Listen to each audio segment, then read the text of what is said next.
Well, the king would like to apologize to the management of this clusterfuck because he actually was unhidden. So my apologies to any incompetent bastards that might be running the channel. Whoever those people might be, the king apologizes when apologies are due.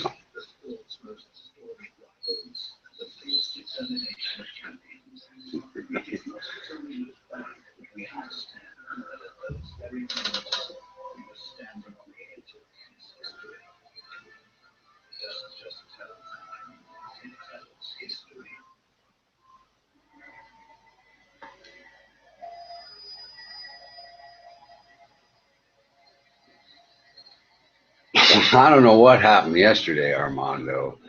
Them friends of yours from Newsmax come in here, two at a time to try to pile on the king, and I had to give them the beat down. They come in here trying to troll the king, and they got a little more. They bit off a little more than they were ready to chew, I think. And what are you gonna do, man? The king, he just sits back waiting for a good conversation, and the next thing you know, the room's getting flooded with Newsmax crazies. The king has to break out his troll defense shirt. What can the king do? Oh, I'm not going to give any names. They may come back and be perfectly normal chatters and want to get to know the king. I'm not a little tattletale. I don't run around complaining about people all day long. That would be something that homos do.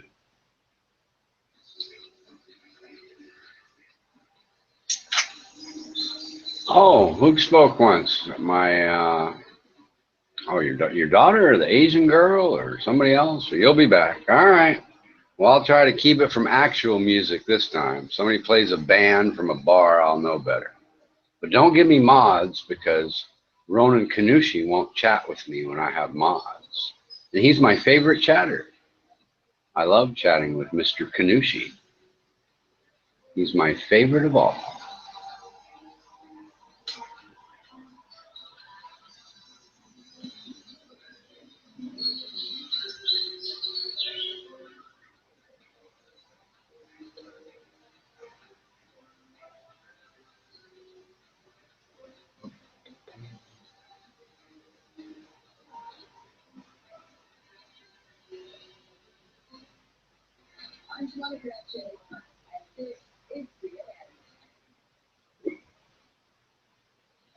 Yeah, Ronan's been secretly emailing me, so you guys know, apologizing for all his bad behavior. So, you know, we're getting along now. It's fine. I guess it's not a secret anymore that I let the cat out of the bag, but that's all right. No, Ray, I have never thought of that. I don't think that way. So, no, that's never come to mind. It really hasn't. I'm sorry, but you know, no, I've never thought of that. But there are other chatters in here that seem to be obsessed with man boys and penis and that kind of thing. I'll bet they've thought of it. Uh, I don't want to mention any names, but I think it's possible others have, whoever they may be. I don't want to be a snitch and out them if they're into that sort of thing, unless they want to be outed, which would be fine. Doing a line of coke off Ronan. Oh my God. I don't think there's coke good enough to want to do that. No, there might be some pure cocaine that I've never tried. The real Armando Vargas is back. Well, hello, real Armando.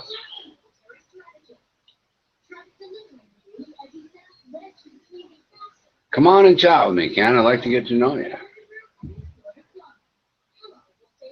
And the Ronin clone comes back again. How does the Ronin clone get a wrench? That's what I want to know. That's kind of weird. What's up, real Armando? Nice icon. Can't really see it. I put my glasses on, but I'm going to go ahead and take a look. I'm sure it's funny. Yep, there you go. All right.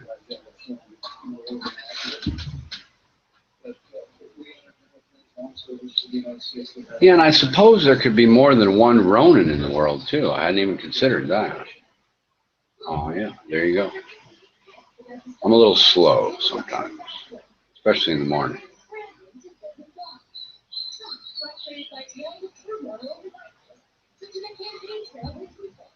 Oh, the fake news. It's on and on and on. I watched some fake news last night. You know what they said? They said the so-called insurgents in Mosul.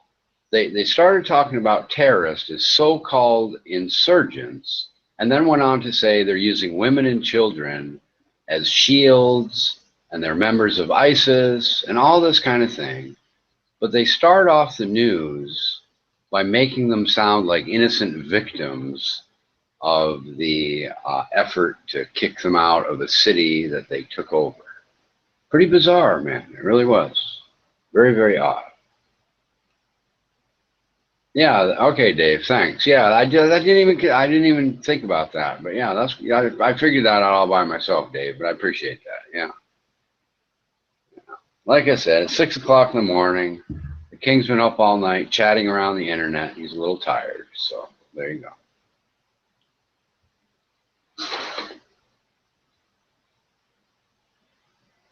Well, that's funny that Ronan Kanoushi would say that, because Ronan Kanoushi's name comes from copycatting two different people. A person named Ronan, another named Kanoushi, that some guy put together for the Ronan Kanoushi name, and then he's going to say somebody copycatted him. That's the pot calling the kettle black now, isn't it, folks?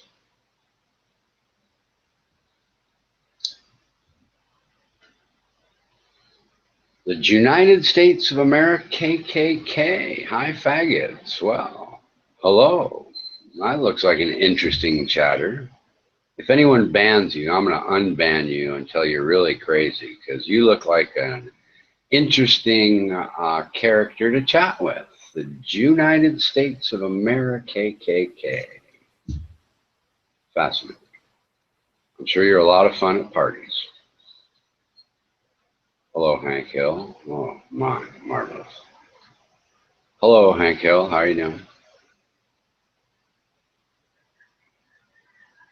Hank Hill is unhidden. Anybody that needs to be unhidden, let me know, because I'm reading the text mostly. So if somebody comes in the room, try to type in the Yahoo thing or the YouTube thing, because I'm reading the text.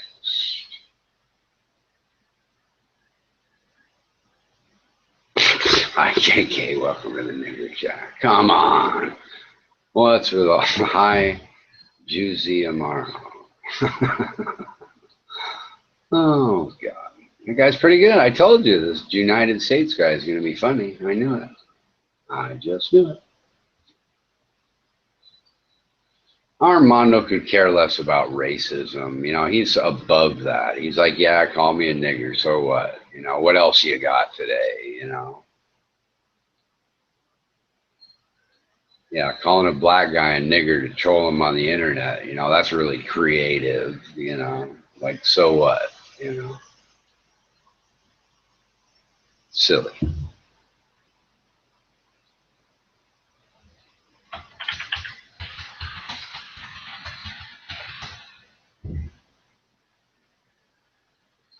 You don't mind if I call you the Jew, do you? I'm just going to shorten up your name and call you the Jew. Anyway, the Jew dude's pretty funny, I'm thinking. We'll see.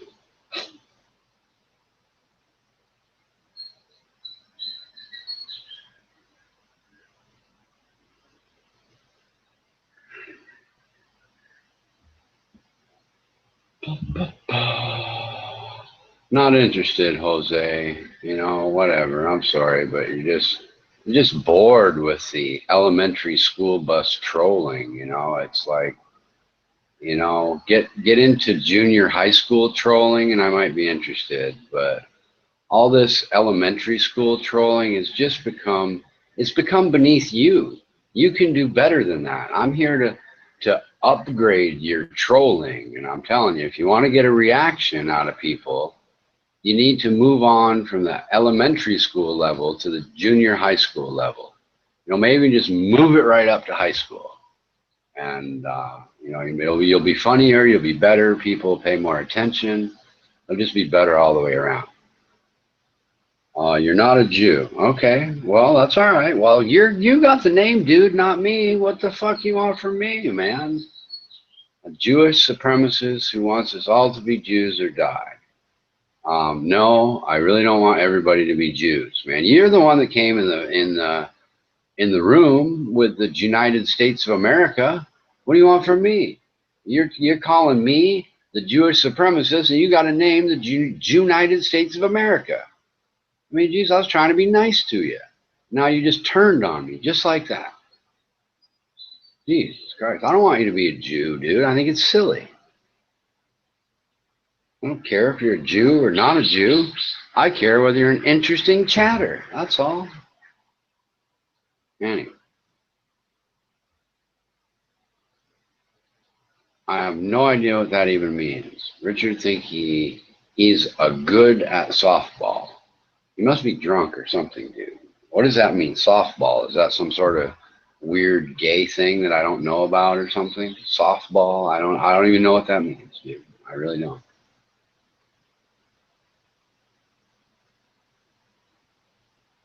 His dog was chewing on something in the woods. Oh, God.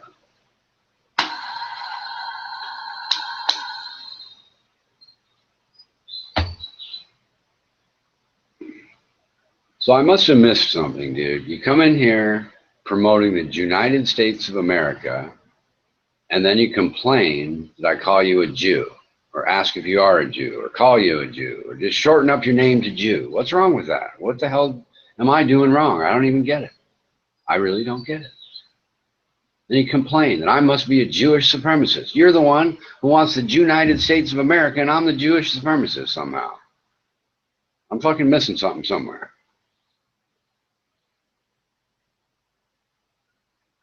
1488, gas the Jews. Okay, well, I get it now. Evidently, you don't like the Jews. Why in the fuck you have a name like that when you hate the Jews? I have no idea. But anyway, I get it. You don't like the Jews. I can think of other groups of people that exterminate first, but whatever. That's just me. I'm not against exterminating. I might start with like the pedophiles or something, but whatever. Up to you. In your little internet world, you can start exterminating anyone you want.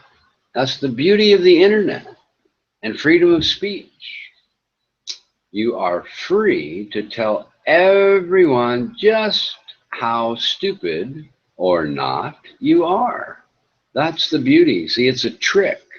The founding fathers tricked you into allowing you to let everybody around you know just what a dumbass you may or may not be. And I'm not accusing you of being a dumbass. Like I said, I'm all for extermination. Let's get the ovens cranking up. Toss a few pedophiles in, you know. The only problem with extermination is if you do something good with the bodies, you know, feed them to the pigs or something like that, you know. Chop them up and make, I don't know, energy out of it or something. I don't know. Soylent Green or something. I don't know. I don't know. I don't have all the answers. I'm just the king. And Ken, what does that mean? I'm good at softball. I'm sure that was an insult of some kind I just missed. You know, I don't get it. I was a pitcher in baseball, but I wasn't very good. I only had one pitch.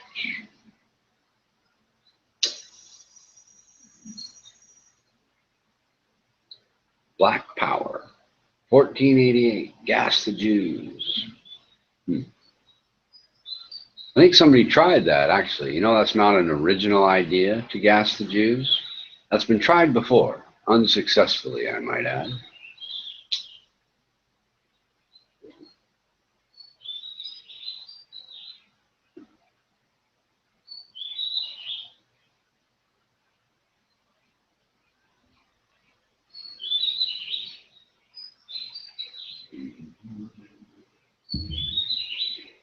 I am not a holo hoax survivor. I am not that old, and I am not from Europe. So, no, I'm not.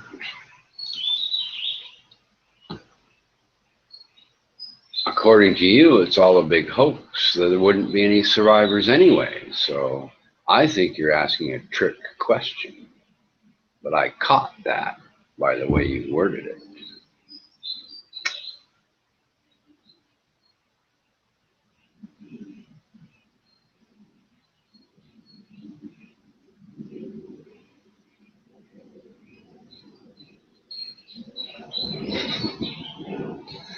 Come on, Ray. Don't be like that. Everybody wants to talk to the king. What do you mean, balls to join the panel? Don't be silly. Don't be silly, Ray. Come on. 2 seasons left before retirement. Well, when you're retired, Ken, you're going to be like me, sitting in your big black chair in your office, yakking to kids who want to troll you. That's what happens when you grew up in the internet age and you retire. At least that's what happened to me for the last few months anyway. I don't know if I'm going to be here forever, but it's going to be fun while it lasts, I think. We'll see.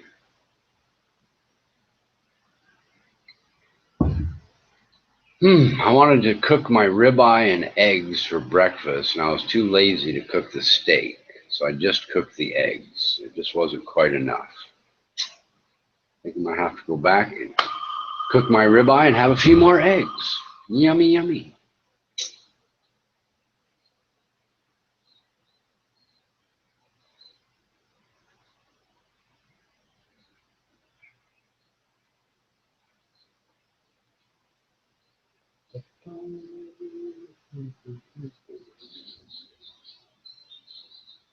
Yeah, ribeyes are good, man. They're just probably the best cut of steak, unless you like, I don't know, a little bit more,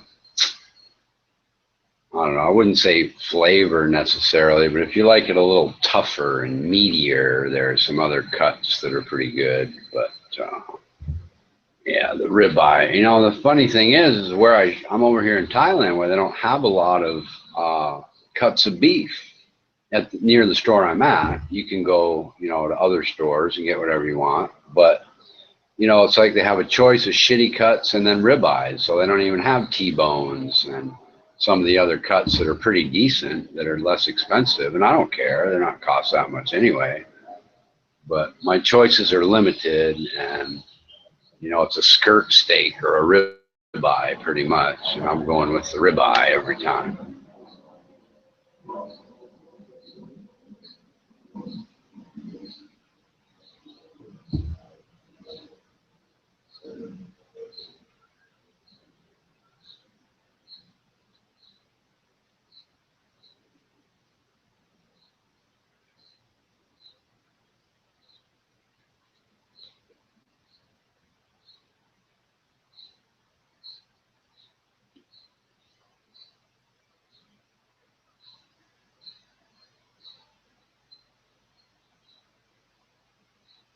Hello, Joy Division. How you doing? Come on the panel and do all the talking, and the king won't have to talk to anybody. How's that? I love people that complain that the king's trying to make it interesting and talk to people who don't join the panel and have nothing to say. Gee, what am I supposed to say to that?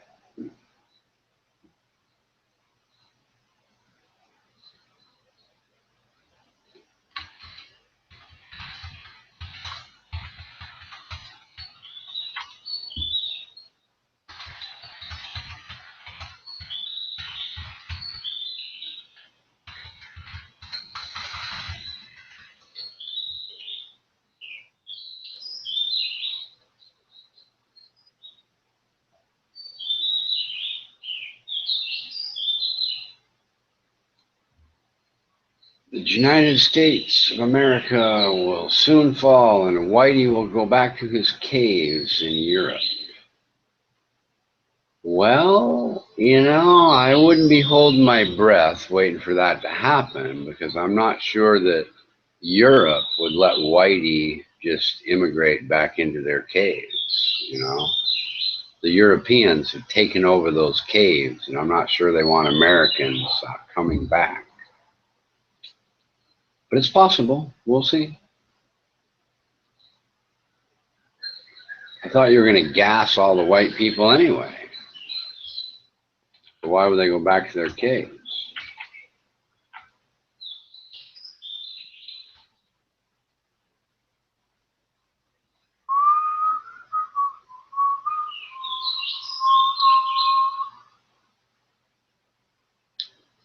Nobody cares, Mr. Kanushi. Step up and be a man or shut the fuck up. Nobody cares. Heil Hitler. Well, the same to you. I'm not sure what that means, but if it makes you happy, go for it. This is kind of a freedom of speech channel. You can say Heil Hitler all you want, I think. Pretty sure. Nobody's banned you yet, and everybody's got wrenches, so I guess nobody cares. I don't care.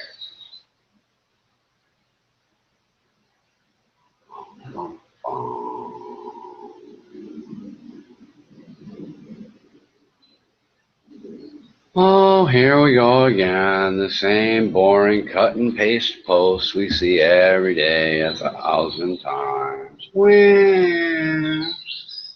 Poor me, I'm a whipping boy. Wow, my God. Get over yourself, dude. Really? Just get over yourself.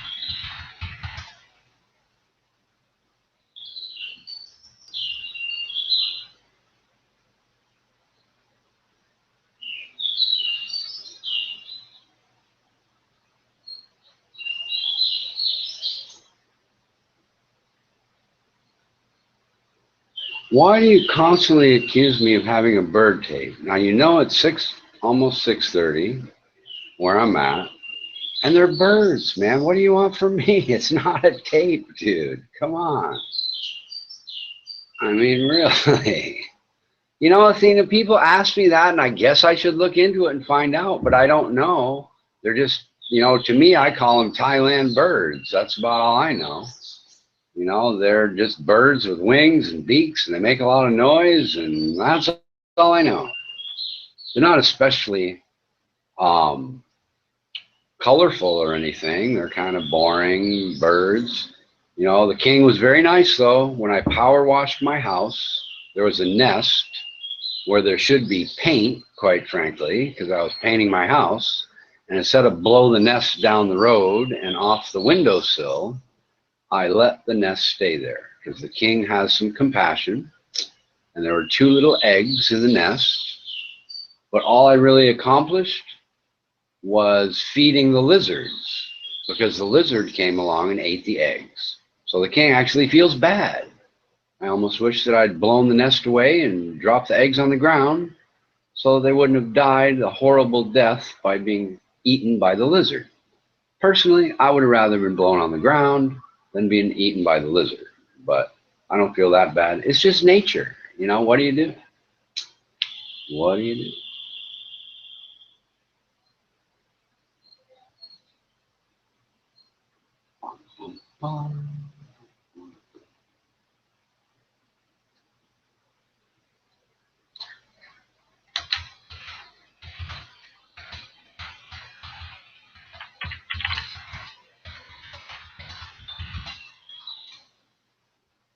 Yeah, I know it's nature, but you know, I'm on the side of the little bird eggs, not on the side of the big mean lizard. So I was kind of hoping that the eggs would hatch into little birds and they would fly away before the lizard ate them. You know what I mean?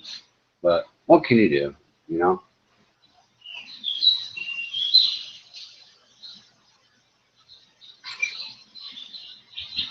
You know, Ronan, that's an expression my grandmother used to say. She used to say, "Don't make a spectacle of yourself." I think that's kind of an expression maybe that people in what would be their hundreds, if they were around today, used to tell their grandchildren, or at least in my situation.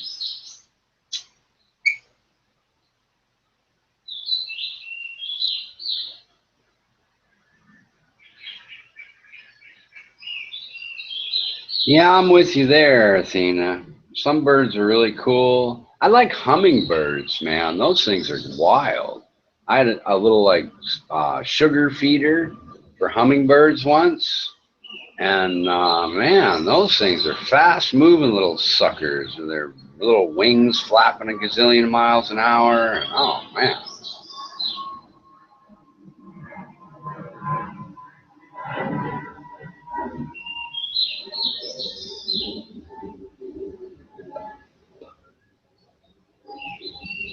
But there are some big birds that are kind of ugly too. Ostriches are cool, but they could be just a little bit better looking. I like to see people ride, little kids riding ostriches. That looks wild. If I was a little kid, I'd want to ride an ostrich.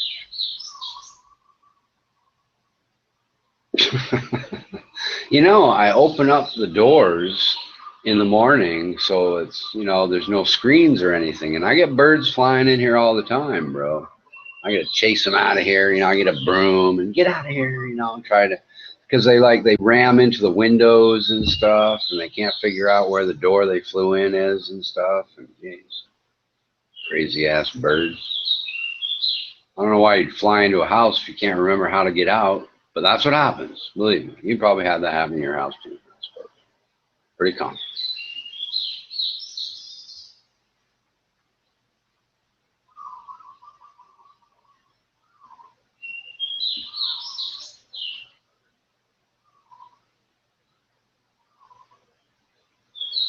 No, I have not. That's a good question, but no, we're not in an area with a lot of monkeys. But I'll bet in areas that do have a lot of monkeys, that happens to them. You know, that's a good question. But no, I'm not in a area with a lot of wild monkeys. But yeah, there's a couple of towns in Thailand that are overrun by monkeys, dude. Tourists go down and they jump on their backs and they open up their backpacks, start stealing their stuff, and yeah, it's crazy. I've been to this monkey temple where you give them a couple of bucks and you feed the monkeys, and yeah, it's wild, man. Monkeys are some crazy little fuckers, man. They really are.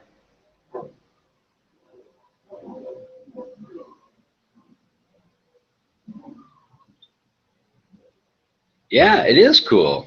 You know, you can find some YouTube videos about the monkey. You know, just like put Monkey Town in Thailand or something. You'll come up with some. And it's like people are trying to beat them off with sticks and they cause trouble. They steal stuff. You know, there's some crazy little bastards, man. And they got these big, big teeth. They're dangerous, you know. You don't want to get in a wrestling match with six little Thai monkeys. Let me tell you, you'll get the shit bit out of you.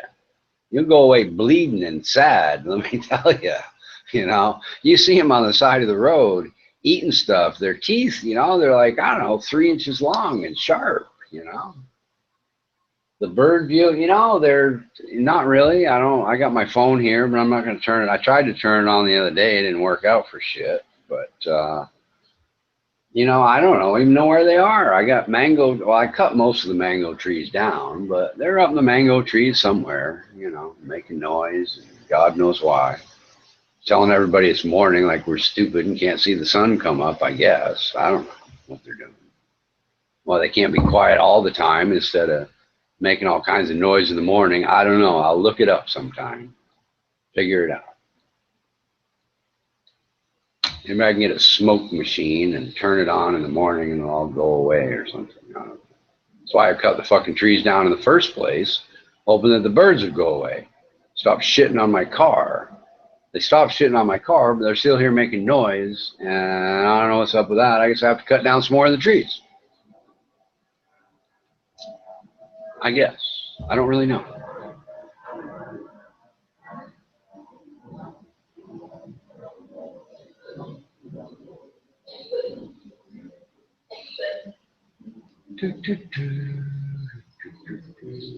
Hello, Richard Garnash's ex-ladyboy, a.k.a. Ronan Kanushi. It be it.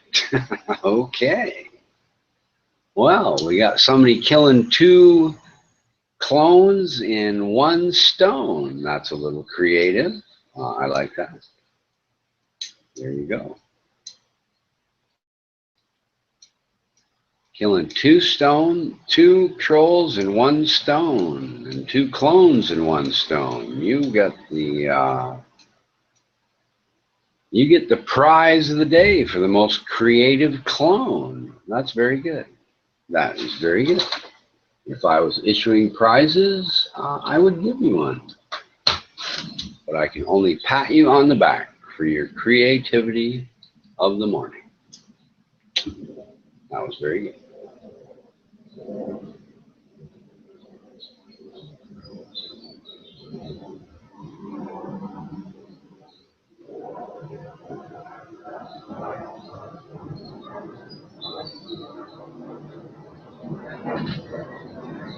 I drive a Toyota Camry Extremo is the name of the particular model, and it's pretty cool. It's faster than you think. It's red lines at 6,500 RPMs, and it gets up there really quick. It really does. It's a nice car. It's got tall tires, so it's fast, and it's got a nice engine, so it's quick. And it's nice and luxurious on the inside. It's kind of an old people, poor man's sports car, you might say. Sport sedan, really, is what it's supposed to be, a sport luxury sedan. That's the idea. It's called the Toyota Extremo, E-X-T-R-E-M-O.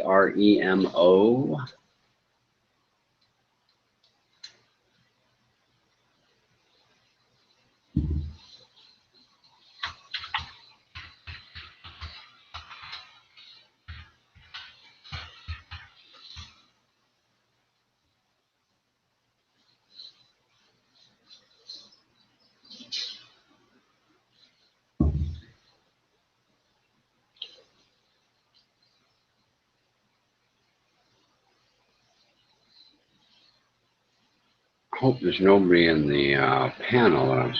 Nobody in the panel. Good enough. Geez, what's going on, man? Jump on the panel. Talk to the room so I don't have to. Please. Well, thank you, Jose. Yeah, it's fun. It is a fun car, and I like it. I do. It'll be good for a year or 2, and I'll move on to something else. But yeah, I'm glad I bought it so far. Very happy with it. It's only got 600 kilometers on it, but I'm glad I bought it. It's funny, I really only use it to drive up the road to 7-Eleven, which is like 1.5 kilometers away at the most. You know, probably 3/4 of a kilometer away. That's what I use it for. To drive to 7-Eleven to buy cigarettes. You know, $51,000 because I'm too lazy to walk to the store and buy cigarettes. You know, it's kind of ridiculous. I'm thinking what I really would like to do is to have it have less than 1,000 kilometers and bring it back to the shop and trade it in next year. I just want to see the expression on their face when you know, it's how many miles do they have? 900 kilometers. You know, that would be funny. But I've already got 600, and it's been 5 weeks, so that's not going to happen. But still, you know, only a couple thousand miles on a car. I should get a pretty decent price for it. That's all I put on it.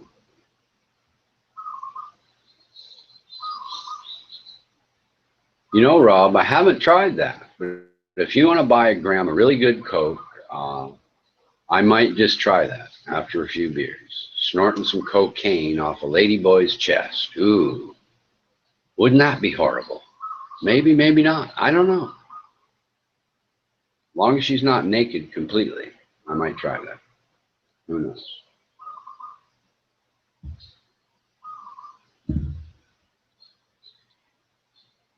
Bolivia La Paz, huh? Right, would you have sex with them? Oh, no. Okay, well, that was quick, Ray.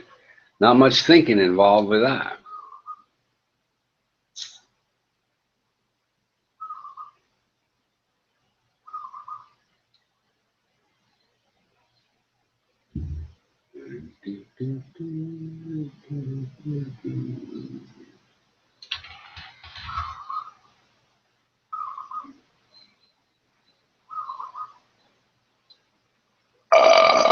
You're all my little children, Mr. Amaro. The king considers all of humanity his children.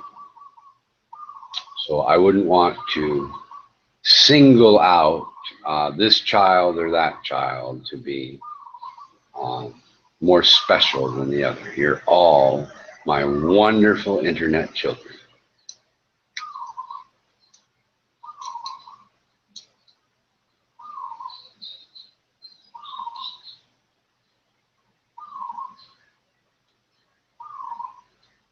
Well, thank you, Rob.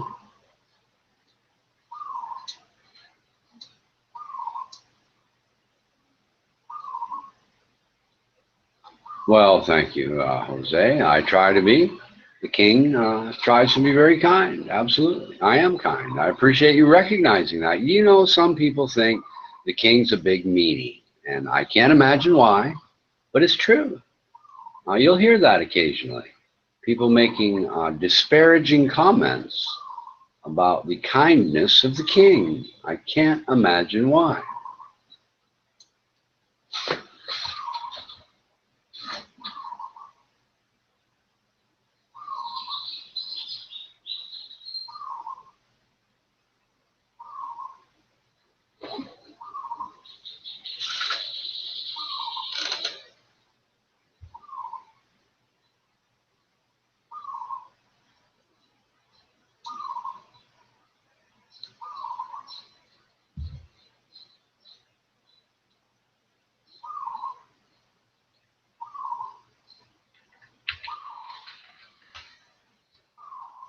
Come talk to me, Ray. Yeah, I see you up here the other day, but you didn't say anything, bro. What's up with that?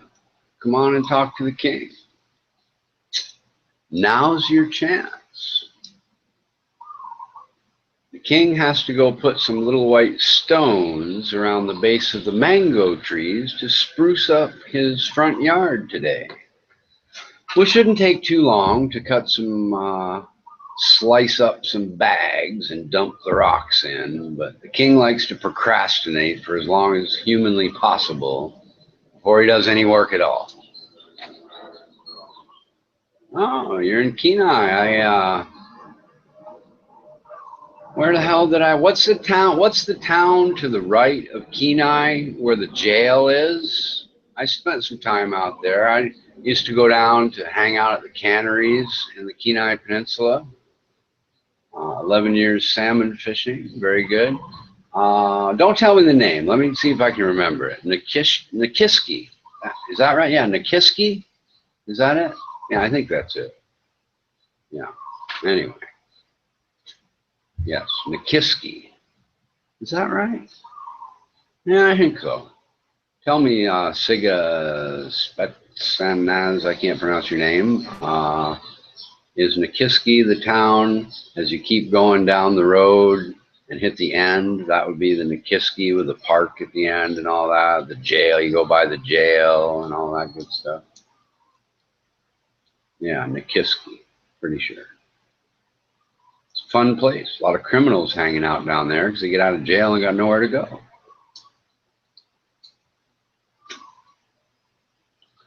Yep. Yeah, who's that guy down there in Kenai that drives that big orange Cadillac? and wears his underwear outside of his pants. I forget. Oh, Grizz. That's his name, Grizz. He owns a big bar by the fire station, I think. Yeah, that guy's a loon, man. He really is. He sits in his bar and rips up boxes of Rippies. Man. Is that guy still there? Is Grizz still there? Do you know who I'm talking about? He drives a limousine, or used to. Fuck, I haven't been there, dude, for like 20, 30 years. But he owned the bar hotel thing near on the way out to Nikiski, but kind of outside. He's he's a famous guy because he owns a lot of Nikiski. He's a really rich guy out there. His kids are like raging fuck ups, you know, because they're rich, you know. Yeah. Mm-hmm.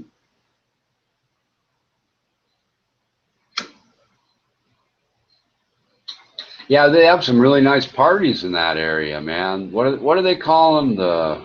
When everybody gets together, it has kind of an Indian name. You know, the bikers get together and throw these wild parties, man. They're fantastic. They really are. They're peaceful, but you get all these bikers and hot chicks, big fires, dudes off doing heroin on one side, families and kids on the other. They're great, man. Powwows, I think they call them, don't they? Something like that. Something like that. But yeah, they got good parties down in that area, man. They really do. It's a fantastic. I went out, you know who the Tachik is, right? The Tachik freight people. Ruth Tachik was my girlfriend for a while. Her dad owns that Tachik freight lines down there in Kenai. It's in Soldotna, actually. Same place to me. Kenai. Yeah, Kenai and Soldotna is the same thing to me, but to them, and of course, it's a lot different. But you know what I mean. It's all the same to me. Yeah, I was in Alaska back when Diamond Boulevard was a dirt road. Before the Diamond Mall was there.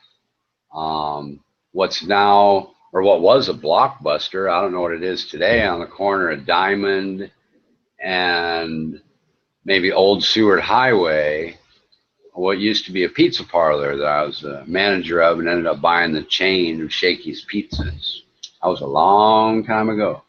The guy that owned that chain of pizza parlors, he actually owned, or claimed to own, I don't know if it's true or not, but owned most all the land past Diamond Boulevard all the way to Homer at one point. Obviously not every single scrap of it, but he essentially sold all that land, moved to Seattle, and it's like a gazillionaire. His name's, what the fuck is his name? I forget, but he's one rich motherfucker, let me tell you what. Gordon Apker. That's his name, Gordon Apker. And yeah, he owned a lot of that land that are his whole fucking towns now, just crazy. Crazy somebody could own that much land, man. Yeah, it brings back memories, man. It really does. I used to go down, even kind of as an older adult, and I go down and hang out with the kids working in the canneries and just get shit-faced, buy beer and stuff and say, hey, come on over, let's party, and you work for Dragnet Fisheries? Nice. I worked out in Accutan. I think it was Dragnet Fisheries, but I've worked for Dragnet. I forget if it was out in Accutan or down there in Kenai, but I actually worked at Dragnet and the one next door. I had like a 12-hour day job at one, a 12-hour night job at the other. My longest shift was like 3 days straight until they ran out of fish.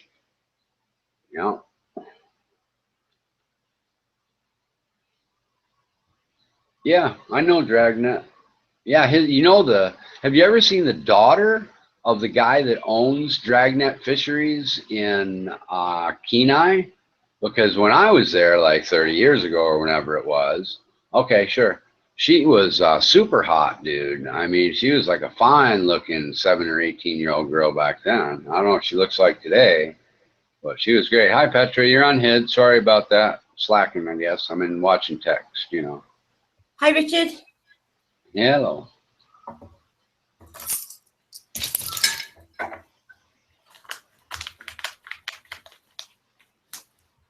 What are you talking about?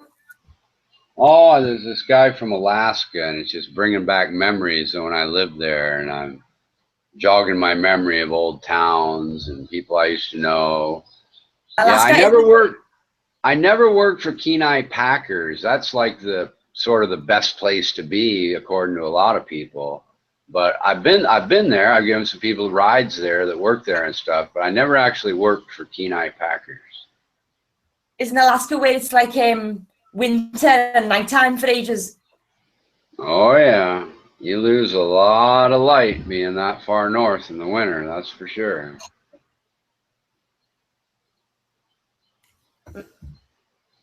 I couldn't sleep. It's fucking 20 to 12 a.m. midnight, and I couldn't sleep, so I thought I'd go on.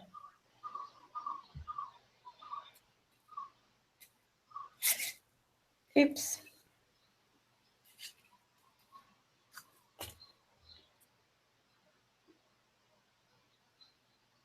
Man, nice. She's a cool girl, man. She was out there on the slime line with everybody else when she was 17, 18 years old, 16, 15, I don't know. Just when she was a kid, you know. I was a kid too back then, you know. She was young. She was a high school kid or something like that, you know. But her dad put her to work on the slime line, you know. Got to learn the business, I guess, you know. She didn't complain. She was cool.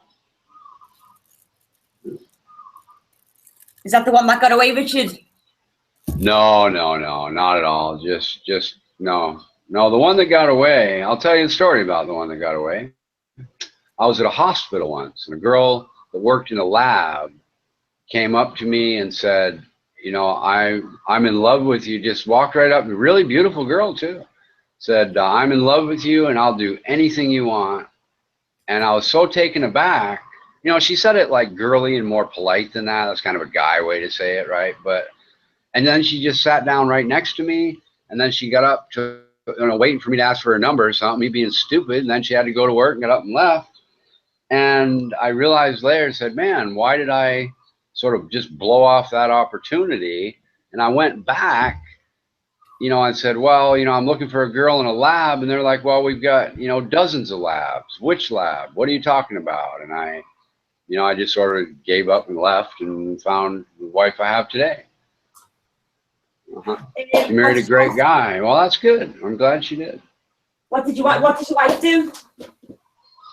She's a manager for the procurement department of Pandora Jewelry. Oh, right, cool. Are you rich, Richard? Are you rich? Yeah. By most people's standards, you would say that, yeah. I bet you get more for your money in Thailand, don't you?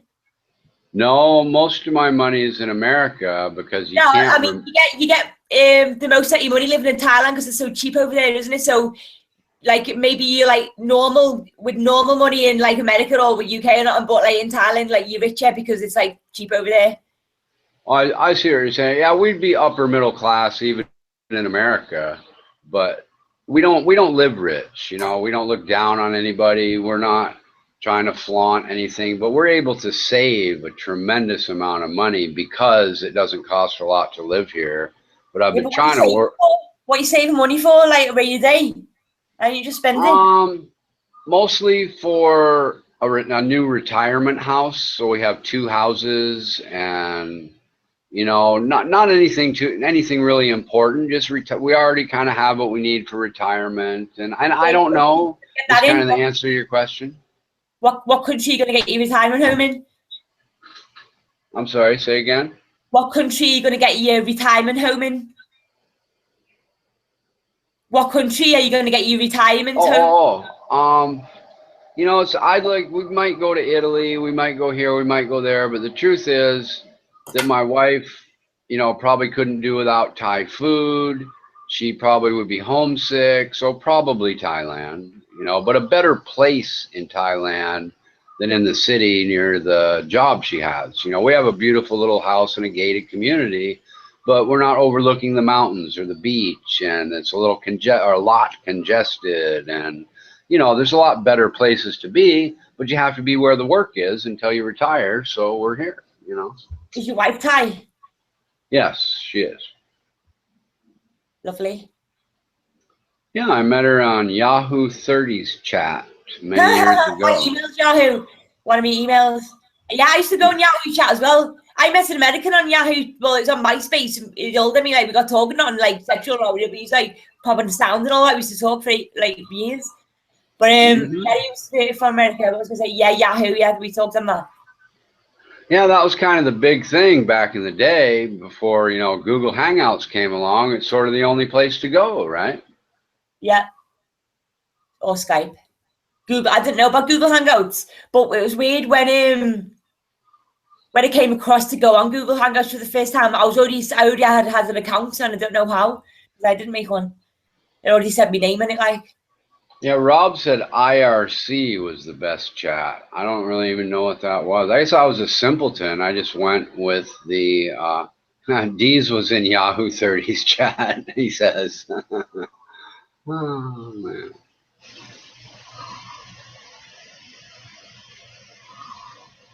Well, I don't know if we're in the same time or not, Dee. Well, we're about the same age. Maybe you were. You could have scooped up my wife instead of me had you been quick enough there, Deez. Who knows? Yeah, the king got around back then. I'd go for you met your last wife in MSN chat. But yeah, I spent some time on the Yahoo chat circuit, let me tell you. I've been from room to room and was around there for a while. I've even seen people on YouTube that just popped up out of nowhere, like some of these prolific Christian people I used to chat with in Christian Chat 6, and some of the atheists that you probably never recognize their name. I used to chat with in Yahoo. Not that any of them will really remember me, I suppose, but I still use my same name, Richard Garnash, back then. I've been using my real name since I joined the internet in 1912.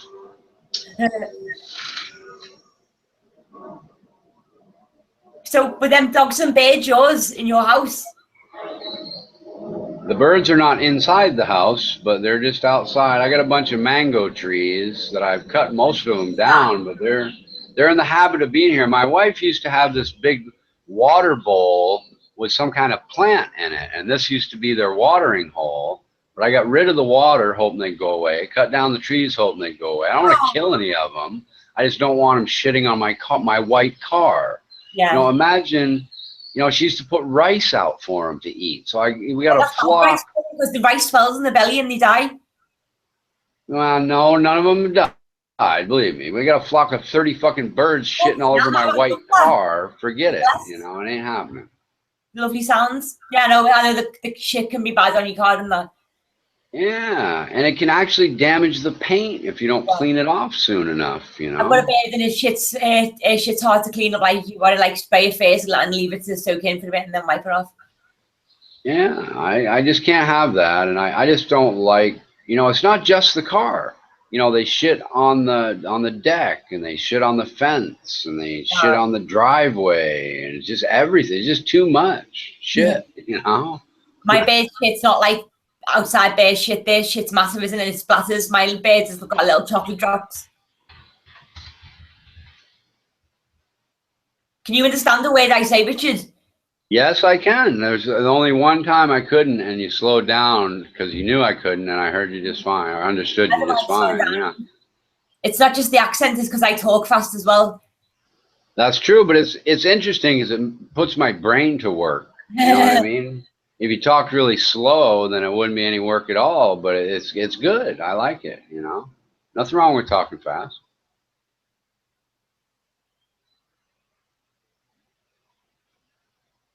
Peacefully at night and in the day as well.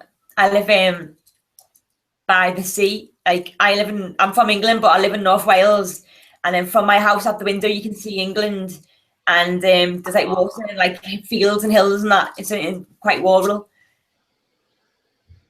Yeah, you need a view. I mean, I have a view of the neighbor's house and this big, I don't know, I'll call it a 30-acre kind of swampy tall grass thing. So that's okay. I'm not like so much in the city that everything's just houses and houses and houses. And that's good for me because I'm a country guy, but it's still not good enough. We need something more pleasant to wake up to than being in a city every day. You know, someday we'll do better for ourselves. Your brother, he went to uni and he got a degree in speaking Chinese, and he travelled all over Asia and all that, like Beijing, Hong Kong and Thailand and all that. He loves Asian girls. He's got like a fetish for Asian girls. You know, a lot of people have that. You know, I've heard the expression yellow fever. I don't know if that even means anything. Yeah. But people, you know, people like the skinny kind of brown, you know, the little tan skin, and you know, it's you know, I understand it. Believe me, I really didn't care. That I didn't even know my wife was Asian when I met her in Yahoo chat. But they're a really, you know, pleasant to look at race of people. They really are. And the girls love the white men, don't they? Like they love my brother because he's English, and like they love the accent and that. He's like a film star when he goes over there because he's like the only one in a sea midst of Asian people. He stands out. Sure, my nickname. Every time people meet me and I say, "What's your name?" "Oh, my name's Richard or Richard or whatever." The first thing out of their mouth is, "Oh, Richard Gere." You know, they associate, you know, me with movie star and me with, you know, really good looking, and I must be rich and all this sort of stuff that's just not true. But to them, it's true. You know, I go back to America, nobody's associating me with a movie star, you know. But over here, yeah, it's like that. You know, it really is. My brother looks like Nicolas Cage. So yeah, that's what they all say. There you go. As well, so like, you know, and what you call it? Yeah, I'm just pretty much a normal, you know, girls have always called me cute, you know, and kind of boyish cute, I guess, more so than manly handsome. But yeah, Asian people respond really well to me. They think I'm good looking, and I dress a little better than most tourists or most expats out of respect, and they realize that I could be dressing like the other people, but I'm not on purpose, especially, you know, when they see me for the fourth time in the same mall or something, you know, the people that work there. And so I get a lot more, I have earned a lot more respect here than I ever cared to earn in America. And that's really paid off for me too, you know. I never really cared about my reputation or what other people thought of me until, you know, I had a wife that I wouldn't want to be embarrassed because I did something stupid. You know, at that point, you got to man up, and you can't be a clown around town, especially in Asia. You know, losing your face, like embarrassing somebody. Here's something you might not know. Embarrassing somebody is a crime in Thailand. And even, let's say that person in America, if you have a child molester, you put signs up around the neighborhood and stuff. If you were to do that here, you know, even like, it's not a defense for the truth is not a defense for slander. If you just embarrass somebody, it's a crime here, because they take manners and respect and that kind of thing very seriously. Now, nobody's going to call the cops, but they take it seriously enough so it's a crime on the books. They could call the cops. Instead, they just think you're a douchebag who doesn't know how to behave, right?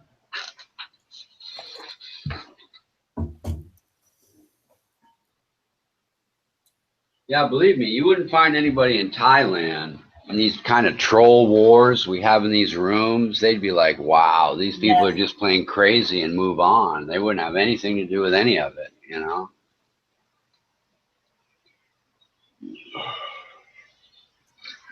Why did you move to Wales? Any particular reason? Or I don't want to get too personal or anything. I'm just wondering. No, my mum and dad moved over about 10 years ago. We used to live in a nice part in Liverpool. And started to get a bit rough and that, guns and that, like the odd shooting and like knifing and all that. So my mum and dad used to always holiday in North Wales, so they wanted to move over here. So I moved to London for a bit. And in the past 10 years since we moved over here, I lived in London twice. And but it never worked out, so I moved back in with my parents, and then about 3 years ago I moved out. I got a flat in town, and now I'm living just outside town in a nice house. So I like it. It's got a nice view, like it's got all the amenities close, countryside, and that my parents in here. So for now it's okay, because I wouldn't get a good house like this anywhere else. Like if I went to Liverpool or Manchester, I wouldn't get this house for the money. But like one day I think I will move to like Liverpool or Manchester or something like that, you know, more busy and all like the kind of like bars I want to play at, like nicer bars than round here, like pubs and that, like old man pubs. But Sure. like people around here, they're like old and like disabled and all that, you know, it feels like I'm living in a ghost town or something. But you know, so it's not bad. Like I know a few people like, sorry, I like it, but quite cool sometimes. Sure, you know, you sound kind of like me as it's going, you know, the place you're at's pretty good for now, but there's maybe somewhere better down the road, you know, and that's where I'm at. It's perfectly fine for now, but I wouldn't want to live here forever, you know, this kind of thing. If I could pick this house up and put it somewhere else, I would. Right, there you go. See, I don't even care about the particular house I'm in. I'm fixing it up, I make it nice to live in, but I'd prefer to have a really nice condo because, you know, it just seems like less people are going to rob me when I go on vacations because less people know I'm gone. It just makes me feel more secure to live in a condo building that has security for me or for my wife mostly, that just perhaps if they're watching my car in the parking lot on video, they got roving security guards. You have to, you know, go through security to get into the floors of the building and all that kind of thing. Here, you know, we've got walls, video cameras, and 2 security guards, which is fine. But I just feel a little, it's mostly the leaving part. You know, if I'm going to have a nice house with nice furniture and all that, now we have somebody to come stay here. You know, we're like, come sort of stay here, watch our mother-in-law and our dogs and all that. But someday we're not going to have that. We're going to be on our own and we'll just be leaving and we have to lock the door and hope for the best. And I'd really rather, you know, just have a place that's a little more secure. I don't know. This particular house, it's not that this particular house would be fine, but if we move to an area in the countryside, then you're having a standalone house, then it could be a problem. You know what I mean? You're gone, you're in the countryside and nobody's even going to see somebody or even ask if they back the truck up. Here is a whole different story, but we don't want to be here, right? We want to be somewhere more rural and, you know, I don't know. Maybe I'm just paranoid. I don't know. Condos, but I can go with a condo. Condos also smaller as well, isn't it? So as you get older, like you'll like there's less house to like worry about and that. Like my mum and dad had a big house in Liverpool, but then they downsized because like the kids were moving out and all that, and like it was too like much for them to take care of. Yeah, that, and it's like we've got 5 rooms that we clean every week that we don't even use. That's kind of the thing I'm trying to get rid of. You know, I don't need to be cleaning shit I never even use. That's what they say as well. Like redecorating it all the time and like cleaning up, but like a 3-story house. Yeah, you got to vacuum it and mop it. And what's, you know, I personally, if it was me, I wouldn't even do it. But of course, my wife, you know, we have to do it. And someday. I've been brought up by my mum and dad to clean and that. Like, I was always scruffy when I lived at my mum's and dad's. Like, I never tidied up and all that. I used to hate doing chores. But since I moved out, like, I've took on their traits. They clean all the time and all that. You know, they're like a nice clean house and that. So that's what I do now. And I'm glad they taught me that. But my brothers, they weren't taught that. So they're scruffy little bastards. And I'm glad that I do clean. Yeah, clean is good. It just makes you feel better. It's more enjoyable. Yeah. Dirty turns into depression after a while. Yeah, it is. I am messy. Like I can mess the house up within a day. So I've got to tidy it every day because I make a mess wherever I go. And plus I've got animals as well, so they can like leave a bit of a mess and a smell if you don't clean it as well. So you got to clean it all the time. I clean the house top to bottom every day. Yeah, your bird looked pretty cool. You showed me the other day. He's lovely, little babe. They're cute, funny as hell. Trained. She lives outside the cage, but she's always staying on the cage, so her poop just goes down on like a little mat or in the cage. Sure.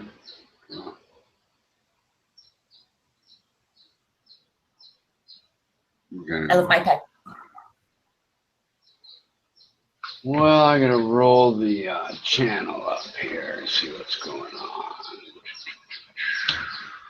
Oh, there we go. Green on the screen. That's good for me. I like to see green on the screen.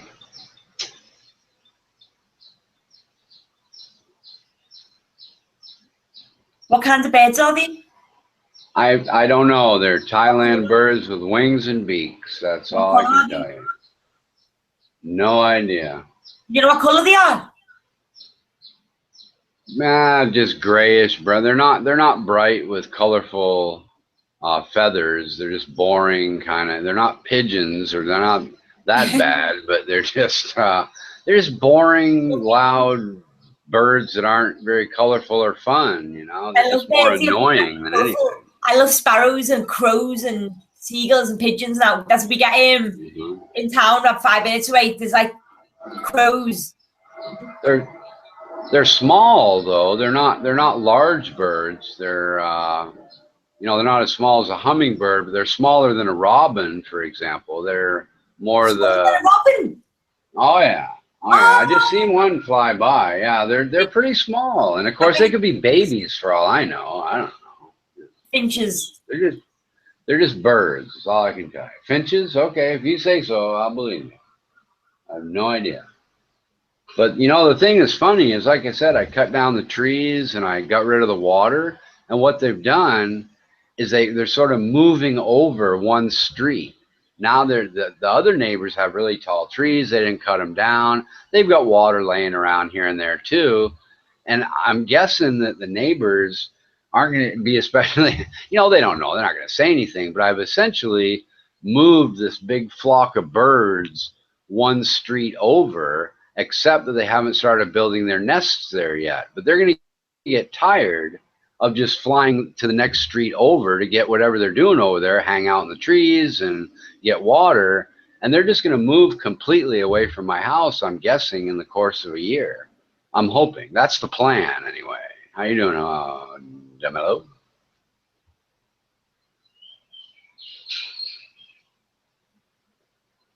We shall see in the end, but I am not going to be a victim of bird shit for another year, is all I can tell you.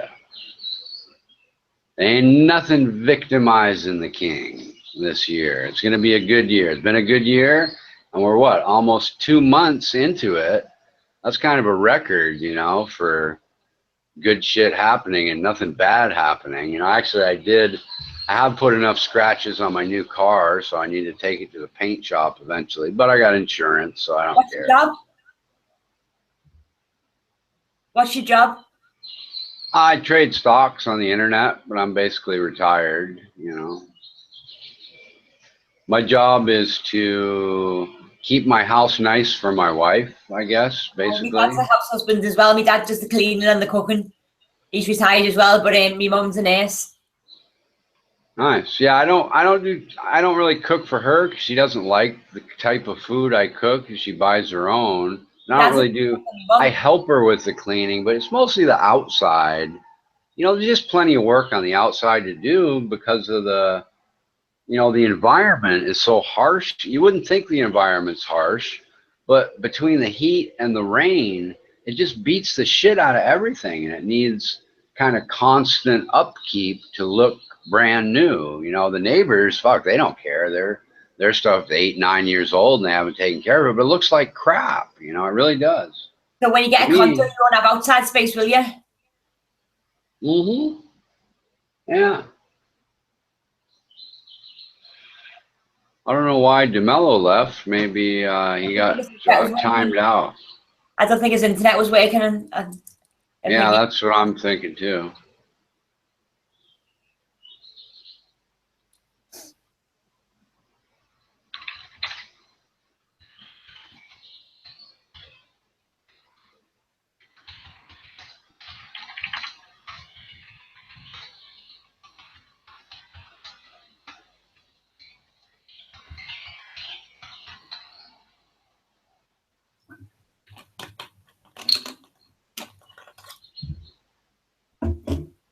Rum and Coke does metal detecting.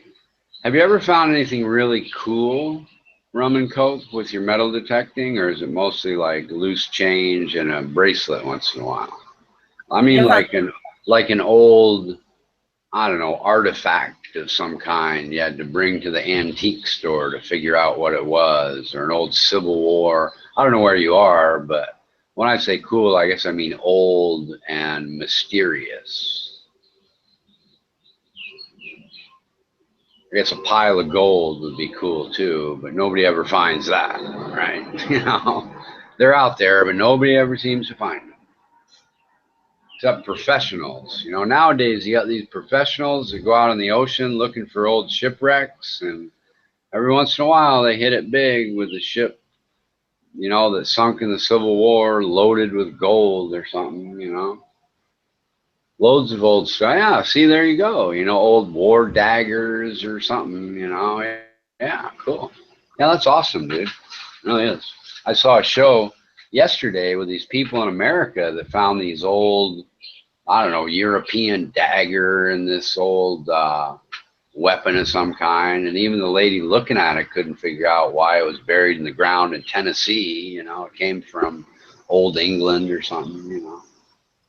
Yeah, history's fun, that's for sure. Yeah, history's awesome. It's funny the different versions of history you even get with the same or two different people reading the same history book. You know, one person will sort of read the book and what catches their attention and their version of who the good guy is and the bad guy is and all that can be really different than somebody else even reading the same book and the same story and the same history.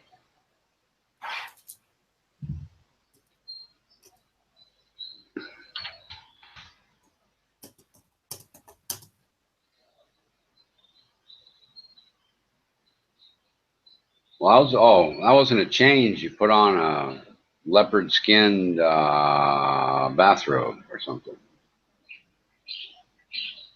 I thought I was imagining things there for a second.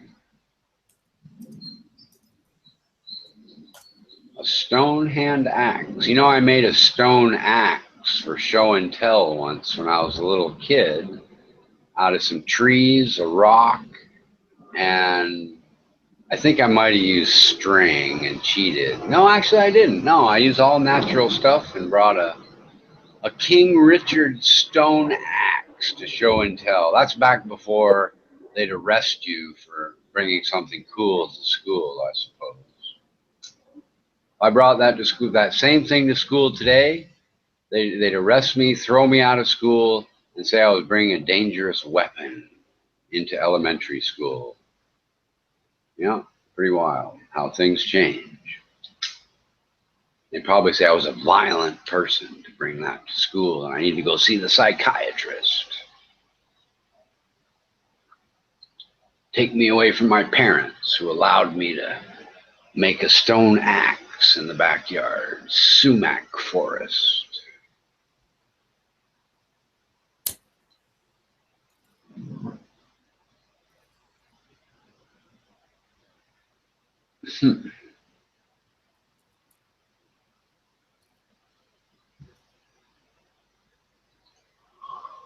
Oh, nice watch you got there, Petra. Let me see that. I'm a watch guy. I like watches. Put it up to your webcam.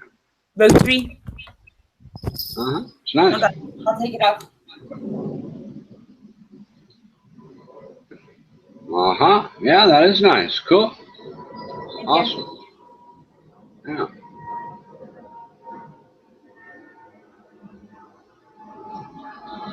Yeah, I'm thinking of buying a smart watch to go with my smartphone because I'm not very smart to begin with. And if I get a smartphone and a smart watch, maybe it'll solve all my problems. I don't know. Yeah, blink yourself up with some jewelry. That'll make you feel better. It wouldn't hurt, believe me. Something smart on the pocket of the king would help a lot. Trust me. Why don't you get a pinky ring, like a platinum gold pinky ring with Well, when my wife and I got married, I bought a diamond ring for her. Instead of like a band, we bought diamond rings. So I have a gold diamond ring, but I'm not really into jewelry. You know, frankly, I take it off. The only time I wear it is when we go to resorts or we go out to a nice restaurant or something.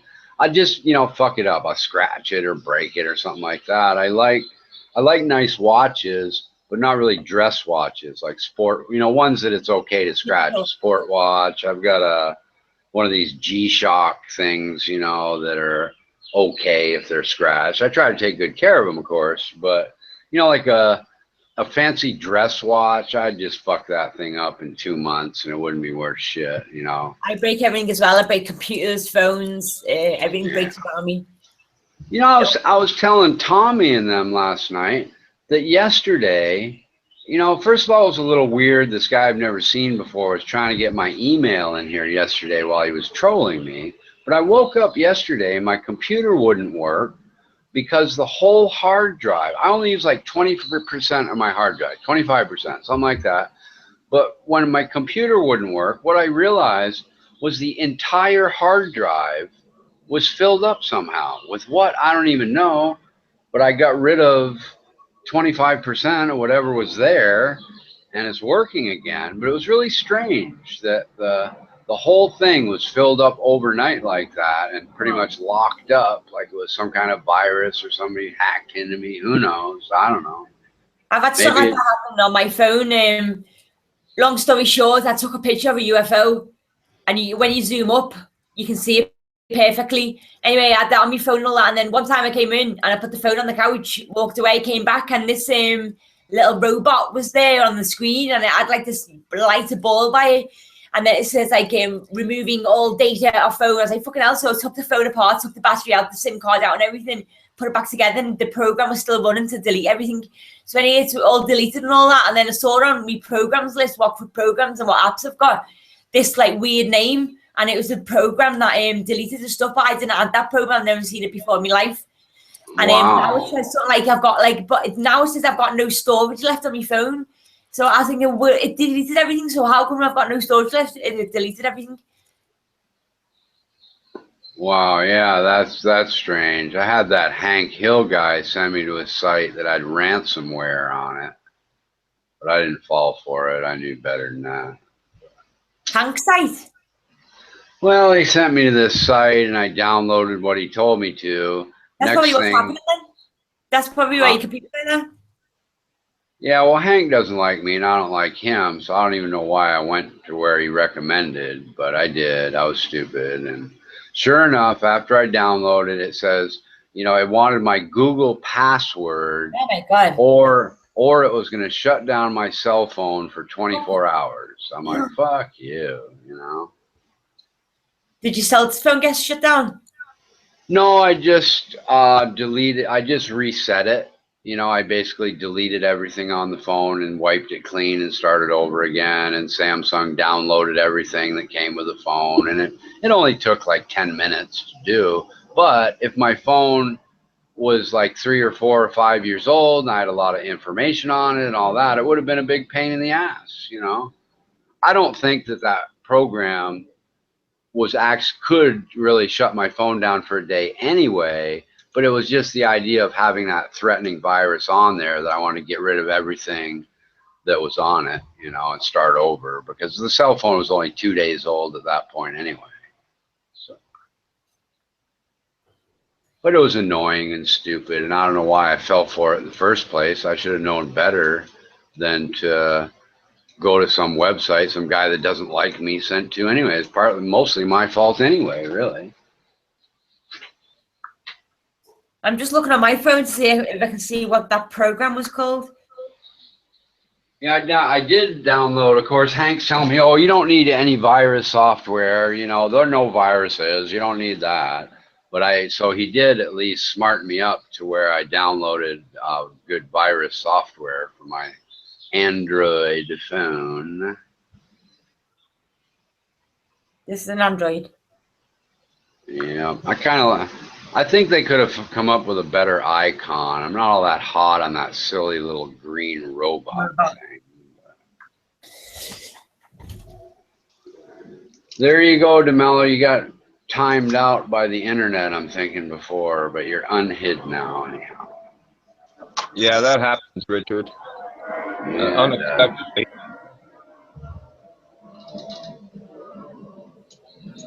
Hi, Jose. Hi, Petra. I didn't want to interrupt you guys. Oh, we're just yakking up. We're not talking about anything important, are we? I don't think so. No. You can interrupt all you want.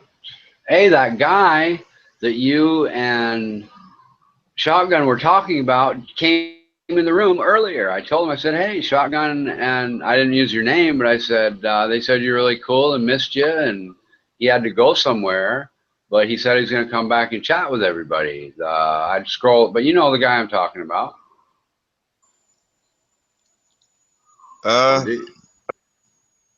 We were talking with him earlier. No, you said that he was a really, I think Shotgun said, oh, or you might have said that, it'd really be nice if you met Ken somebody. Oh, Stanfield. Yeah, Ken. Yeah. Yeah. He came in the room like, Oh, half right an on. hour ago and was chatting with people in text, but said he didn't have Cool, time. man.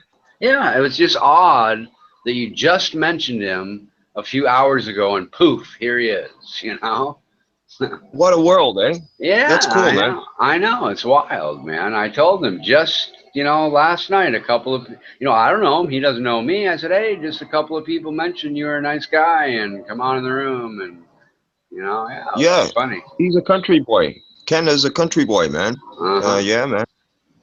He's a good guy. Once you get to know him, yeah, he's a real decent guy, man. Yeah, he seemed nice enough. Like I said, we'll get to know him. I'll get to know him later when he comes in and starts chatting again, I guess.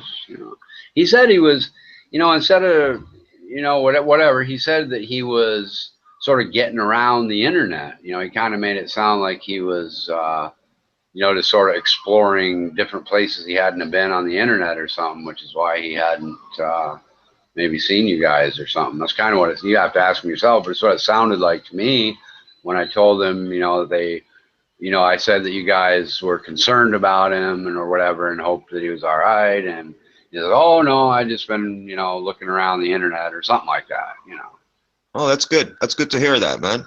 Yeah. Yep, the king likes to pass on the good gossip when he can. Well, that's good news, man. That's not gossip. That's good news. Yeah, I thought you guys would like to hear that.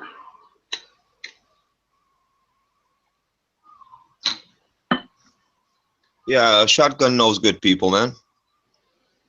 Yeah, oh, Kayla, how you doing? Nice to see you today. Sorry we had such a problem yesterday, but what can you do? Maybe we can start off on turn over a new leaf and come on in and start chatting today. Today's a new day. No need to call the king a dickhead. Today's a new day. Come on in and chat with us, Kayla. I'm sure you're a wonderful girl that can have great chats when you want to.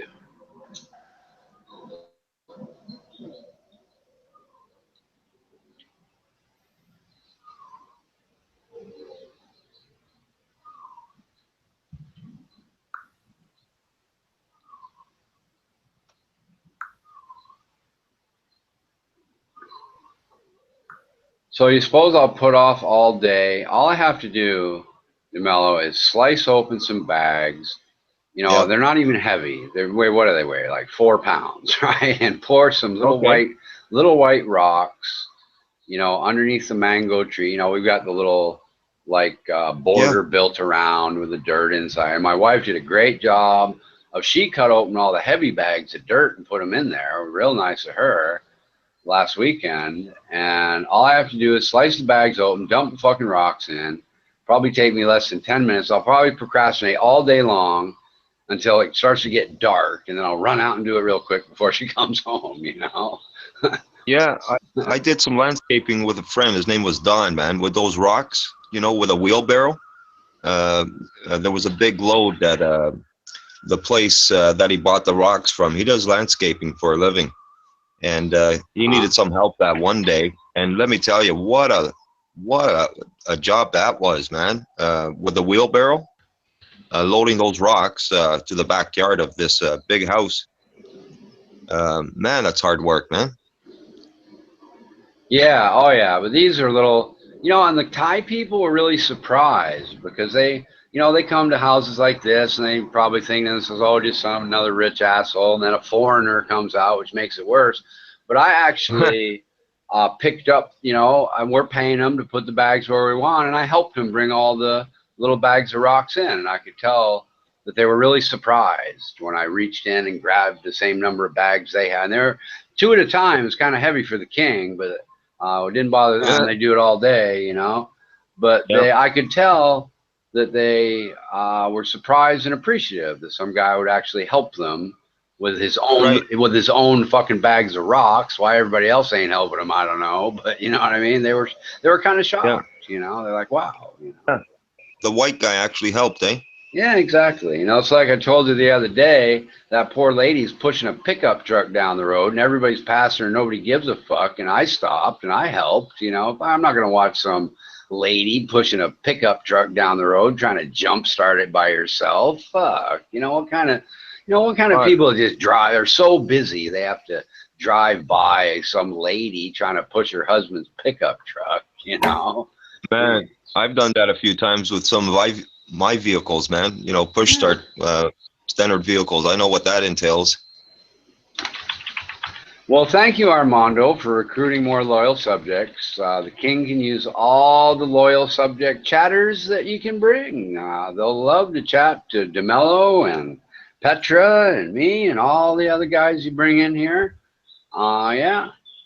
You know, I hope you get all them Newsmax people in here. What we're going to do, Armando, is we're going to teach the people from Newsmax that good conversations are actually more fun than trolling each other. That's what we're going to do on this channel. You could change your title to indicate that. You know, the king is going to provide people with you know, some rehabilitation. You know, the king will provide trolling rehabilitation to the Newsmax chatters right here at the People's Cornerstone. We're going to start improving the internet one Newsmax chatter at a time as they come in here, and we will rehabilitate them, won't we, DeMello?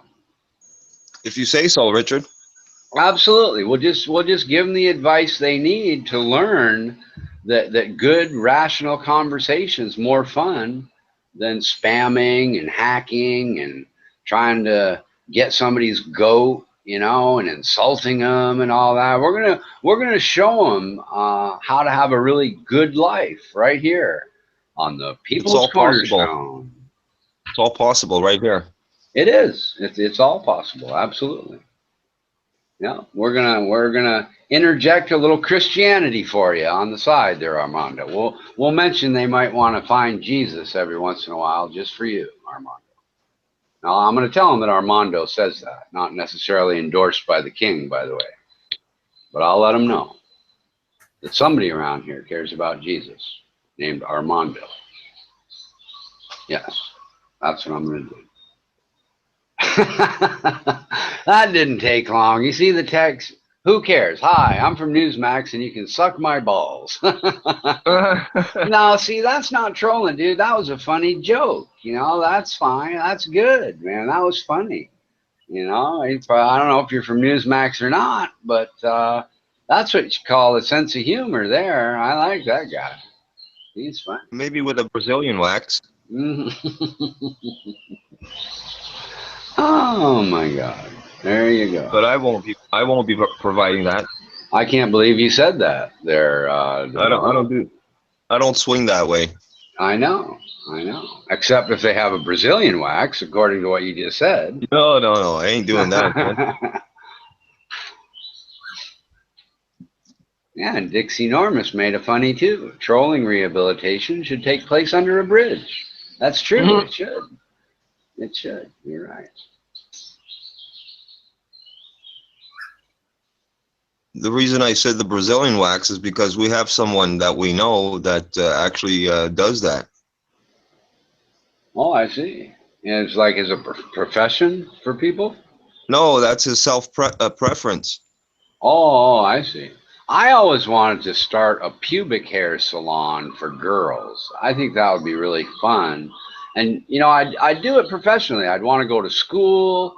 You know, I'd want to learn how to make different shapes and little, you know, if they wanted it in the shape of a dolphin or something, you know, kind of like hedge trimming, you know, where they make those little animals and stuff out of plants. And actually, I know a girl, actually, she has her own salon and she provides a Brazilian wax to ladies, women. Yeah. Right, but I wanted to trim it in interesting shapes and not just wax it and make it bald, but trim it so you know that so oral sex wouldn't be a problem, but make it into Right. interesting shapes that would be cool. And if nothing else, once it grew back, they'd come back to me to do a different shape or bring it back to the way it Right. was or something. You know, like something simple like a heart. You know, that'd be easy, but you could. Become inventive and be really cool, and they tell their friends, they say, go see that guy and see what it looks like. And you know, it's Yeah. the volleyball teams hanging out in the shower, you know, they're all coming to the king, you know, to get a little trimming done, you know, and yeah, that'd be It would fun. be it would be very inviting, right? Yeah, it'd just be fun. It'd be a fun thing to do and fun for them too. You know, they maybe come in and say, well, you know, you can roll the dice and just let me figure out what's good for you. And then they can look at it when I'm done in the mirror and Right. pay me and It would everybody. Nothing sexual about it at all. Just right. as a salon, you know, it'd be cool. But what I'm saying, it'd be very inviting for their partner, you know, when they go Right. down there and do that Hmm. that thing. Or even not go down, just to look at it and say, wow, that's kind of cool. You know, I mean, Yeah. because it's just, you know, it's not all that inviting as it is naturally. You know, it's just hairy and it's blah. You know what I Right. mean? You can improve it with a little education, a little practice. You know, the right kind of scissors and shavers and whatever shit I don't even know about. But I'd like to. You know, I was always dreamed about that opening up as a business kind of thing. You know. Yeah, man. It would be different, right? Hmm. Yeah. And it's hard. It's I'm just with you. hard to know if women would be all that receptive to it, or you get like 3 customers a year, or who knows? You know, it's just hard to say. And That's you would shampoo it first though, wouldn't yeah. There you go. That'd be funny. Yes, we're gonna have to shampoo it, man. you? Oh, that would be funny. Yeah, you could really have a good time doing it, and the girls would love you because they'd know you're really not a perv. You're just trying to do Right. something fun for society and have a good time and make them look better, and everybody'd love it. I'm guessing, you know, And who then knows? you would use a dryer on that after, right? Yeah, there you go. And with my luck, you know, some feminist organization would picket my store, you know, and like, you know, we hate it. It's a bad idea. My wife says that I should go into the back scratching business. And I should open up a shop and scratch women's backs. I say I got way better shit to do all day than that. You know, I'd rather paint the house, you know.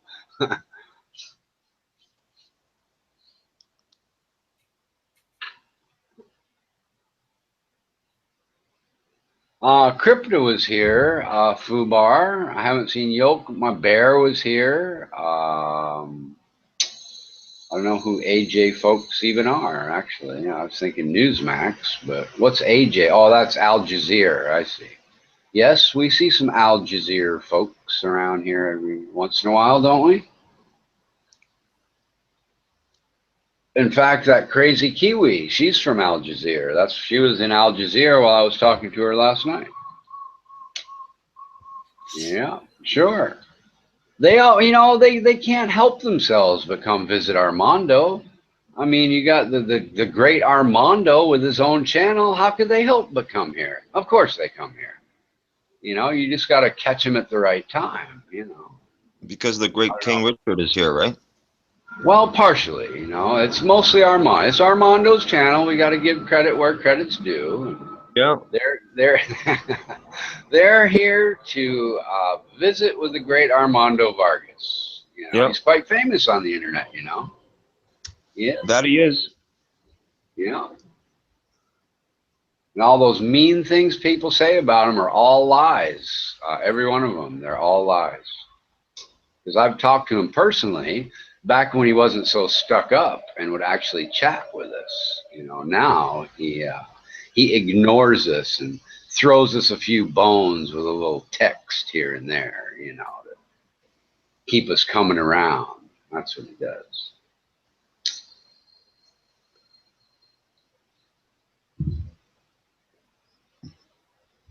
Hangs that text out there like a fly thing for a trout, you know. Well, Yeah. I'll text them for a while, and they'll just be waiting for me to get back on microphone like the real Armando Vargas.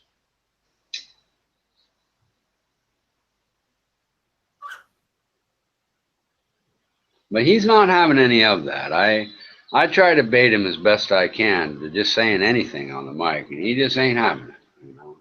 I heard you. Oh yeah, you have music playing in the background. Well, that's a wonderful fucking excuse. Jesus Christ, I got birds in the background, motherfucker. So what?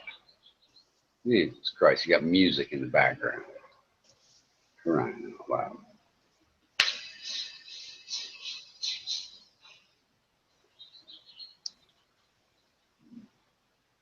Yeah, somebody will try to flag his channel because, you know, somebody was playing copyrighted bird music. one of his haters will, oh, there was copyrighted bird music. You know, that guy Richard Garnett is playing copyrighted bird music on Armando's channel.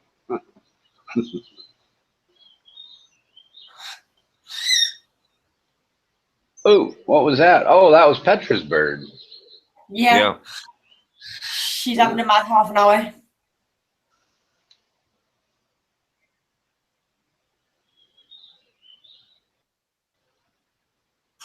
Well, Armando sounds like he's quite relaxed. He's got his easy listening music in the background. He's slicing up some onions to go with breakfast, lunch, or dinner, and sounds good, Armando.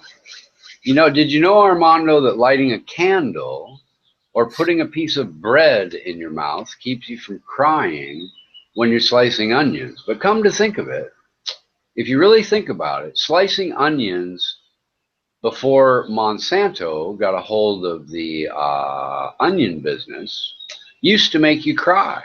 When's the last time you sliced up a few onions and had the same experience you had 25 years ago when slicing up onions? Think about it. There's something different in the onion juice. And I'm not saying it's a good thing, it's probably or a bad thing. Maybe it's a good, maybe they intentionally made the onions so you don't cry when you slice them, which would be a good thing. But they're, you know, I'm saying they're different. What do you think, Mello? Yeah, they are different, man. There's a lot of different vegetables that they messed with, man. Yeah. They messed around with but I'm the corn also. Sure, but in I'm Mexico, I'm specifically meaning the crying aspect of it. Right, I know what you meant. Is that just me, or do you think that's true? No, that's true, man. That's actually true. Yeah. And of course, I'm slicing a whole different kind. I'm slicing Thai onions, so you know they could be, you know. But even in America, I slice up onions in America, and they don't, you know, they don't make you cry like they used to, you know. And of course, I'm also thinking now that the reason I used to cry more is because I was in a restaurant slicing up a shit pile of them, so that would be different too. But I'm still thinking what I'm saying has some element of the truth to it. You know? Yeah, no, that the same applies, man. To you know, being at home in the kitchen 25 years ago and slicing an onion. You're right, man. Yeah, I just thought of that because I was making some. You know, I was telling you I like tuna fish salad, and I was making a big supply of it, and cut up a couple extra more onions than I normally cut up the other day. And I just got a little whiff of the crying thing. But 25 years ago, I'd had tears in my eyes. And like I said, the thing of putting a piece of bread in your mouth and lighting a candle, those are all things people used to do to keep from having their eyes bothered by onions. Nobody does. Nobody even thinks about that anymore because it's not a problem. Even if you used a candle, you know, if you smoke, light up a candle, it gets rid of the smoke as well, man. Yeah. Yeah, it's and I don't know, man. I know that they have that big project where they're stuffing natural seeds in the side of some mountain somewhere. So when the whole world's food supply goes to shit, we can find some decent seeds, you know. But who knows how successful that will even be if, you know, somehow the genetically, you know, modified foods fucking kill everybody off or all die at once. Who fucking knows? You know, they might have some kind of, timeline in them that we don't know about, where they, create little cancer cells in them or not. Who the fuck knows? They don't. Yeah, my old man used to get seeds from back home, from the island, buddy, that Monsanto hasn't really exploited. Hmm. Yeah, man. Yeah, you know what I'm talking about, that project where they're saving all the world's seeds, don't you? You Yeah, heard? yeah, Yeah, yeah. yeah. Yeah, I've seen that. Yeah. That's a good idea. I'm really all for technology, whether it's food, medicine, Yeah, computers. man. I don't We need mind, but we need those seeds, man. For us to right. prolong human life, man. Yeah, just in case. I'm guessing that we're never going to need them, but just in case, I want to make sure we have what we need. But you have to keep in mind too, Richard. They have to figure out what's killing off a lot of the bees, eh? Yeah, I know it. That is a conundrum. I mean, for Yeah, years and years now, they've been trying to figure that out, and yeah, nobody man. has really. And we're not any closer to figuring that out than we were years ago when people Right. noticed it was a problem. Yeah, You know, man. and the solution just simply seems to be to have more bee farmers and make more bees, not to really solve the problem, figure out Right. what the problem is naturally. And I saw Yeah.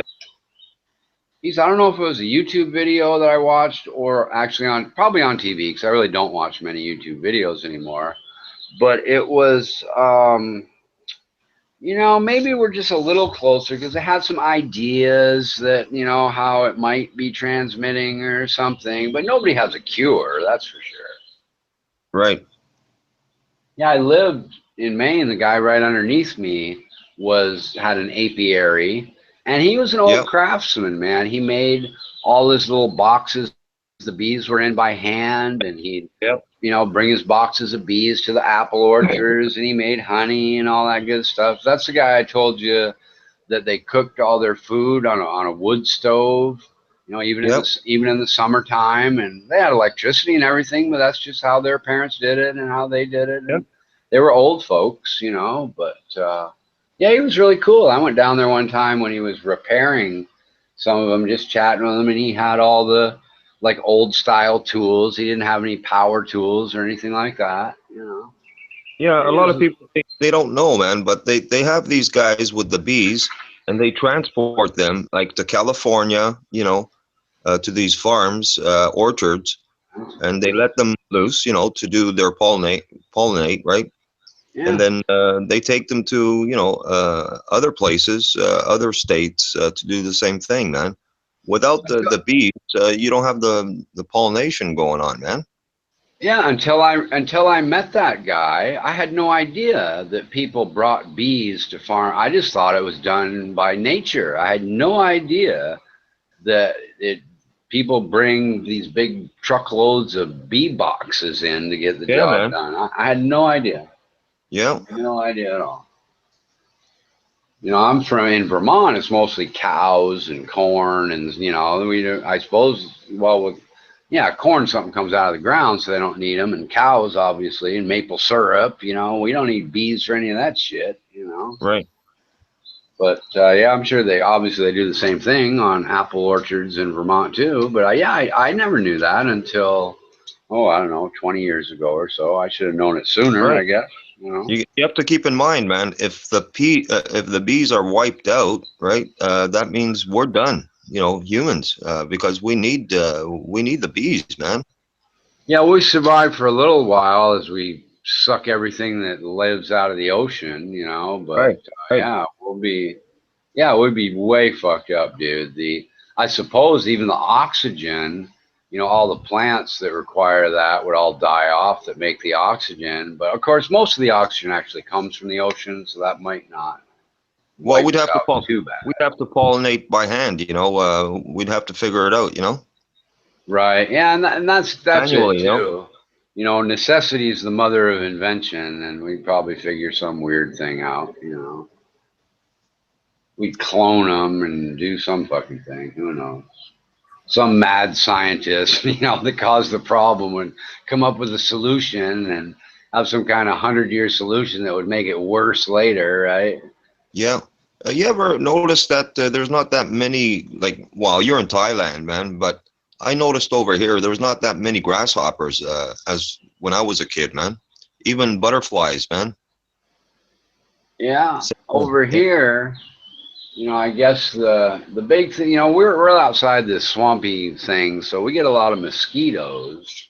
yeah, But I've really done. There were way more noxious animals around here when I first got here, and I think they did. Like I was telling somebody the other day, I think that swamp thing, yeah, the ecosystem just balanced itself out, so nothing needs to escape out of it to look for food, whether it's snakes or mice or, you know what I mean. It just, when they pushed all the snakes in there because they built the houses, yeah, there wasn't enough mice and or whatever they eat besides mice, and the lizards would come over here looking for food, and the snakes would come over here looking for food. And now I think it's just balanced out, which is why we don't have. Not that the place isn't fucking filled to the brim with all kinds of wild shit you don't want to have anything to do with. It's just they figured out, this nature managed itself, yeah. and They probably they're all started set. eating each other, man.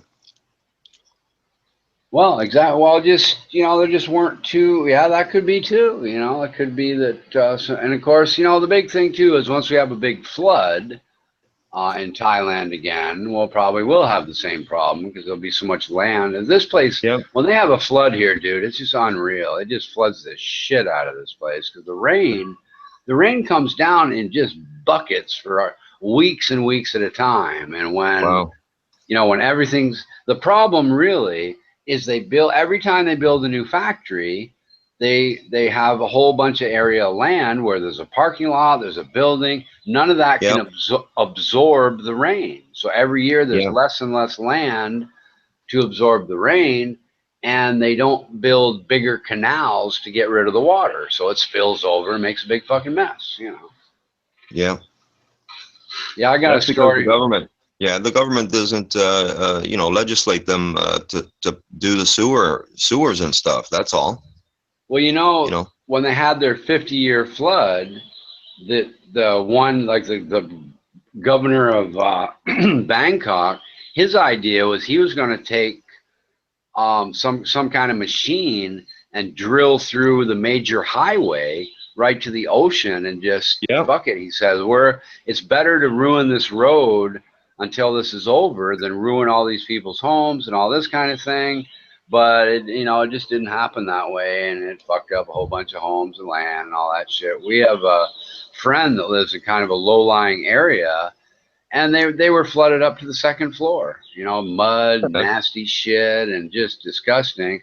They, you can kind of see it coming, so they moved all their furniture and the refrigerator and all that crap. But the whole first floor of their house was just nasty, disgusting, and ruined, kinda. All had to be cleaned out, repainted, and all that sort of stuff. Yeah, it would make sense for them to dig a canal to the ocean, man. That would really Yeah, at fucking least help. widen. They have one, but it's not big enough. They need to widen Right, it. But who knows? I mean, it's just they have these problems all over Thailand, not just Bangkok, and right, so and it's to the point where it'll be over your head in some places. So I don't even know if it's possible to do anything about it, except you shouldn't have built your house there in the first place.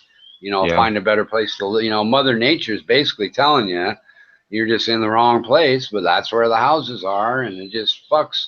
I mean, it really does mess up a lot of places. They built this new highway going down to Pattaya that goes kind of way underground, sort of at one point.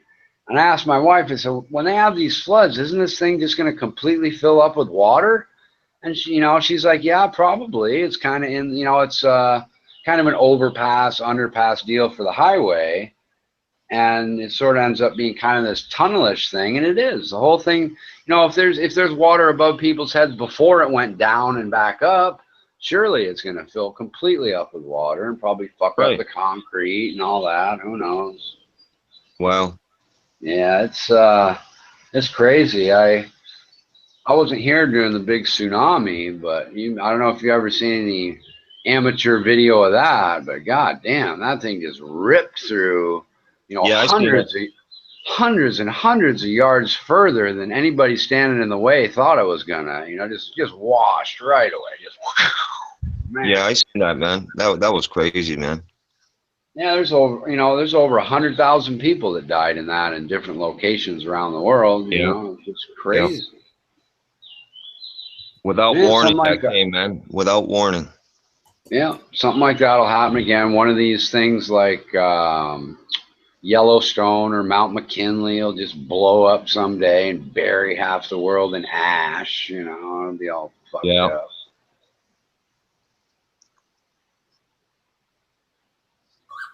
Well, I see Hank's being pleasant today. Hi, Hank. How you doing? Glad to see you. You can only handle me while you're spewing nonsense about thimerosal and autism like a dumbass. You can only handle a small dose of me while you're running around spreading propaganda on the internet, and that's all my fault. Yeah, I don't think so, Hank. Try again. Good luck with that. Oh, but did you know? Yeah. You know what he reminds me? Every time I see Hank, I'm reminded of that famous radio guy that used to come on and say, and the rest of the story, because Hank only tells the beginning of the conspiratard nonsense. He doesn't tell the rest of the story.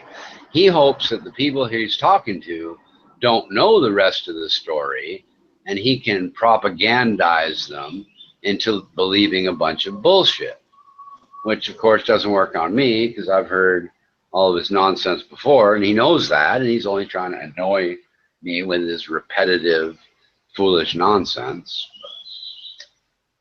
You know, that's what they say in the channels with the scientific type people. I'm not saying that, Hank. I'm saying that Rupert and Manuel and Jeremy and all the people with actual science degrees would say that, not little old King Richard. I'm just repeating the gossip.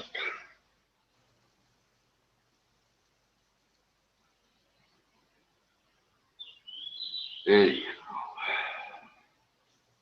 maybe I should have just let that little insult go.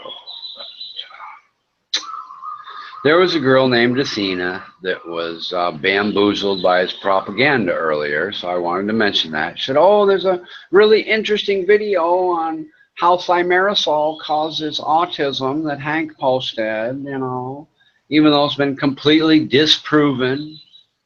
The people he cited that won their case in court lost their case in appeals court, and the judge reamed out the doctors for being grossly incompetent doctors. But what are you going to do? What are you going to do?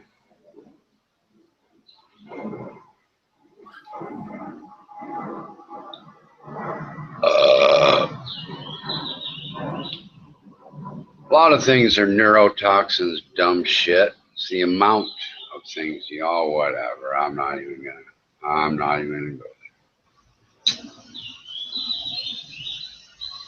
Not even gonna go.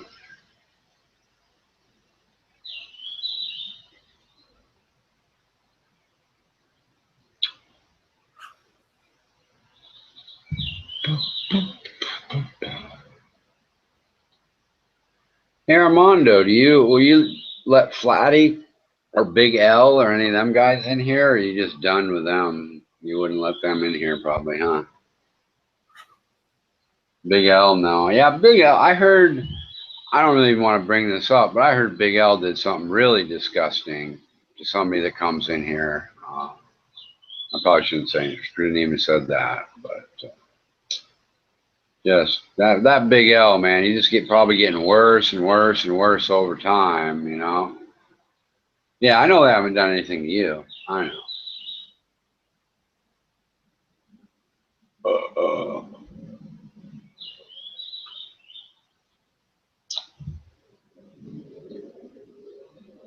Yeah, Flatty, I like Flatty, man. I was kind of surprised when he revealed himself and didn't keep on with the soundboard, man. His soundboard was the funniest shit ever, man.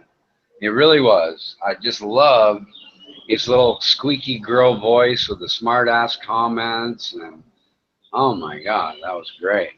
I'm just not interested, Hank Hill. Go talk to somebody else. The king has no interest in you or your conspiracies for the next 16 hours. Okay, sorry, I just don't. You're just not interesting enough with the same old tired nonsense I've heard 25 times before. I'm sorry, it's just boring. Get some new material. Come back with something interesting, not something that's been completely disproven years ago. It's over 5 years ago that was put to rest. It's just ridiculous. Just nonsense. Go talk to someone else, Mr. Hill.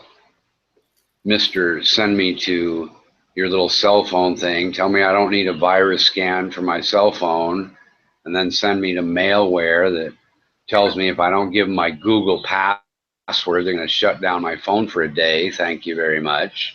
Really appreciate that one. Fucking tard. Oh, and I'm really sorry. I had no idea that it did that while I downloaded it and it didn't do it to me. I'm really sorry about that. It wasn't my fault. Yeah, fuck you, douche. This is your emoji mouth. Anyway.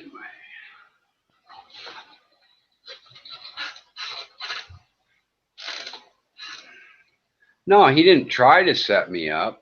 He actually did trick me into downloading a virus on my brand new fucking cell phone, Armando. Luckily, see, he's stupid. If he'd waited until I had it for 6 or 8 months, then I'd have all kinds of material, passwords, brokerage accounts and things like that.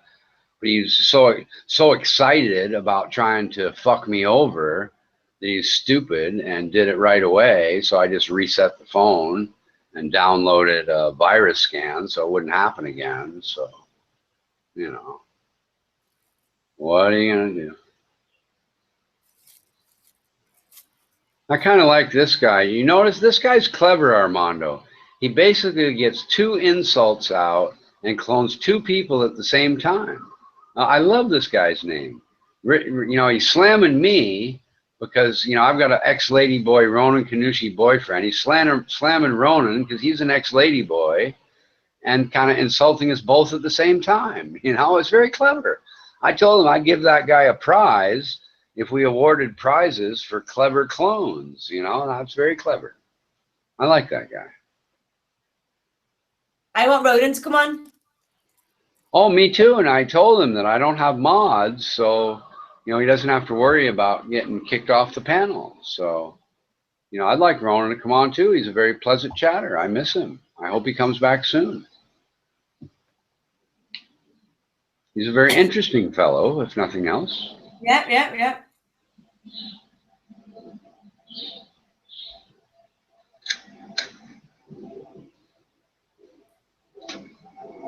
There you go, Dixie Normus, a clone with class. Yeah. It is a rarity, especially a clever, like a clever kind of trolling cloner kind of person. Yes, it was it's very cool. I like it. Now, I'm sure you may be wondering, Armando, why the king hasn't mentioned your icon to the left, because if I'm not mistaken, it looks like a crown a king might wear, and I don't think you ever asked permission for that. By the way, I've been meaning to mention that for a while. Yes, you're laughing at me. You're laughing at the king. I don't believe I authorized that either. There's a bunch of unauthorized shit going on here today, folks, at the People's Cornerstone. Yes, King's going to have to rack his brain to figure out what he's going to do about this.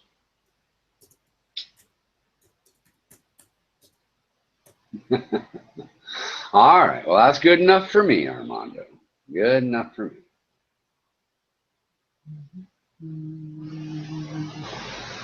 Oh, that you got any evidence you can provide a link, you can show me a screenshot. The day you got viruses, can you provide me any evidence?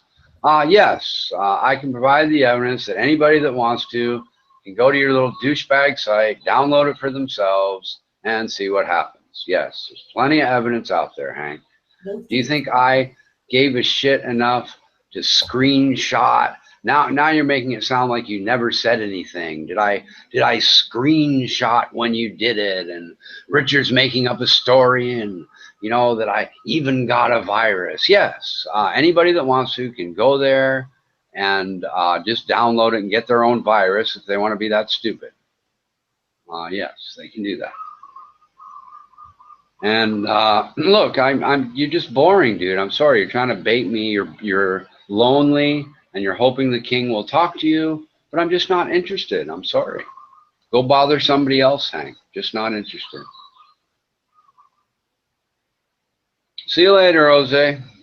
Take care, man.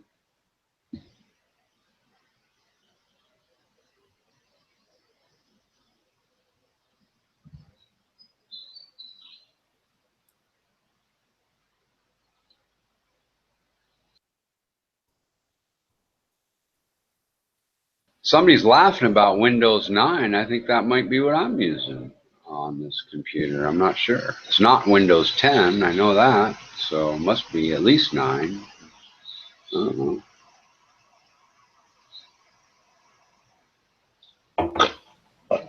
No, Hank. You would like people, by the way, to be annoyed and butthurt, and you're hoping that they get angry. But no, you're just a joke. You're the same old tired nonsense over and over and over, and it's just boring. It's embarrassing for someone your age to behave the way that you behave. You couldn't possibly make anybody butthurt because it's sad. It's just sad is what it is, you know. I can't hide any evidence. Nobody even cares what you're talking about, dude. It's just ridiculous. Just ridiculous. Just stop talking to me. Just go bother someone else, Hank, please. Go bother someone else.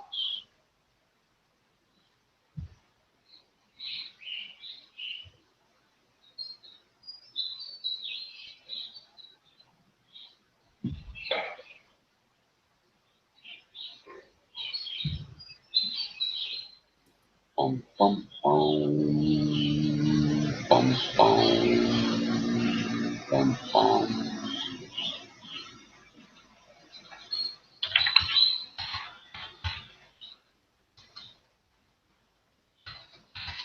Windows 9, I'm typing it in. Microsoft products. What happened to Windows 9? They skipped Windows 9. Why is it called Windows 10 and not Windows 9? So I must be using 8, I suppose. Windows 9 inbound. Microsoft to unveil a Windows 9 technical preview. April 2014. So yeah, it looks like they skipped Windows 9. Near as I can tell. Somebody said it was for the phone, but I'm not sure that's true. But I do see here a Windows 9 download, whatever the fuck that is. No, that's Internet Explorer 9 or Windows 9 for free. Free download. They're considering releasing. No, Windows 9 beta download. Here you can download Windows 9. Gives you a world. No, see, that's back in 2014. Windows 9 Pro might come as a free download, and this is back years and years and years ago. So it looks as though they skipped Windows 9 to me in my cursory little Google search. Interesting. I did not know that. I don't pay too much attention to the number of my operating systems.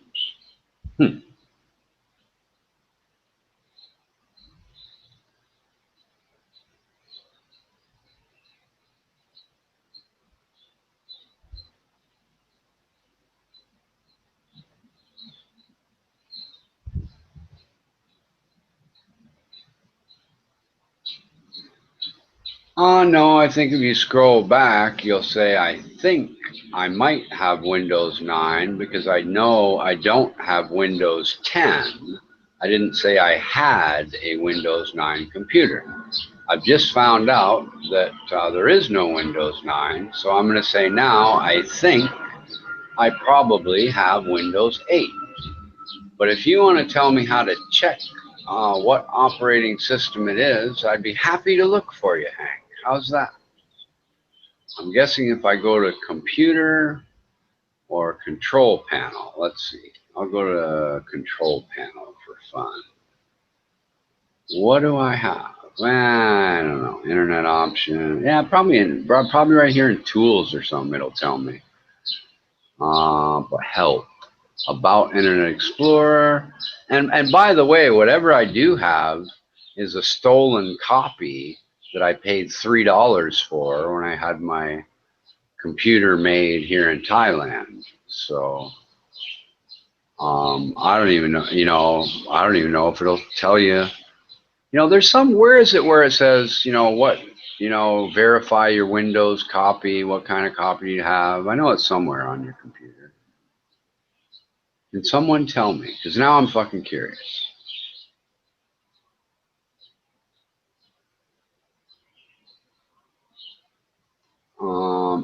Does anybody know where that little thing is where you can check what the name of your operating system is? I suppose I could find the CD around here somewhere. I'm guessing it's 8 something. But who knows? Who knows? Help. Here we go. Is this copy of Windows legal? The answer is no, so I'm not going to click that. But no, I have Windows 7 Ultimate. That's what I have. For you hackers out there that want to hack the king, it's a build 7601, Service Pack 1, 2009, Windows 7 Ultimate, and it's a stolen copy from Thailand. So I'm a little behind the times, obviously, which is why the king is going computer shopping one of these days. Richard, can you unmute Future Boy, please? Oh, yeah. Well, I don't have mods, but I'm sure Armando will do it. Oh, there he goes. Thank you, Armando. Hello, Future Boy. Hello. How you doing? Fan-fucking-tastic. And what kind of copy of Windows do you have? Or do you even use Windows? I got the laptop with Windows 8. I don't know if it's 10 or not, but I hate it. Do you? Yeah, every single copy I've had of Windows since 3.1, I've clicked the button that says, do you want to use Windows Classic or the old kind? I probably didn't come out in 95, but I don't care to learn any new shit. Just put Windows Classic on there and I'm happy. I don't need any of that Windows shit. 2000. Windows 2000 is where it's at. XP. Is that when they started with the Classic mode? Or is that your favorite? Yeah, XP. But the problem is XP is really great, but it is. Some of the new games require something better. I think even I don't think you can play the newest Call of Duty on XP, can you? Well, I have no idea, but they went to Vista, which sucked. Then they went to Windows 7. Windows 7 is probably the newest and greatest.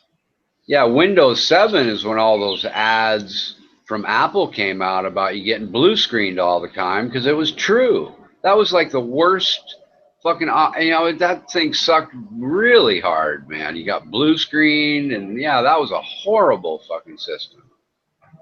Horrible. No, you're thinking of Vista, I think. Am I? Okay, yeah, probably. Whatever it was. Then they came out with Windows 7. Horrible. Windows 7 fixed everything Vista fucked up. Right. But then Windows 8 came out, and they combined tablet apps with your fucking laptop. It's like, no, I want a computer, not a fucking tablet.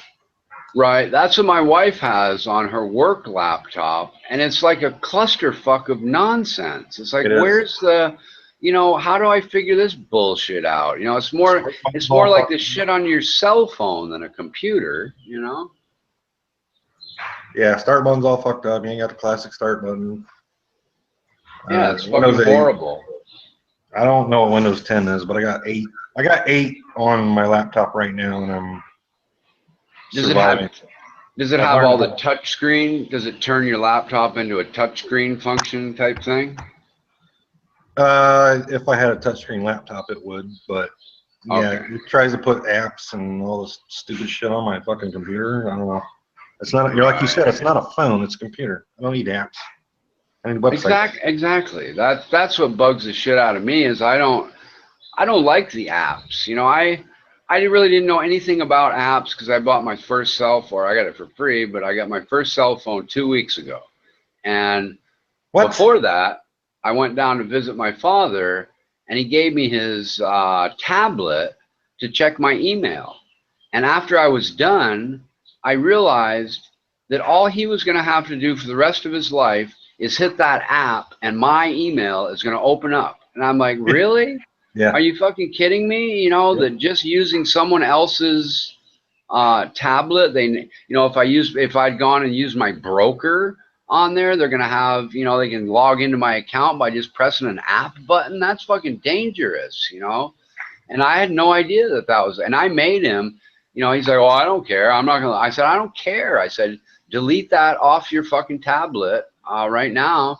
And it took him like an hour to figure out how to delete the app. He's, oh, well, you can't do that and this and that. I said, of course you can. I said, just fucking figure it out. I'm not tolerating that. You know, if you had told me that, I'd never use it. I don't care if you knew that or didn't know that, whatever, get it the fuck off there.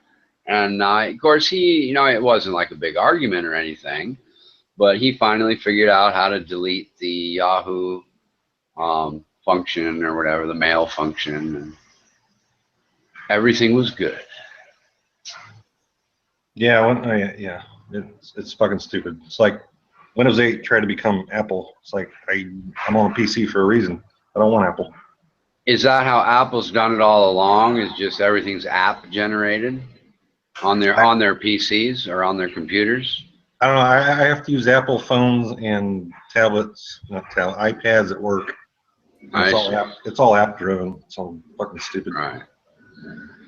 Yeah, it's in a way, it's convenient, but in the other way, it's just not what you want. It's not what I want to do. That's all. I don't. You know, I will say that my experience with the cell phone has kind of surprised me how handy it is to hook all of my shit together. So I hit one email button and a bunch of different email accounts all show up. That's easier than using the computer and going to each one. And yeah, but it's something everything you want.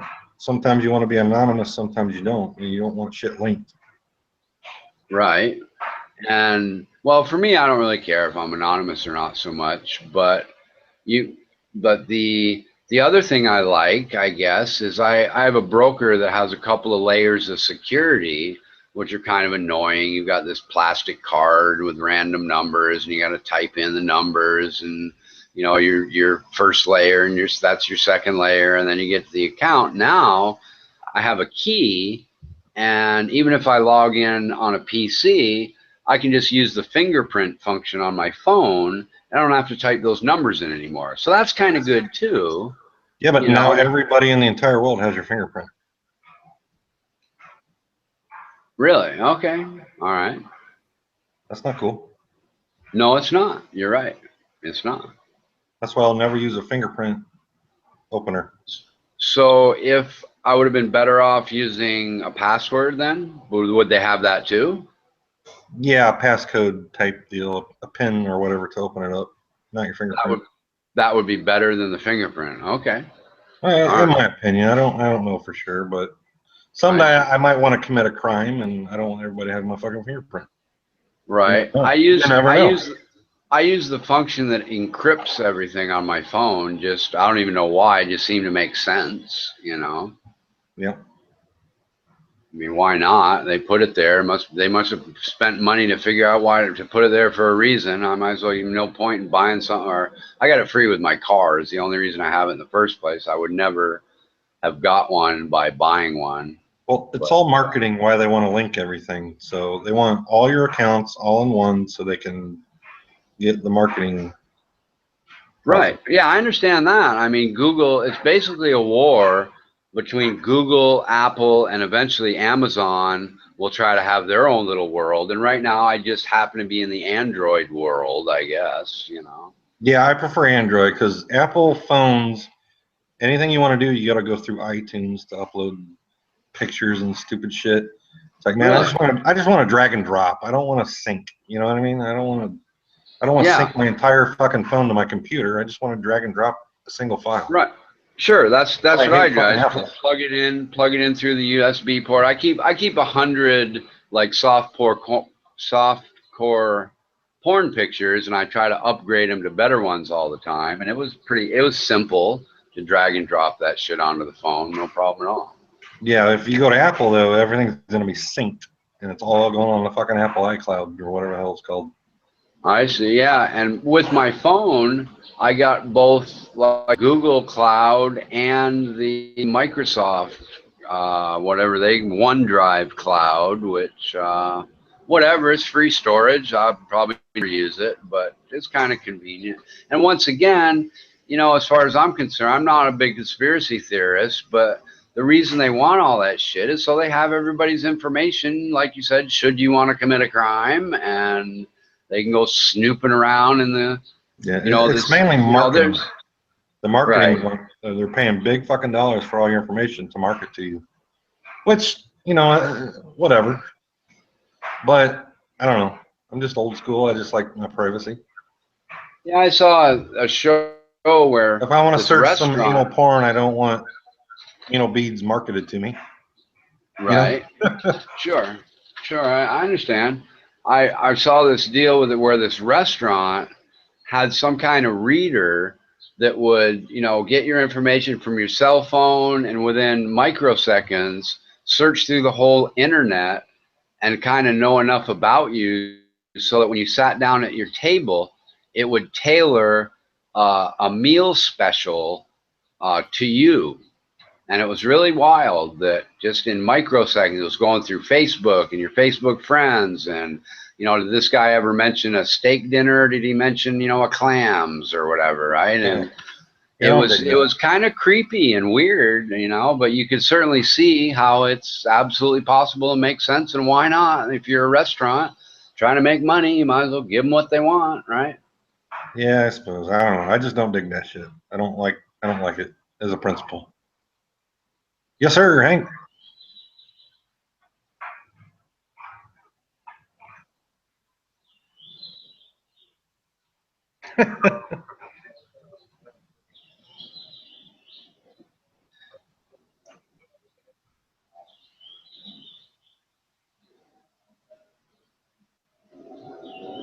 Richard, are you blaming Hank for shit? I don't know. I couldn't really hear what he said. I don't know. He looks like he timed out. He'll be back. I don't know. You think Hank's smart enough to fucking set you up to fucking hack your shit? No, but I'll tell you the story. He sent me to a website to download something on my cell phone after telling me that I really didn't need any kind of virus scan. And after I installed it and started to try to use it, it came up and said if I don't give it my Google password, it's going to lock my cell phone down for 1 day. That's what happened, and I'm sure, according to Hank, it's all my fault. I clicked the wrong button somehow, and you know, it's all a big mistake on Hank's part. But that's what happened. Awful.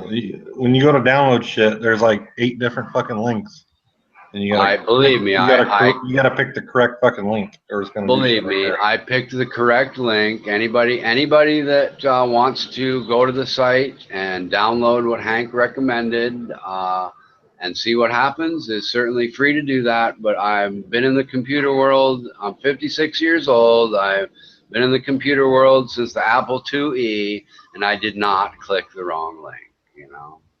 So you think it's malicious? I don't think Hank's got a malicious fucking bone in his body. My opinion. You know, I don't know. I just told you the story. That's all I know. And I'm not accusing anybody of anything. I'm just saying You that did if accuse them. I accuse them of what? I accuse them of sending me to a site, and that's what happened. I mean, All right. I'm telling a true story. I'm not accusing. Certainly, I- he didn't I make believe the it's, virus that's on there. You know, and I don't even want to get into it. I don't care. It's over. It's done with. My cell phone's wiped clean and just fine, and whatever. I don't care. So you just got your first smartphone. First, any kind of phone. Even a tip and ring dialer? No. And I had a trunk system portable phone years ago when they first came out back in the early 80s. But no, I brick? just skipped. Yep, I had the brick, but Did you? I skipped. I did a Motorola brick, I guess you could call it. But I That means skipped. you had money back in the 80s. Yes, it does. It was about $1,000. $1,000? That's like 10,000 today. Yeah, I suppose, you know, not really, but sort of. I mean, I think in 1981, I bought a Honda Civic for about $7,000. Today, they're $17,000, right, or 20, somewhere in there, I suppose. So There you yeah, it was a lot of money back then, I guess. 80s. Yeah, I think a lot of people were, maybe. I don't know. I was a young kid and was overspending, you know, too. So Yeah. Wait, you just got a fucking smartphone? Dude, I thought I held yeah, I out. know it's shocking, dude. It's kind of disappointing. It came with my car. I'm over here in Asia, and Samsung paid for a wireless charger between the seats of my model of Toyota. So they give you a free, you know, top of the line Samsung phone to go with it. And I wanted on my headstone to say this man never made a cell phone call, but I fucked that up by accepting this free phone. You've been integrated. You've been assembled. What's the word? Well, I have, Assimilated. but You've been assimilated. I have, but I've had it for about a week now, maybe longer. Actually, probably a bit longer than that. And I've only had to recharge it. I'd be on my third recharge, so I don't give a shit about it. It's not a big thing. I used it for a day. It was kind of cool. And now the only reason to have it is when I go driving. If the cops stop me, I can just call my wife and let her talk to the cops, and I'll be on my way, you know. You can also look at porn. Well, yeah, and the thing is what's really cool is when I set it down in the seat, of course, the screensaver plays because it's recharging, and I just look down and there's all my 100 pictures rolling through, and it's so bright that I have like 90% blackout in the windows, but you can still see it through the windows. So as I come back to my car from the 7-Eleven, the pictures are rolling on through. It's very handy. Whoa, don't leave your cell phone in the car when you go on a 7-Eleven. Well, I don't know. Everybody's got to one. get robbed. You're asking to get your car broken into. Really? Don't do that. Yes. Somebody's going to smash my window just for a cell phone? You never fucking know, man. Yeah, I suppose. But actually, they wouldn't smash my window for the cell phone. They just want the porn on it. My pictures are fantastic. At least turn it off. Good advice. At least turn it off and put it in your glove box or something. I don't know. Yeah, put it in my pocket, I guess. You're right. It's kind of stupid. And I don't know as I've actually even done that. I've had the car for 6 weeks now. It's only got 600 kilometers. I use it to drive to my house to the 7-Eleven, which is probably about Are you Canadian? 1 kilometer. No, I'm in Thailand. I'm an American. But. Okay. Fucking kilometers. Damn the rest of the world. Yeah, and they drive on the wrong side of the road too, and I already scratched the fender up, getting too close to the curb, and I think the guy that I have wash and wax it had some stones on his sandal or whatever, because he stands, you know, opens the door and stands on the top to you know, run the buffer to wax the roof, and there are these little scratches on the side piece, which I don't care. I got free insurance. I'll take it to the paint store after there's a couple of more scratches on it, but no big deal. They're not obvious fuck ups anyway, so whatever. But the truth is, we have another one, the similar model, that's got one scratch on it, and it's about 8 years old. And this one's already worse than that one, you know. That's My bad. wife, well, it's only worse because the other one's been in the shop. We've smashed the shit. That one's been in the shop for major damage 3 times, so I shouldn't say that. Drunk driver smashed in the back end. I was drunk twice and smashed the whole left side twice because we drive on the wrong side of the fucking road. And yeah, I don't drive drunk anymore, and I haven't gotten in any accidents, so I felt comfortable buying a new car right up until I ran it into the curb the other day anyway. And then here's a story for you. I hired this guy to come over and hook up a new gas stove I bought with the other gas stove. Just some fucking random dude my wife calls, right? So he comes over. My wife had no idea what happened to the car. So he comes over like little Mr. fucking Tattletale and says, oh, you know, your husband, you know, hit his brand new car on the curb and scratched it the other day. And my wife tells me, and I like, tell that motherfucker to get the fuck out of my house. He's, oh no, be nice. I said, dude, if we were in America, I would punch that guy right in the face right now for being a little bitch, you know. Oh no, be nice, let him hook it up and get out of here. And like, fuck him.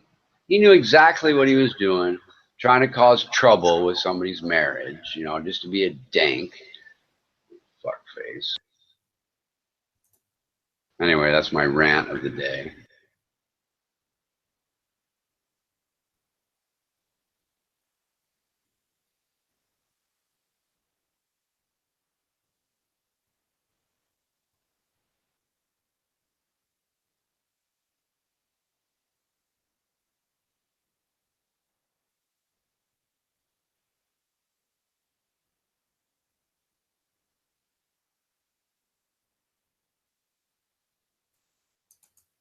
Crystal Cute, we all have a question for you. Everyone wants to know, but I have been nominated as the question asker. And what we would all like to know is, what do you and Buddy discuss your friendship with Ronan Kanushi and his lack of friendship with Ronan Kanushi? Or do you just leave the internet completely alone when you guys are done? Everyone wants to know, and I don't think I'm outing anybody or tattletaling because it's a curiosity. You know, your husband, you know, isn't especially fond of this gentleman, and you're good friends with him, and it's just interesting. And we all want to know, and if you don't want to share, that's okay. Yeah, but this is serious, Richard, is it? We don't like take you home with us, you know, like what's going on here, like doesn't affect your day. I think it's probably don't talk about it at all. Let's see. Yeah, I don't know. Maybe she doesn't want to say. Maybe she will say. I don't know. It's not really anybody's business, I guess. I could ask Buddy too, and I'm gonna ask Buddy. I just happen to see her first, but it's just kind of weird, you know. It's just it's interesting, it really is. It's one of those conundrums that the king would like to have answered someday because he's curious. That's all. Not getting nosy. If you don't want to say anything, please don't.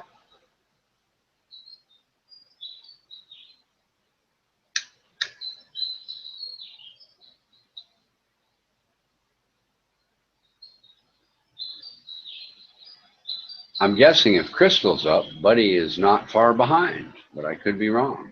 Buddy might be out working. Who knows?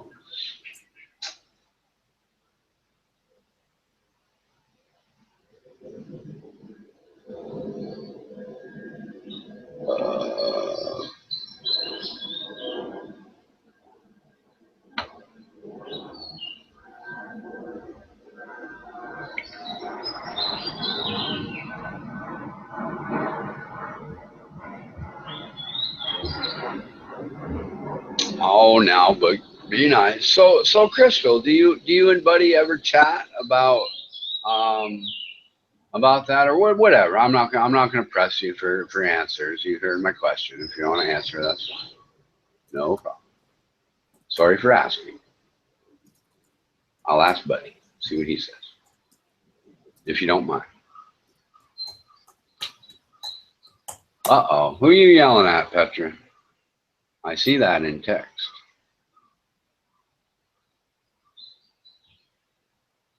Uh-oh.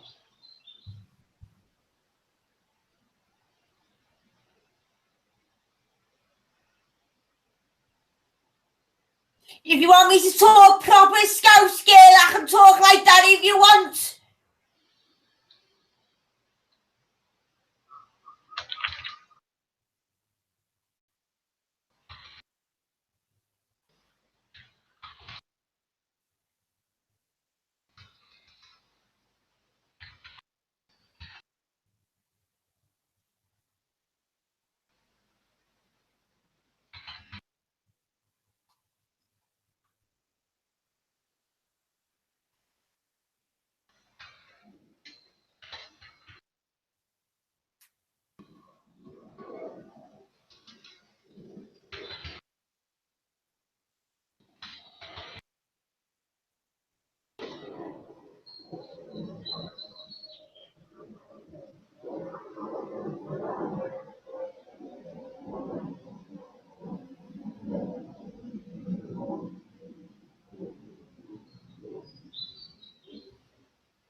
No, Mr. Strawman Douchebag, I wasn't complaining about that at all. I was complaining about somebody tattletaling about me scratching my car to my wife. It had nothing to do with asking a question to me. Once again, you're just being a boring, boring, boring troll. Please. Well, I can explain the flat Earth very easily, Boogie. The flat Earth is really, really flat, but you take that flat Earth and you bend it around in the shape of a sphere, and you get the Earth. Yes, it started out flat, and then it was bent into the shape of a sphere, and that's how it happened. It's all round now. I hate to disappoint you.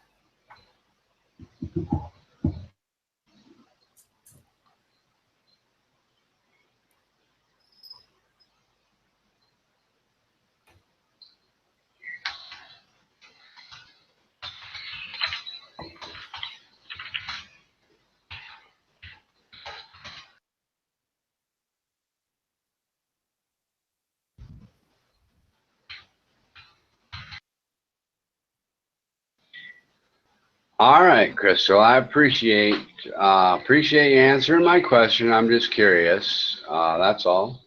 So yeah, well, that's interesting. I think that, you know, if it was me and my wife, we would probably talk about it once or twice and then decide to like never mention it again. You know, we just wouldn't bring it up. You know, she'd be on her laptop, and I might even see her doing what she's doing while I'm in the same room, but we just wouldn't discuss it when we got off the internet. You know, that's.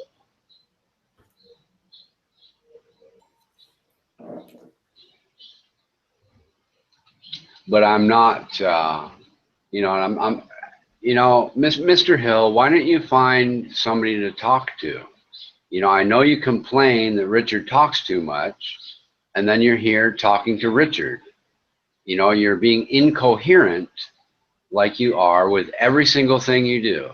The first thing you do is come in the room and complain that Richard's talking, and then you do nothing but talk to Richard the whole time, who naturally he's going to respond, and then you can complain that Richard's talking because you're talking to him.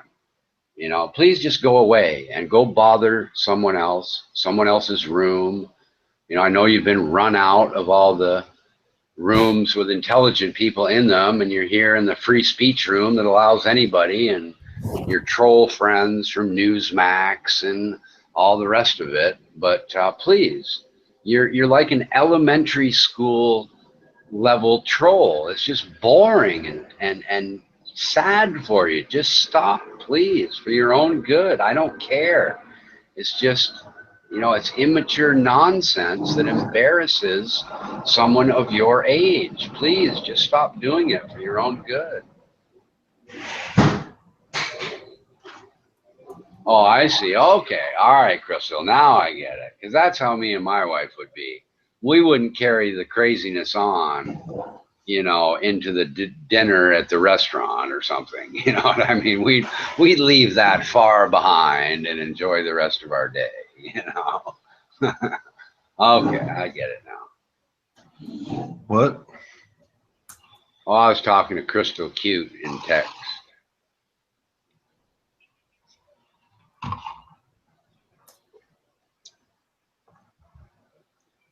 Good night, Dixie Normus. Nice to meet you. You have a wonderful night, I guess, where you are.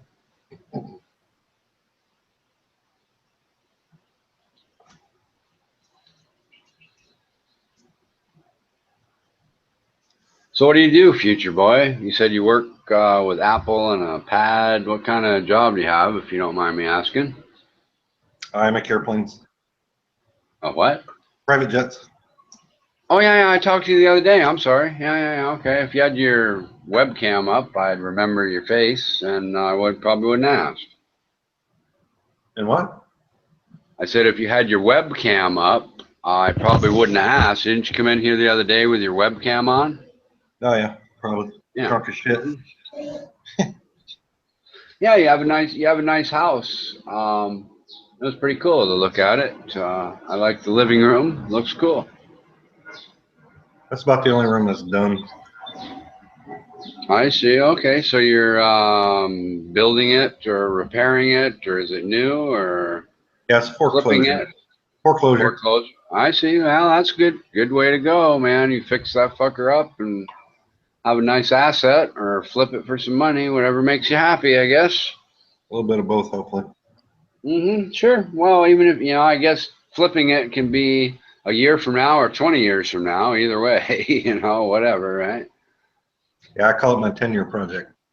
Yep, there you go. My dad took over 20 years. We bought a 32-room house and started at the very top, and he pretty much did one room a year and busted out some walls and made 2 rooms into one really big room in a bunch of places. And it was kind of like an old, it was actually a house on the Underground Railroad in Vermont, and it had the slave quarters on one side and the rich people's quarters on the other side.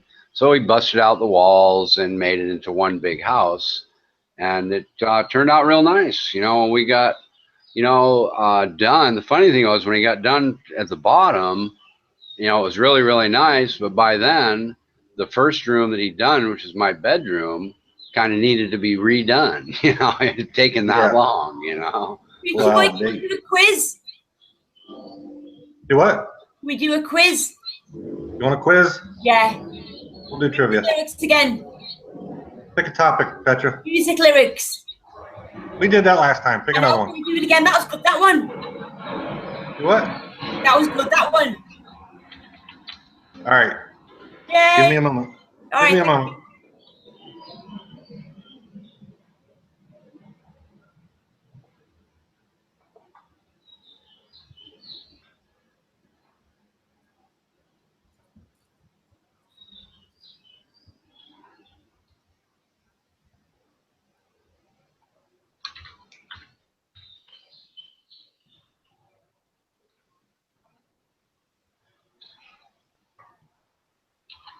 We're going to mix it up a bit.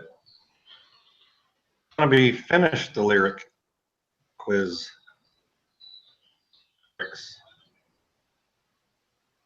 Okay, got it?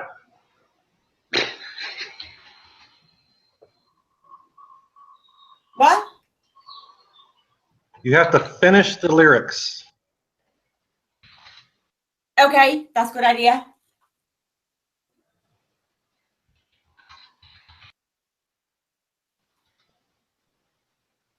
All right.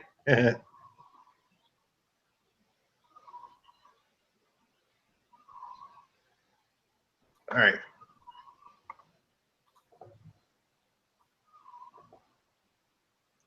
Oh, shit.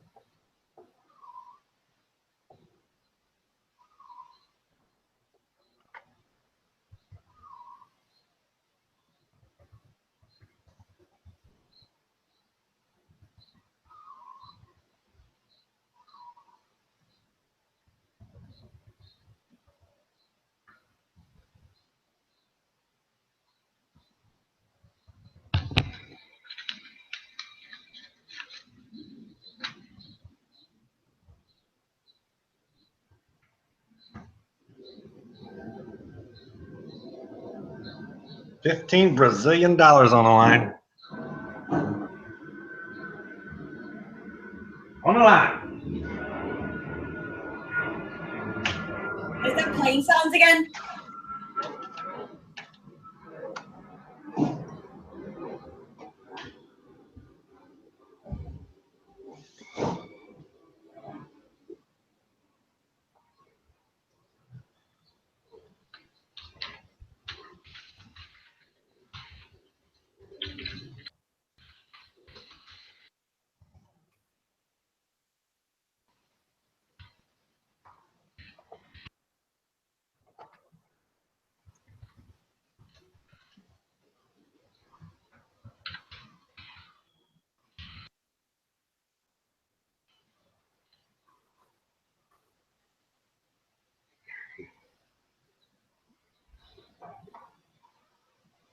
Patience.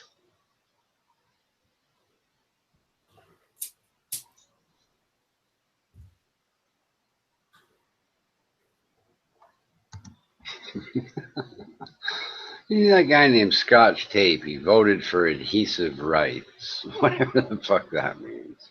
But it's funny.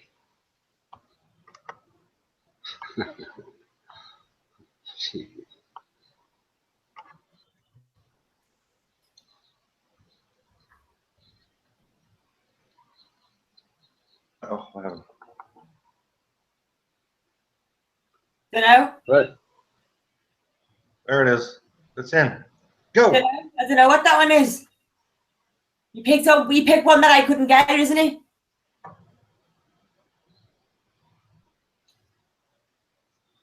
Wait for me, man. God damn it. Moving to the country. Don't know that one. I know the Moving name. to the country. And I can't. I'm the only horse in the race. Is that too obscure? Holy shit. Oh, yeah. Everybody knows.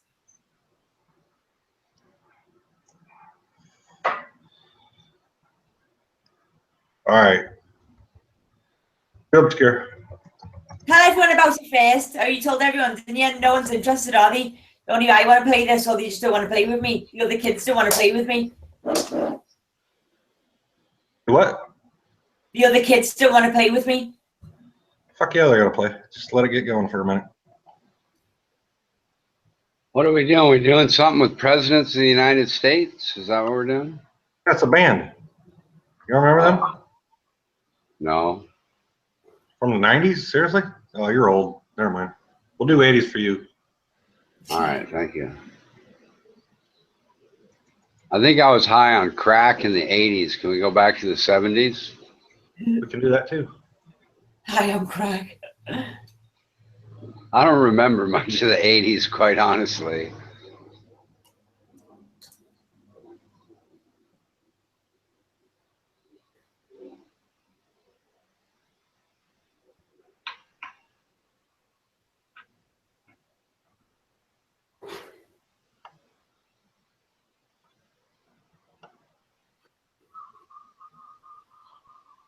Ugh, yeah, I'm fucking tired. Jesus Christ, 8 o'clock in the morning or 8 Oh, fucking you coming know, on 9. I don't see that Christ. time now. I got up at 12 today. 12 o'clock. Why? I'm not really tired. I'm just fucking lazy. Is the truth. I'm lazy, yeah, but you know, I get what I need to done. Get what I need to do. But I went to see my mates for a bit today. They got walking back to my house. I got caught in the rain, like, so put me off. I had a bad day caught in the rain.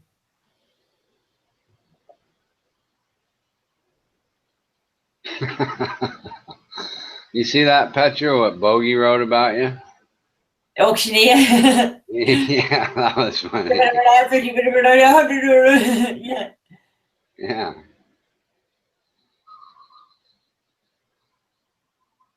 This guy Scotch Tape is funny as fuck, man. If my brother Duck tries to join the band, the fucker he is a troublemaker. Oh, join the band. What the fuck, man?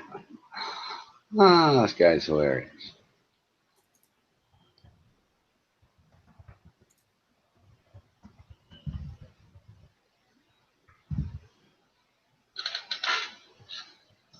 You were on LSD in the 90s. Yeah, I was on LSD in the like 70s, I guess, when I was a kid, and a little bit, yeah, in the late 70s. And, yeah, I just stopped looking for it, I guess, when I get out of high school and get out of the military and all that. But yeah, LSD is one of those drugs that's actually fun. It's not like crack or heroin or meth or any of that crazy shit. I saw her face. Now I'm a believer. Then it's not her face. No, I'm a believer. Not a trace of doubt in my mind. I'm in love. Ooh, I'm a believer. I couldn't leave her if I tried. You gotta type it.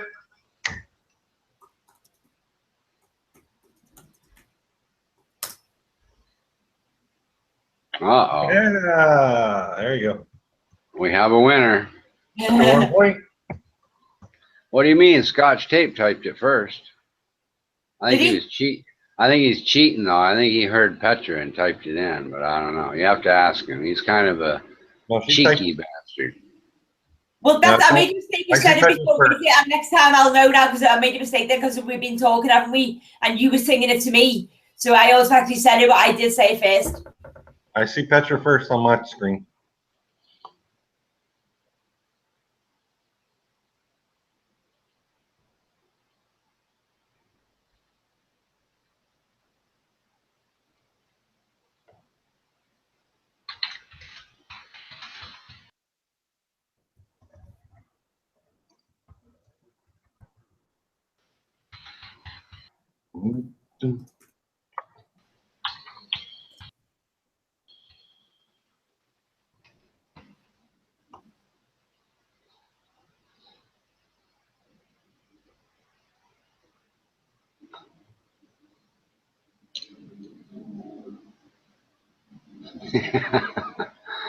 Oh, this clever clone guy. I love this guy too.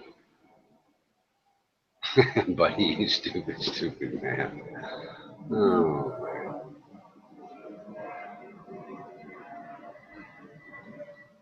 All right, here we go.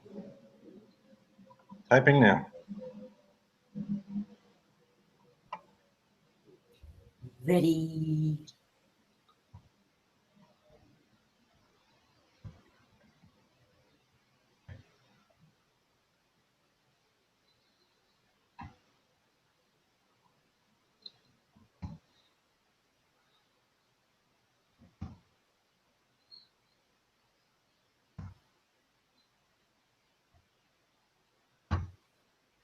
Oops.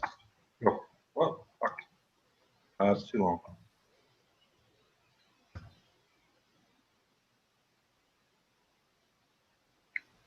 Maybe too many words. Hold on.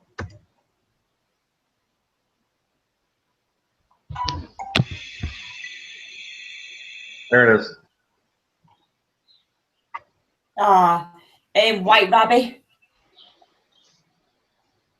And the one. No, couldn't get that one. Sorry. Scotch tape. There you go. Scotch tape. 1 point. Bam.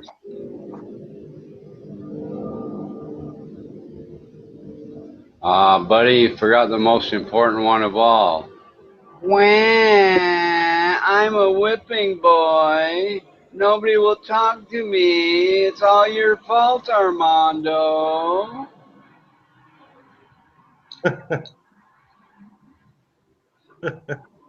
Duct tape, brother. There you go. Duct tape's brother. What the fuck, man? All right, pick a decade. Someone pick a decade. Go. The chat. 20s. I don't fucking know the channel. 20? I'm just Someone in kidding. chat, pick a fucking decade. I'm kidding. All right, I'll pick one. I don't know We'll do dick 90s. about music. We'll do an easy 90s. Easy 90s. You have any Lawrence Welk? No. We'll do an easy 90s.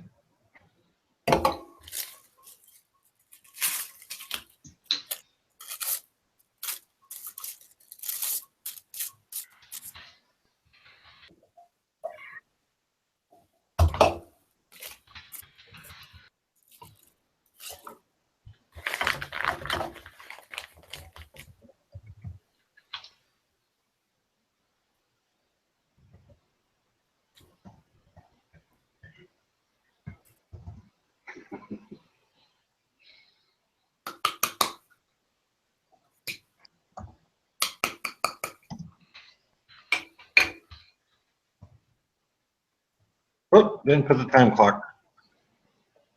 There it is, though. No time clock. You gotta go.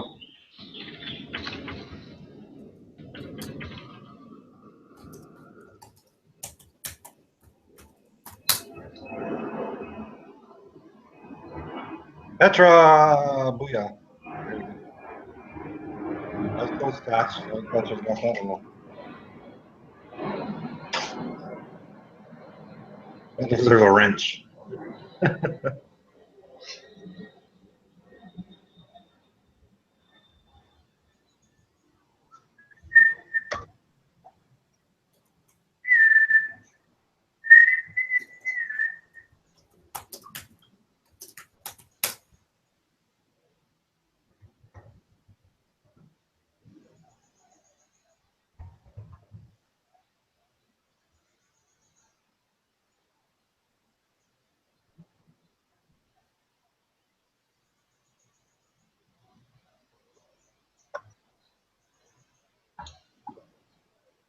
All right, here we go.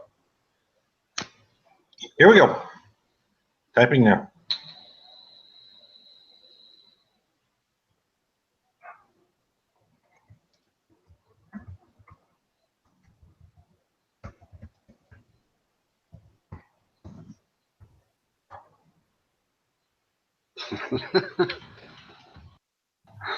What the fuck, man? Oh my god. How could they not like this guy on Al Jazeera, wherever the fuck he came from? Armando? Makes no fucking sense at all, man. It's the funniest guy to come along in months, man. Are you kidding me? How could they not love this guy? Yeah, he's fucking hilarious. He's got that dry humor that just cracks you the fuck up, you know? I mean, come on, man. I'll tell you why. Because those people are so hell-bent on trolling that they can't possibly have a good time, and it would just kill them to laugh. You know, that's why. You know, it's like, oh, if they laugh, you know, somebody might have fun and take away all the trolling and the meanness and all that kind of crap, you know. It's like, oh, no. You know, we can't say somebody's funny, you know. Oh, you are, man. He's made some really funny jokes, man. He really did. One-liners like that are really funnier than a big, long, drawn-out story, especially in text, you know. If you can say something funny in less than 10 words, man, it's even funnier than a couple of sentences, you know.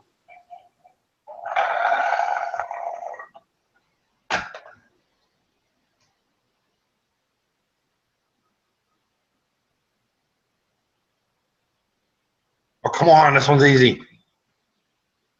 Don't know it. Like I know the song in that, but I don't know. You know, I know a lot of song lyrics, like, but you know, everyone's got different tastes in music, haven't they? You've been thunderstruck. Oh, Hey, even I know that one. That easy.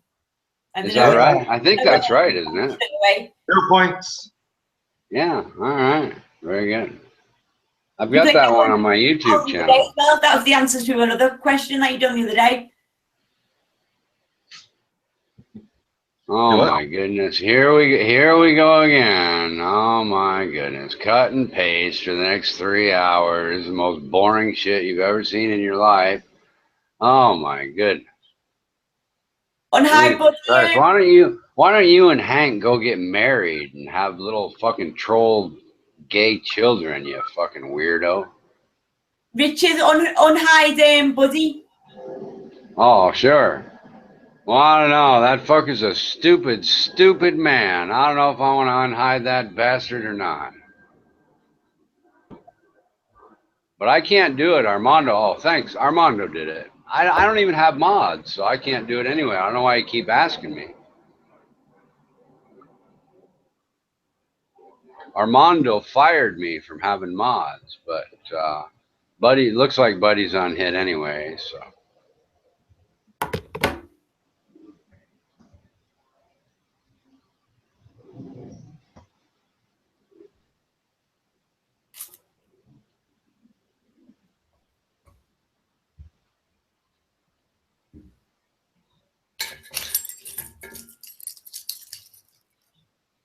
Petra, you're not paying attention. Why, what's up? Oh. Scotch tape. Oh, that went to Scotch tape, 1 point.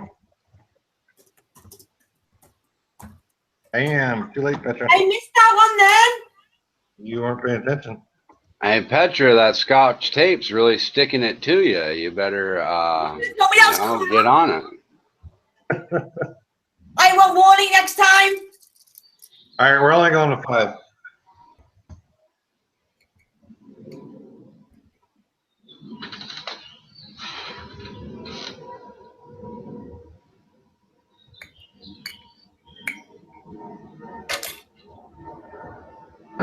Everybody else needs to fucking step up. It is a hard one, like, because not many people know they have the exact lyrics to songs. The lyrics are often misheard.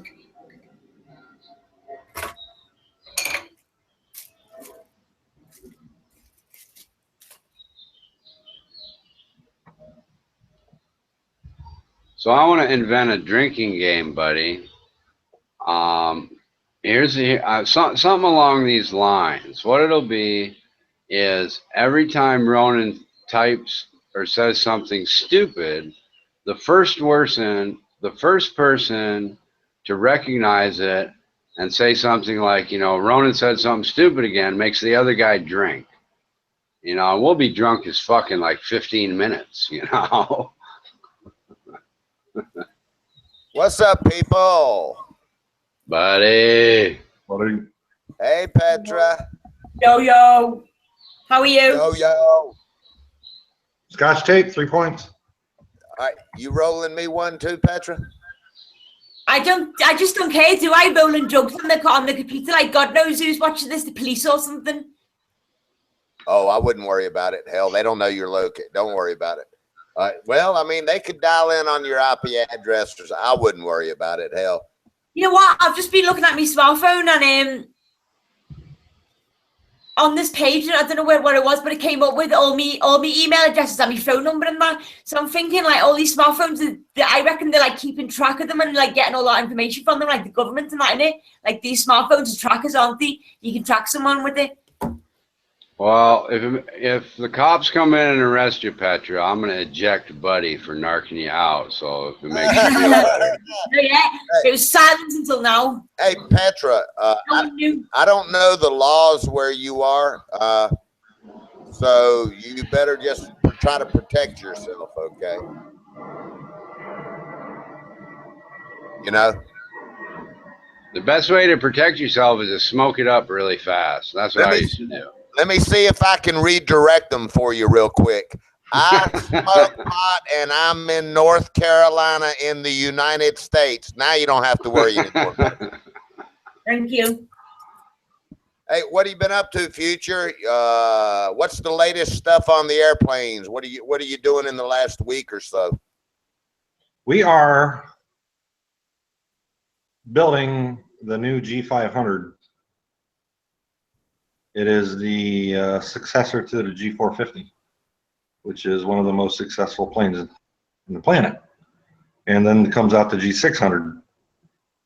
And now this is private. Has 1 point, by the way. Private sector planes, Future? Yeah, private / corporate planes. Yeah, that's private, corporate, yeah. We're fine tuning it right now before it goes for sale to the public. Oh, okay. So since I'm not up on, so when they test the, okay, so they do all their testing, blah blah blah. Who actually takes? I do all the testing. Go ahead. well, yeah, as far as they're on the ground, but who actually takes the fly trials? Well, there's test pilots, but we go up with them to test all the cabin shit and all the luxurious bullshit that goes with it. Yeah, I tell you, man, when I was working on fast attack subs, that first fucking sea trial that the sub goes on, man, but that's some scary shit. That's General Dynamics about the subs, isn't it? Say again. General Dynamics about the subs, right? Or not? What Dynamics? General Dynamics. Well, at the time when I was there, it was owned by Tenneco. Okay. Tenneco owned it now. Now they've been bought out since I was there, but it was Newport News Shipbuilding is where I worked. Right. Yeah. Yeah, I don't like going on the first flight. I go on like the third flight though. Yeah, man, that third sea trial, is usually fine and dandy, but man, that first sea trial is when everything goes wrong, and that's some scary shit, man. But anyway, I imagine it's a lot more finite with the aircrafts. Yeah, the pilots and the flight test engineers, they get great big fucking bonuses on that first flight. Yeah. So I don't go on the first flight. Fuck that. And I don't want to either. Yeah, I'm just now getting informed on the latest stuff going on.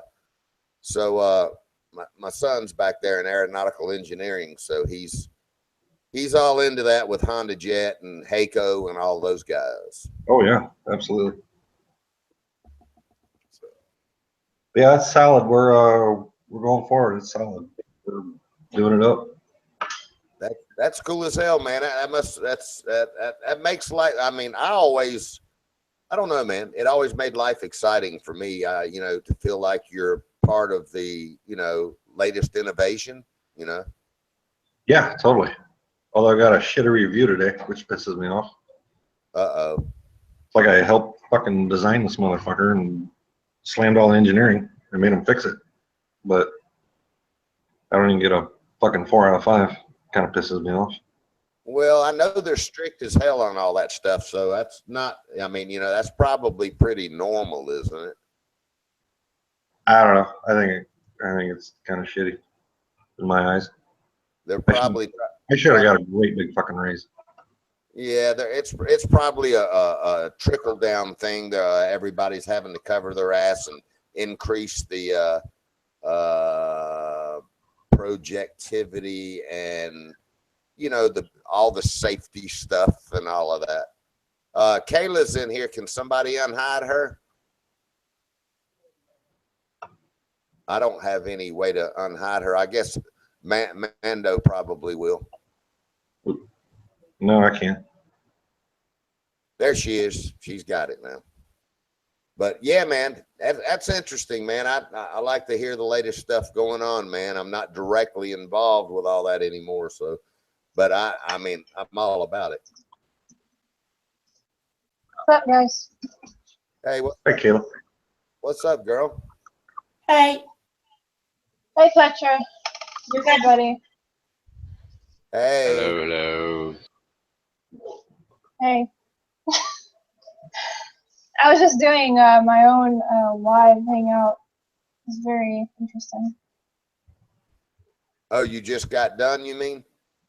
Yeah, nobody was really joining it, even though they're like, "Oh, make a live hangout. You haven't done one in a while." And so I do one. And like only one person, 2 people show up on the channel. It's like a waste of time.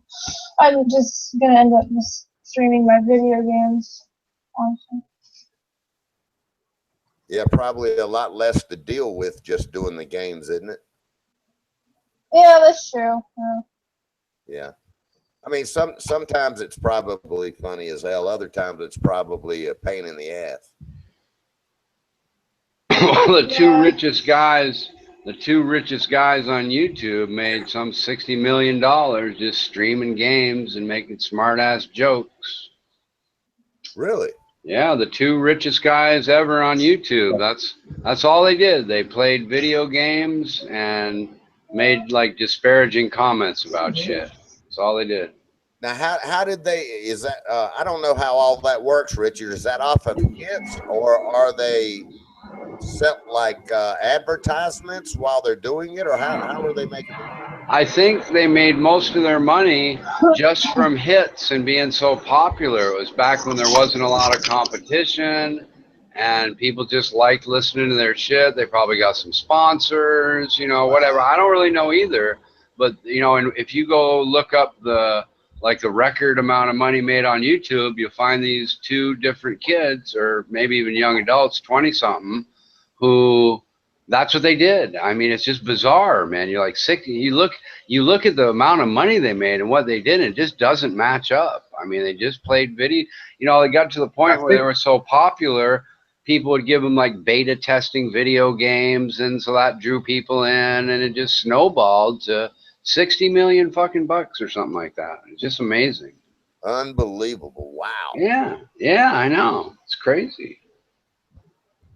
Fuck, Armando must be making something, or he wouldn't be putting up with this bullshit. He ain't doing it for nothing, I would imagine. I don't know. I'd like to know how shitty a channel you can have and still pocket at least a beer a week, make just a couple of lame videos and get 100 hits, or does it take 10,000? I have no idea. Yeah, well, if he's not, man, he damn sure deserves it, I can tell you. Yeah, that's for sure, man. Sometimes it's funny. Other times, he probably has to put a helmet on so he doesn't have to hear anything or whatever, right? Put some earplugs in and, right. fuck, Right. I don't know if I could do, I say that, but we're here all the time. So whatever, right? We're not getting paid. Yeah, well, I mean, I've seen him deal with a lot of shit in here, so I hope he is getting compensated somehow. But yeah, people calling him a nigger and making all kinds of accusations and threatening his family and all kinds of shit, and he still trucks on, makes a new hangout, crazy people ejecting people, so he has to make a whole new room. I don't know what kind of an asshole would do that, but it happens. Well, let's see. Is Conducci still in here? He ought to get his ass up here. No, but I noticed that he was saying that he was getting his stopwatch out and timing how long it took for somebody to say his name. And it's been mentioned twice, and he said that like 4 hours ago, and nobody's mentioned him or said anything about him until he came back. It was kind of funny, actually. Well, I was watching to see myself, and I almost just said, oh, I felt sorry for him because nobody typed his name, and I thought he might be having his watch going, his battery might be running low, so I was just going to type his name so he could stop it, but I decided not to.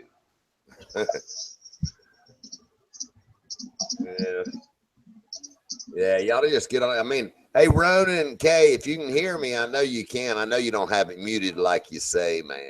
Yeah, I know. It's President's Day, man. Come on Get up. Ronan on here. Why isn't Ronan on here? I don't know. He's not. Same reason he's been saying it lately. I don't know. Let's go 1 point. Hey, no, Scotch. Ronan's afraid he might be the whipping boy of Buddy. That's what he's afraid of. You know, I think he said that before. Hasn't he said that he's your whipping boy, buddy? Yeah, but I thought he was referring to you kicking his ass. Me, I've been nothing but nice. I love that guy. He's my favorite chatter. I know. And thanks to him, I have my mod privileges revoked by my buddy Armando. I couldn't believe it. Yeah. Sent me a private message, says, look, you know, you won too many times and I can't mod anymore, you know. I mean, the guy's got power, man. He's already got us demoted. I know it. I've been demoted from the king to something King Jr., I guess. I don't know. It's hard to say. I want Ronan K to be my neighbor. Why? So you can throw rocks at his house? I want to cut his chain in two with a pair of bolt cutters. There we go. Ronan can ride his bike with no handlebars. Yeah. Hey, hey, Ronan. Right treat. Armando said on President's Day you cannot say anything negative about Trump today, or you will be banned for a day. You better watch it. You know, it's funny. I saw a picture. Ronan posted a picture of his bicycle, and it doesn't have a seat. And I'm wondering why that post is just sticking up with this funny kind of round thing on the top. How does he sit on it and ride it? I think it's he's figured out kind of what Kayla has said. All right, I'm gonna go ahead and say it. I don't think he's got a seat, and I don't think he's got any handlebars. I think when he sits on it, it's going up his ass. Well, you know, I hadn't thought of that. That could be it. Let's see. Let me scroll over there. I can't go against Ronnie. Okay. Hey, Honest Pack. Come on, Packy. You love me. You know you love me, you bastard. Why are you going against the king? Come on. I'll be right back. Packy.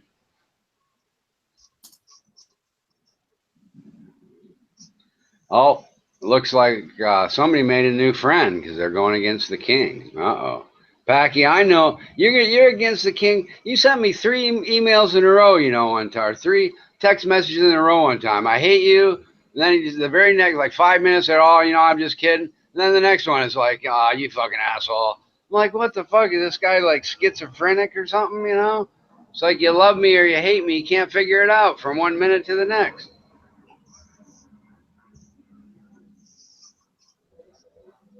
And this, do you see the jokes that Scotch tape guy was posting, buddy? Oh, man. I love that guy. If it is a guy. Is it a guy or a girl, Armando? You know him. Packy's a dude. No, not Packy. Scotch tape. With his brother ducked. You know, I mean, it's just ridiculous. You know, it's funny, man. You know, how can you not laugh, you know? It's just too stupid, man. Got the icon and everything. Tape is that like a new person? I guess, you know, but he came in, he's like for, I don't know, some kind of rights that were funny, and I don't know. He just made some funny little jokes, man. It was hilarious, man. Yeah. You're welcome, Scotch. You know, we want you to come in on the mic because I know if you can type those jokes, you can probably crack some pretty good one-liners on the panel too. And happy President's Day, buddy. I know that you're a good flag-waving American. No matter who the president is, you support your country. So happy President's Day, everyone. You too, Kayla, and Future Boy, and even you, Armando, who stole my crown that you're using without my permission. And Petra, I know you're not American, but happy President's Day to you too. Thank you. You're very welcome. Best of luck.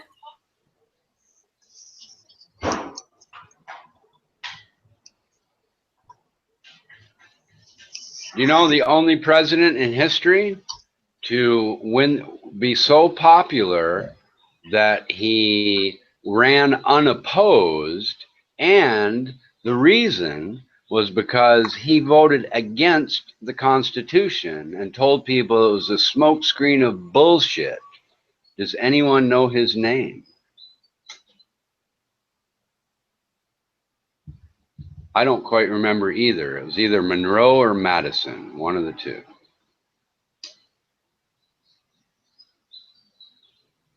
A little trivia for you.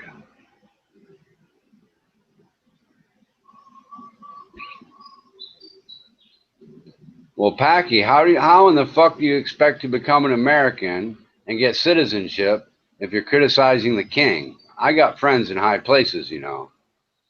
You're gonna have to be nice to the king if you think you're gonna become an American.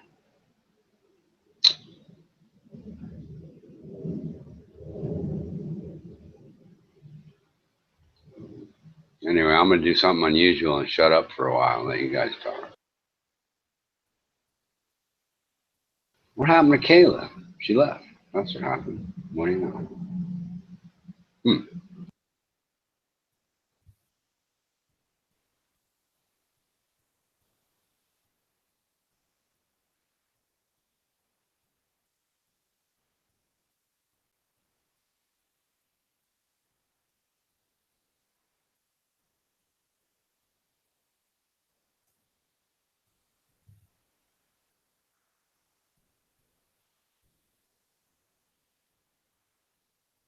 Well, I got some news for you there, Mr. Armando.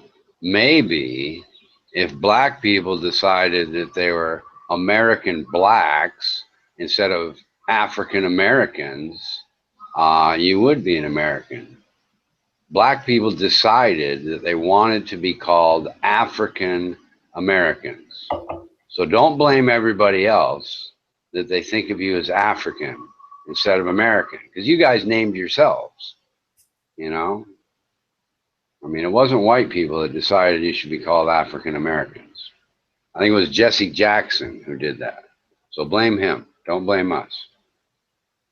It was the Congressional Black Caucus that decided the term African Americans was what everyone needed to use, or they would be labeled a racist. If they used the medical term of Negroid, you're considered a crazy racist. You go to a hospital, they don't think that way, but yes. If you use the correct term, you're a crazy racist. But it's okay to say white people instead of Caucasian. I'm not sure why, but it is. Okay.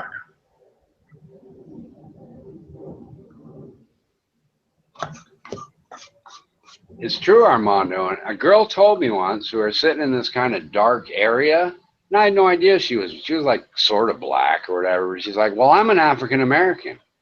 And you know the king, you know, I had to come right back with, oh, really? What part of Africa are you from, ma'am?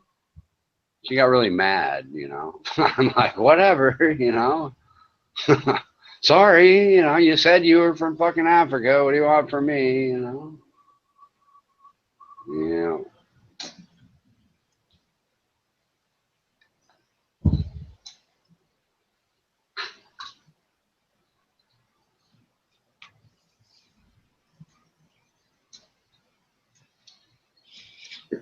Huh.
Good for him. That's the last thing fucking criminals need is some fucking law of habeas corpus. Who gives a fuck? You don't break the law, you don't have a problem. I don't give a fuck.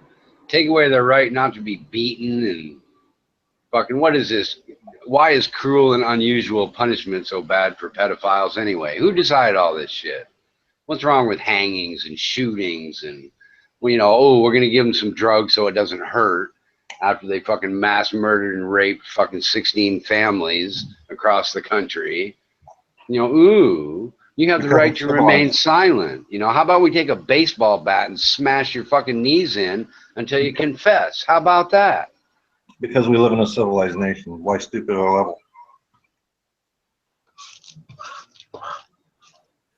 Hey, that's an interesting subject, Richard. Now, I'm a firm believer with now.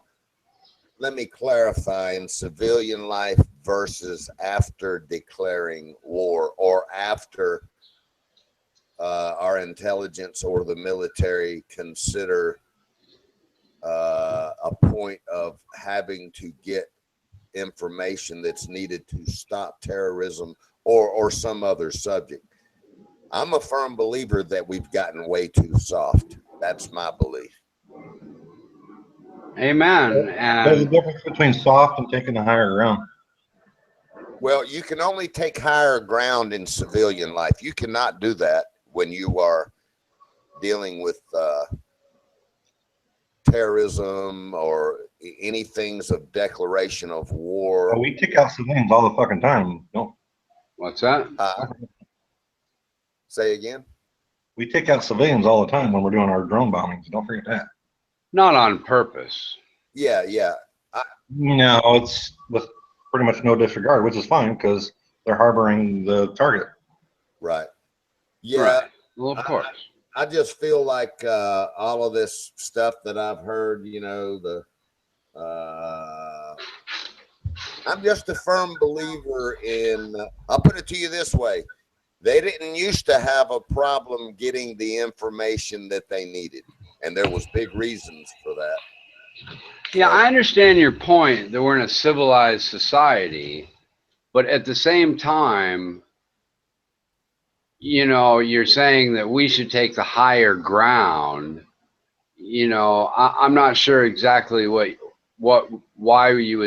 someone would think we'd be taking the low ground to be smacking the shit out of somebody that raped and murdered 16 families, as though giving them a little beating and some cruel and unusual punishment is the low ground as opposed to what they did. And the point I'm making is that, you know, the low ground would become being worse than them, not just doing something that's not all fluffy and rosy and kumbaya nice. And I guess where I'm going is that not only is perhaps the interrogation techniques not up to snuff or to what they should be, but the entire prison system has become a joke. You know, people in other countries that, you know, think going to the American, you know, prison is more like a hotel. People from Russia would think it's a complete fucking joke. Other countries don't just send people to a place like Leavenworth for hard labor. Every single prison is hard labor. What's wrong? You know, I was obviously, you know, exaggerating a little bit with the baseball bat thing, but what's wrong in federal prison that are required to do some work? What's wrong with sentencing violent offenders to hard labor instead of, you know, oh, fuck you, I don't want to do anything. I'm going to sit in my bunk all day and sweeping and work is a privilege. You know, it's just ridiculous the state it's come to, because we're so worried about what's cruel and unusual. And obviously, you know, and the other point is it's obviously not working. You know, going to prison is something you put on your resume so you can be a rap star, or it's just so ridiculous that nobody even cares if they go. Where do you draw the line to violent criminals and, you know, drug dealers doing fucking hard time? I mean, where do you draw the line? It's anyone who's committed a felony should do hard labor. Who decides what a felony is, though? The law. Having a fucking bag of weed in some states is a felony. Well, tough luck. Then don't have a bag of weed. Well, okay. You know, it's not the people who decide are called voters, and if the voters, you know, want to decide that legalize weed, which they have, right, the federal government hasn't. Well, you interrupted me and didn't let me finish. What I was going to say is if the voters don't like those things to be crimes, they will make them legal, just like they did with a bag of marijuana in a bunch of places. But it seems to me you're you're kind of missing the overall issue or the overall point, which is there is no hard labor idea, and there are certainly numerous people where that would be perfectly appropriate for, and it might actually keep them from coming back. One of the reasons that Sheriff Arpaio's area has less crime than it used to is because even something as simple as making making people wear pink shirts and underwear and having it outside and hot and annoying, they don't want to come back. If nothing else, they'll go to some other county. Right, but who decides what crimes deserve hard punishment? That's the thing. The voters. Hard labor, whatever. The voters and the legislature decides through the people decide through their representatives. The voters and the legislator are not in tune, though. According to you, I would disagree. Well, I mean, how many states have legalized fucking marijuana? All the ones that want to. How many do you think have an overwhelming number of people that want to legalize marijuana that have somehow been unable to put it to a vote? I've had a bag of green in my house before when the police came and they did none about it. Like, I just hid it in a drawer and said it was from someone else, and they said okay. All right, take Georgia for example. They legalized medical marijuana, but the Georgia legislative have put in so many fucking hoops that it's essentially still illegal, even though the voters voted for legal marijuanization. And that means that violent rapists somehow shouldn't do hard labor, which is what we're talking about, by the way, not some nitpicky stuff about some place that didn't quite get all the weed legalized that you'd like. But then you got a rapist who was 18 and his girlfriend was 17. Who's doing fucking hard time. That's generally not a felony. I don't think that type of statutory rape would be prosecuted as a felony. And it's not, you can come up with all the excuses you want. You sound like a flat earther or a creationist in the sense that you're looking for the things where we might not want to put people to hard labor, rather than saying, well, yes, there are people out there that should be put to hard labor. We could start at the top with, numerous repeat violent offenders, and then think about where we want to go from there. Who decides is it's a process, not an event. And right. And I would hope you could agree that it might be a good idea to put some of these people to sentence some crimes, at least I don't think you could do it really retroactively. I guess you could, because they're people in prison, but I wouldn't even be for that. I would be for changing the system so people knew that these offenses were going to carry more serious penalties than they had in the past, and they need to really consider if they want to be in something much worse than Sheriff Arpaio's jail if they commit these kind of offenses. Whatever offenses, your area, your state, your people decide are worthy, things like pedophilia and what have you, whatever it is, So you got some countries where petty thieves get their fucking hands cut off. Is that where you want to go? No, I don't think that's productive, because a petty thief, with his hands cut off, is going to have a hard time finding a job and might continue to be a petty thief. It seems to me you're being ridiculously, unnecessarily argumentative to me and unable to carry on an adult conversation. Well, you talk too much, when you talk. That's fine though. I let you say exactly what you wanted to say. You asked me if I wanted to cut petty thieves' hands off. I didn't interrupt you. You're interrupting me. I didn't interrupt you. You can talk all of you want, sir. Go ahead. Well, I don't really have anything else to say. Point being, we're a civilized society, and we lead by example. You don't cut people's fucking hands off for petty theft. You don't throw acid in women's faces for getting raped. We're a higher country than other countries. And exactly what that I was talking about had anything to do with what you're talking about. What about hard labor has anything to do with throwing acid in women's faces? Who decides? Why would you even bring that up if you're not being overly dramatic and argumentative? Who decides who does hard labor then? Now you're going over the same questions I answered already 3 times. Rapists, murderers. I answered the question 3 times already. I'm sorry, but I'm done discussing it with you. Okay.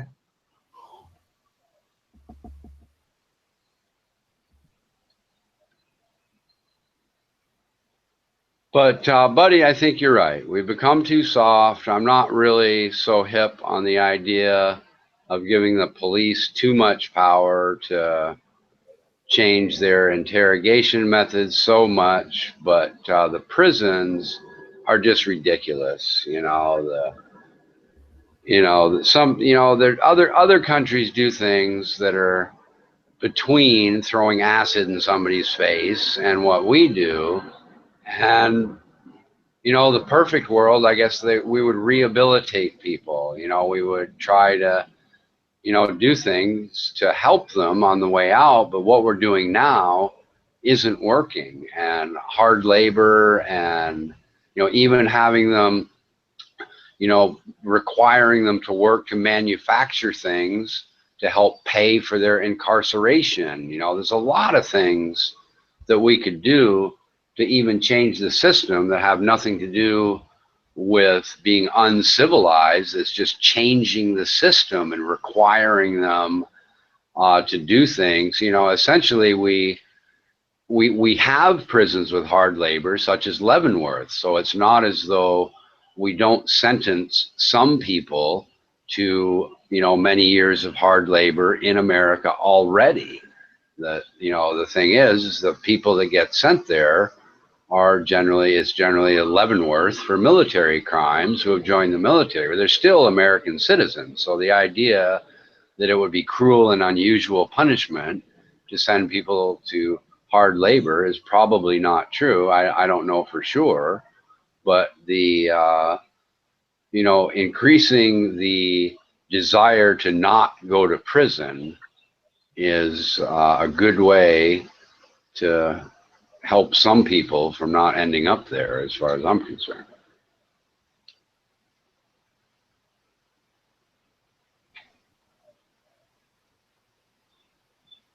But who knows? I guess in the real world, people don't think they're going to get caught. They don't care.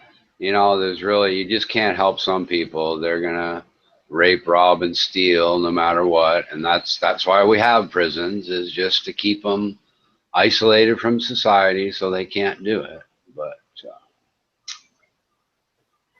I don't know, if the penalty was worse, I think there'd be less people doing it. I mean, I think that's demonstrated in countries where you get life in prison for drunk driving. Those countries, oddly enough, have a very low drunk driving rate, for example. And those aren't countries that throw acid in your face. Those are countries like Norway and Sweden and places like that. I think the things that we need to interrogate for, I think they know that, not just recently, but for quite some time now, that America has gotten weak, and they're too civilized. In other words, they can cut people's heads off, drown them in cages, let sharks eat them, rape and pillage and all this stuff. But they already know if America gets them over in America, that they'll just be put in a building and asked a few questions and nothing to really worry about. And the other big misconception, in my opinion, I heard it said for the last few years that these terrorists, they don't care about anybody or anything. They just want to get a higher place in heaven, Allah Akbar and all that. I disagree. I think they love their families more than anything on earth. And I think if they're killing people's families, I think that their families should be held responsible for what their family member does also, if they have knowledge of it and they have not let anyone know what their family member is doing. One thing that I thought was funny that nobody really caught on to was when they were talking about waterboarding and enhanced interrogations, what they really come out and said, and nobody really complained about it, was, well, you know, it's really not the waterboarding that gets the job done. You know, where we get the most information is we take their head and smash it against the wall until they tell us. They came right out and said that, and none of the liberal media freaked out. They're so obsessed over the idea of waterboarding that when the guy said, "Oh no, we don't really waterboard everybody. You know, we knock their head against the cement wall until they talk." They just went right over their head. They didn't even hear it. You know, to me, getting my head smashed against, you know, I'm kind of a swimmer and I'm used to water maybe, but I'd rather be waterboarded than have my head smashed against the wall until I talk, personally, you know.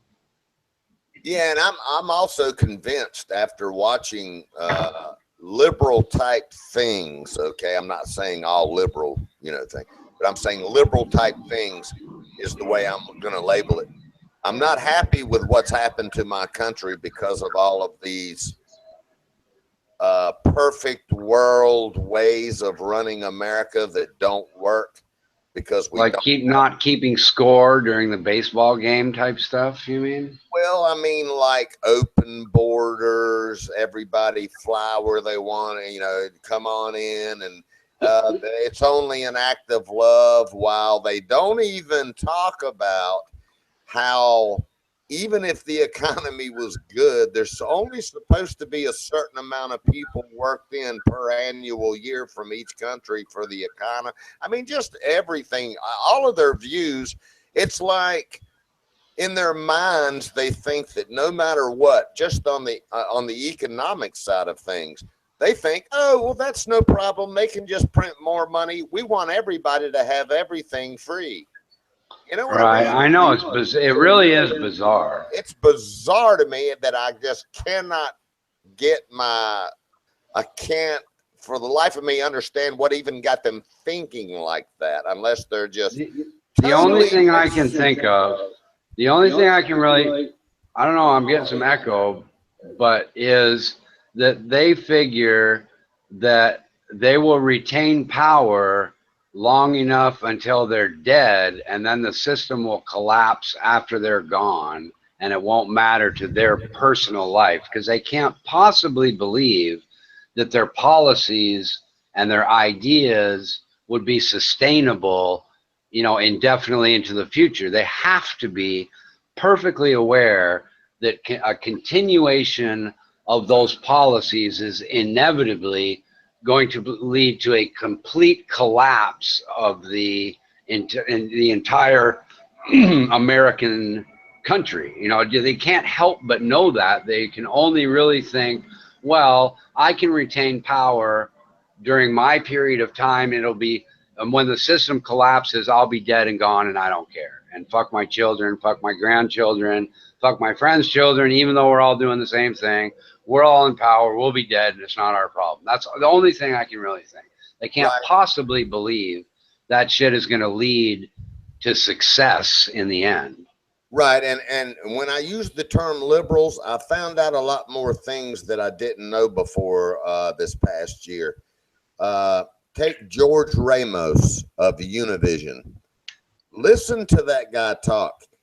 He is for nothing but the illegal Mexicans over here. And then, you know, the old saying, follow the money, follow that whole division is for nothing but letting illegals flood America and right. not do anything to them whatsoever. So they've got funded organization and news medias over here now trying to basically overthrow the whole sovereign nation and everything we stand for.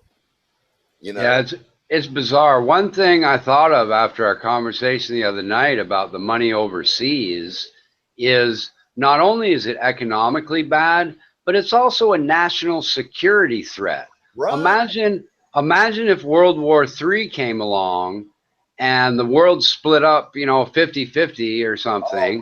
That means that all of that money, not only are we going to lose all our factories and all that kind of stuff, which that's part of war, I guess, but all that cash is just going to be gone. The people, You know, it's a national security threat to leave $2 trillion outside of our country that we should allow those companies to bring back. That is a serious possible threat, but nobody sees the threat. You know, they only see the threat when it's too late, and in hindsight they say, well, gee, you know, if we had that $2 trillion to defend ourselves in the war, wouldn't we have been better off, you know?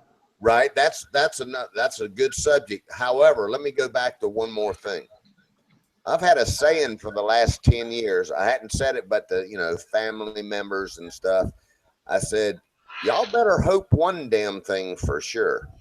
With as many illegals as there are here from Mexico and the way that they drain the system, live off all the free benefits, even being illegal here, and yet working under the table and sending all that money back home to Mexico, you better damn well hope that we don't ever have to declare war against Mexico, because they're not going to fight for America.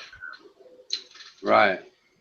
They will not fight for this country, even though they're here and they're sucking it dry. They will fight for their family over in Mexico. Well, they'd be fighting. They would, the first thing that would come to their mind is, all right, now's our opportunity to take back what used to be Mexico, which is now Texas area. You know what I mean? They'd be like, all right, we can, and they'd fight from the inside. You know, they're already here. You know, they have the First Amendment applies to them too. You know, a lot of them probably own guns. I think most of them are not even connected to those things. I think most of them would just think about their family members over there that they're sending money to from over here. And if we ever had to declare war for whatever, you know, it was just a thought. I understand what you're saying. Sure. It's just a thought that crossed my mind. And I went, okay, they're here illegal, sucking the system dry, sending all their money back to their families in Mexico. Okay, fine. They kind of whatever. I just ran with that in my mind, and I started thinking, okay, now what if America finally put their foot down and said, okay, Mexico, enough is enough, and we went to war? What the fuck do you think would happen? We'd fucking destroy them. Like, seriously? Huh? We'd destroy them. Seriously? Oh, we would destroy them, but look at all the damage and people they would kill. Hey, it ain't 11 million here, future. It's more like 35 or 40 million here. You think all the guns in fucking Texas are going to put over there? You mean like we destroyed those cave dwellers over there in Iraq and Afghanistan so easily? Well, here's what I'm saying. I'm saying 35 to 40 million illegals here that have not on our border. That have family members over here. They're going to do a lot of internal damage here in America. Right. Absolutely. I mean, Christ almighty, one little riot fucking blows out half of LA one day. I mean, absolutely. For Christ's sake, just look in the news. They're already burning the American flag, flying the Mexican flag. I mean, 94 was a black riot, not a Mexican riot. 92, whatever it was. That was a black riot, not a Mexican riot. Yes, I'm quite aware of that. I was pointing out that one little riot can create a lot of damage. But that's just something I thought about in the last 10 years. You know, I started thinking about, I said, man, what the fuck would happen? You know? I don't think anybody could ever take over the United States because every fucking household has like 3 guns. Liberals are taking over the United States from the inside out as we speak and destroying it. I tell you what, there's some more stories that goes along. As opposed to the Republicans who are letting the corporations take over. Yeah, but absolutely, and that's what we want. American-owned. Yes, it is. That's what I want. Obviously, not what you want. You want to destroy America. We want to build America strong. Not a living wage. We want to build America strong, make people have higher wages and better jobs, and the corporations will benefit along with everybody else in that process. We don't want to make the corporations rich and everybody else poor. That's a bunch of foolish propaganda nonsense the liberal media tells you. Yeah. Yes. Okay, so 2 things I want to say. You live in the fucking real world, then, do you? Well, let me just let me say 2 things. One is, if you really believe that, future, okay, so the first subject is they've already got control of Southern California and they're fucking running for office and they're not even here legal. What? I mean, come on. Okay. And number 2 is who's they? Huh? Who's they? All the illegals in Southern California, they're fucking trying to run for office, for Christ's sake. Yeah, you say so. Well, no, I mean it's been reported. I mean it's real. I mean it's been happening. You on InfoWars? You get that information? No, man, it's true. Just look it up. It's everywhere. Well, give me a fucking source then. That illegal Well, I tell you what, I won't take time right now, but that's what I found out through the election year, and it's not just heebie-jeebie from Alex Jones. I mean, it's been reported by just countless sources. I mean, they're trying to run for office and they're not even here legally. It's because of those areas like sanctuary cities in Southern California. They're so liberal that they're actually, You know what sanctuary cities are? Do you know what sanctuary cities are? It's where an illegal alien can report a fucking crime and not get deported. That's what a sanctuary city is. No, yeah, and it goes a little further. It goes a lot further.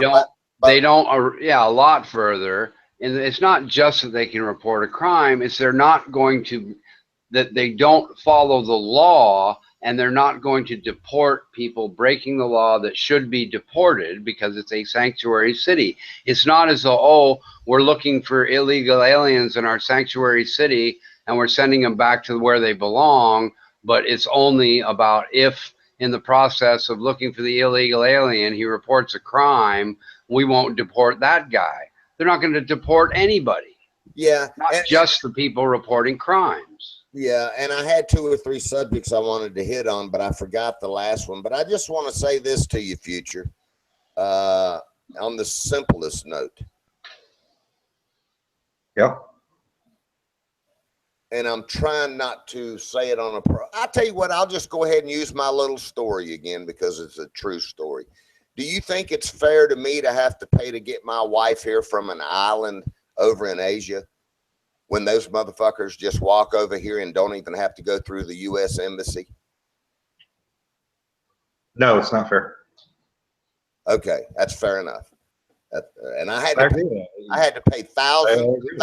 And let me tell you something. It went back to my childhood. They wanted my report cards from when I went to grade school before computer systems were even out. I had to go over to where on Franklin Avenue, where they have in a huge warehouse over there at the National Guard Armory, where they had boxes and boxes in a warehouse, and they're understaffed with 2 people in there. And the U.S. Embassy is asking me for report cards from when I was a kid here, and it's not on computer. And they point blank told me, we don't know if we can ever find them. You'll be lucky. Well, I got lucky, and I went over there every day and rode their ass until, by God, they found them.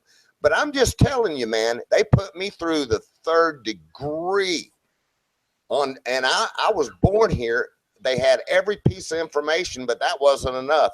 They vetted the fuck out of me. They vetted the fuck out of my wife. And these motherfuckers just walk over here like that? No, man. I mean, that shit, you give me a fucking break. Well, he did agree with you. It was unfair. So. Oh yeah. But at the same time, they're doing jobs that nobody wants. I've heard. See, I don't agree with that. Well, plenty of people would come here legally to do those jobs. It's not. We need to fill if they really are just doing jobs and that's all they're doing. We need to make sure they're here legally. Nobody has a problem with Mexicans. It's the problem of undocumented people that are here illegally. Nobody has a problem with somebody with a job that's paying their taxes and their Social Security and they're doing things properly. Nobody has a problem with that. Tomatoes for $3 an hour. Yeah, well, that's a problem too. Nobody should be if they were all documented and it was all legal. These people would be taken advantage of less. Ending the whole illegal problem will help the people here legally, wouldn't it? Future? Yeah. Let me tell you something I learned during my process. Do you know also, Future, that due to economic reasons that there is a set number. There is a set number from each country that the United States can only take an influx of a certain number from each country per annual year because it will override the economy if they go over. It's a calculated number. And so each country has, you know, it may be 165,000. It could be 300,000. I don't know what it is. But whatever it is, I knew what it was at the time from the country my wife came from, but that was the only one I was concerned about. But I don't think most people know that. So due to the economy of the U.S., which hadn't been good ever since NAFTA and all that stuff, you know, so many Americans out of work, there's a calculated number from each country that they will allow, coming in legally, of course, you know, to be fused into the economy so it doesn't override the economy. It all has to be worked in slowly and synced in. So there's just many reasons why it's no good. It's just terrible. It's bad. Would you agree, Future, that if we straightened out the problem and everybody was here legally, that they wouldn't be, you know, they wouldn't get taken advantage of as much by the, you know, if we require the corporations to do the farmers to do the right thing, and they're all here legally, there's just going to be less of those folks getting taken, less of those folks getting $3 an hour.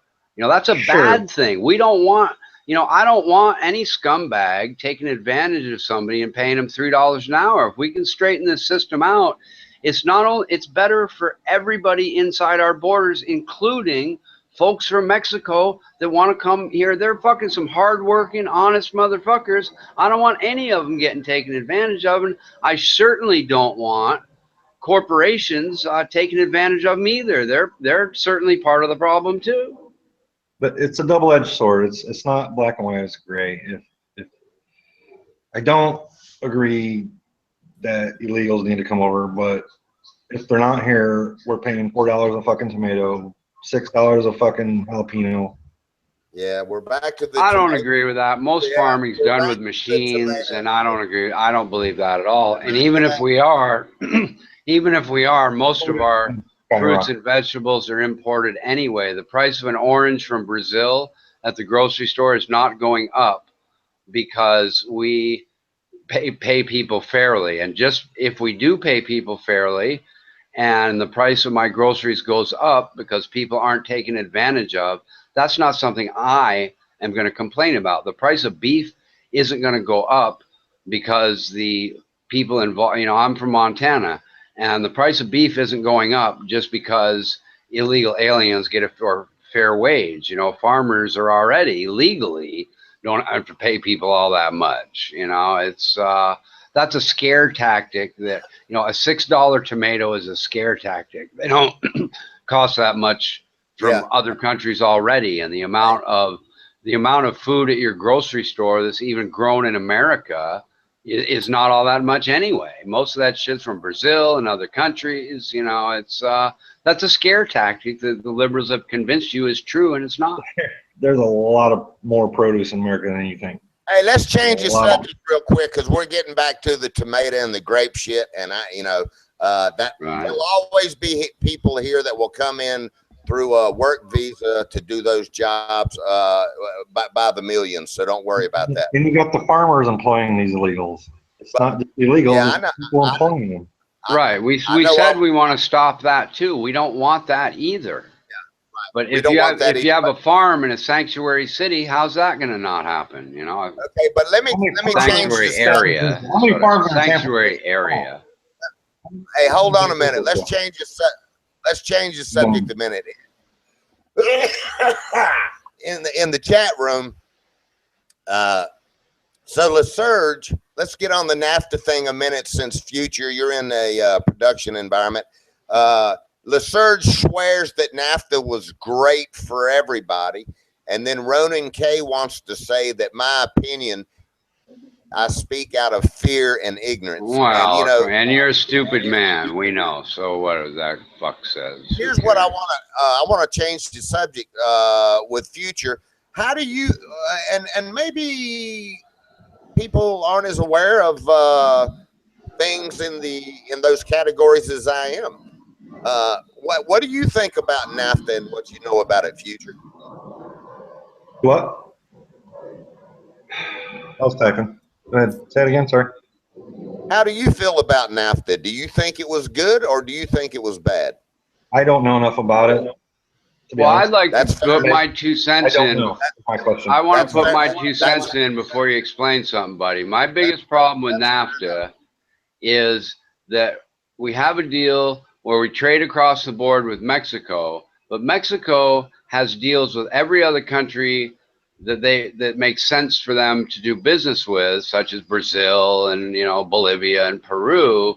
So what happens is Mexico has a whole bunch of American car factories because the corporations making those cars pay no extra taxes to shift those cars from the factory in Mexico to the factory in Brazil. But if they had those factories in America, which is just across the border, it's not any more expensive to get to Brazil, they're paying a much bigger tax and they're uncompetitive with other cars in Brazil. So the biggest problem with NAFTA is that we fucked ourselves with these huge deals that Mexico has without making those same deals ourselves. The deal is, it's not about across the border with Mexico and across the border with Canada.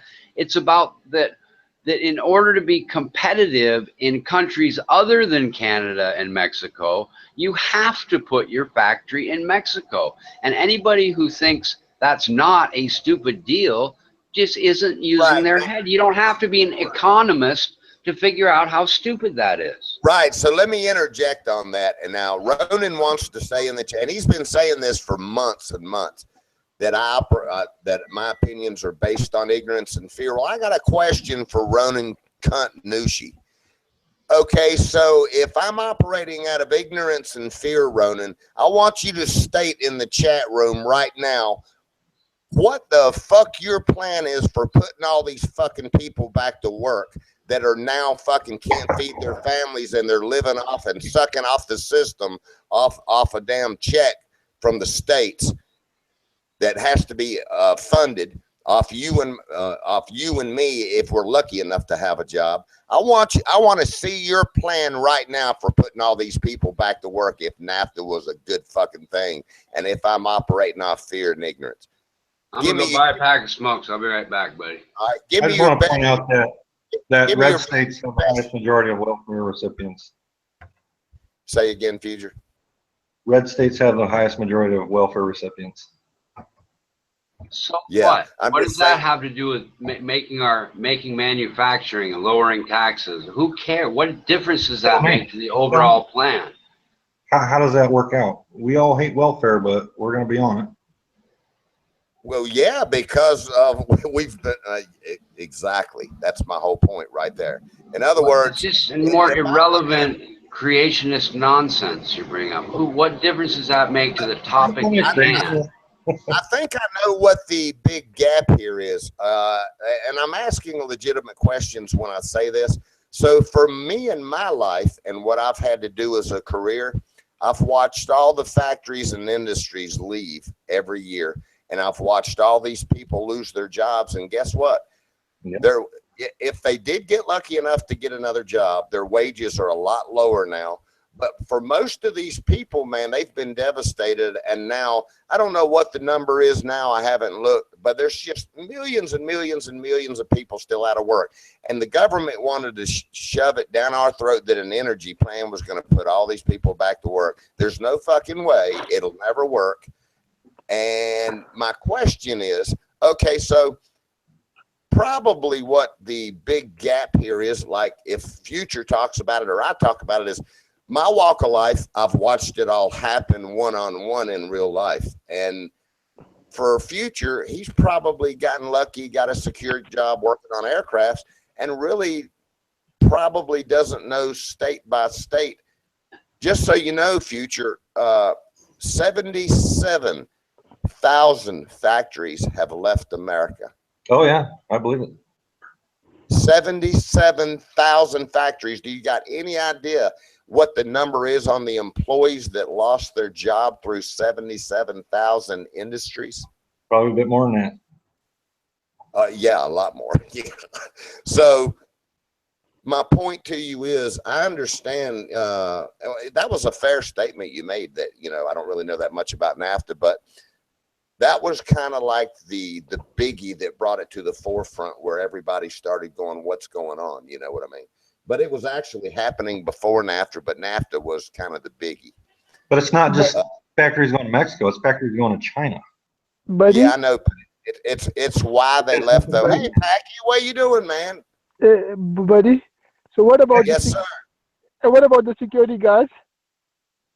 Yeah, your security guards are gonna be fine, Packy. You're okay, man. Okay, that's good. Yeah, you're gonna be good, man. There's still convenience stores and banks and everything. They still need security guards. You're gonna be fine, man. Thank you. Yeah. But Buddy, yeah, man. I mean, yeah, yes. buddy, one more thing. I What think about- you guys should stop blaming Ronin for all those jobs lost, because Ronin had nothing to do with it. Yeah, I know, but Ronan says I operate off fear and ignorance. But buddy, when I see Ronin left all alone, cornered and being hit from all the sides, from King Richard, from you, from my lot of mother. I He's know. so weak. I know. Don't you guys see he's so weak? Ronan, come up here. I want a group hug. Ronan K, please come up on the panel. I want to give you a hug. I feel so sad for the guy, the man who gave me voice. It's so all alone. Oh my God. I know he is, Packy. I feel so bad for him too. I just wanna hug him and just kiss him. I don't care whether he's got his teeth in or not. I'll kiss him. Have you seen the T-shirts that's coming out, Packy? It's "Pow Pow, Ronan's teeth flew in the toilet." No. Yeah, they're gonna be coming out soon, man. The first bunch sold out, but we got some new Okay. ones. Okay. Buddy, I don't think you're much younger than fucking Ronan. I don't think you're much younger than Ronan. No, I'm 29, man. You're 29. He's much younger than Ronan. Ronan is in his early 70s.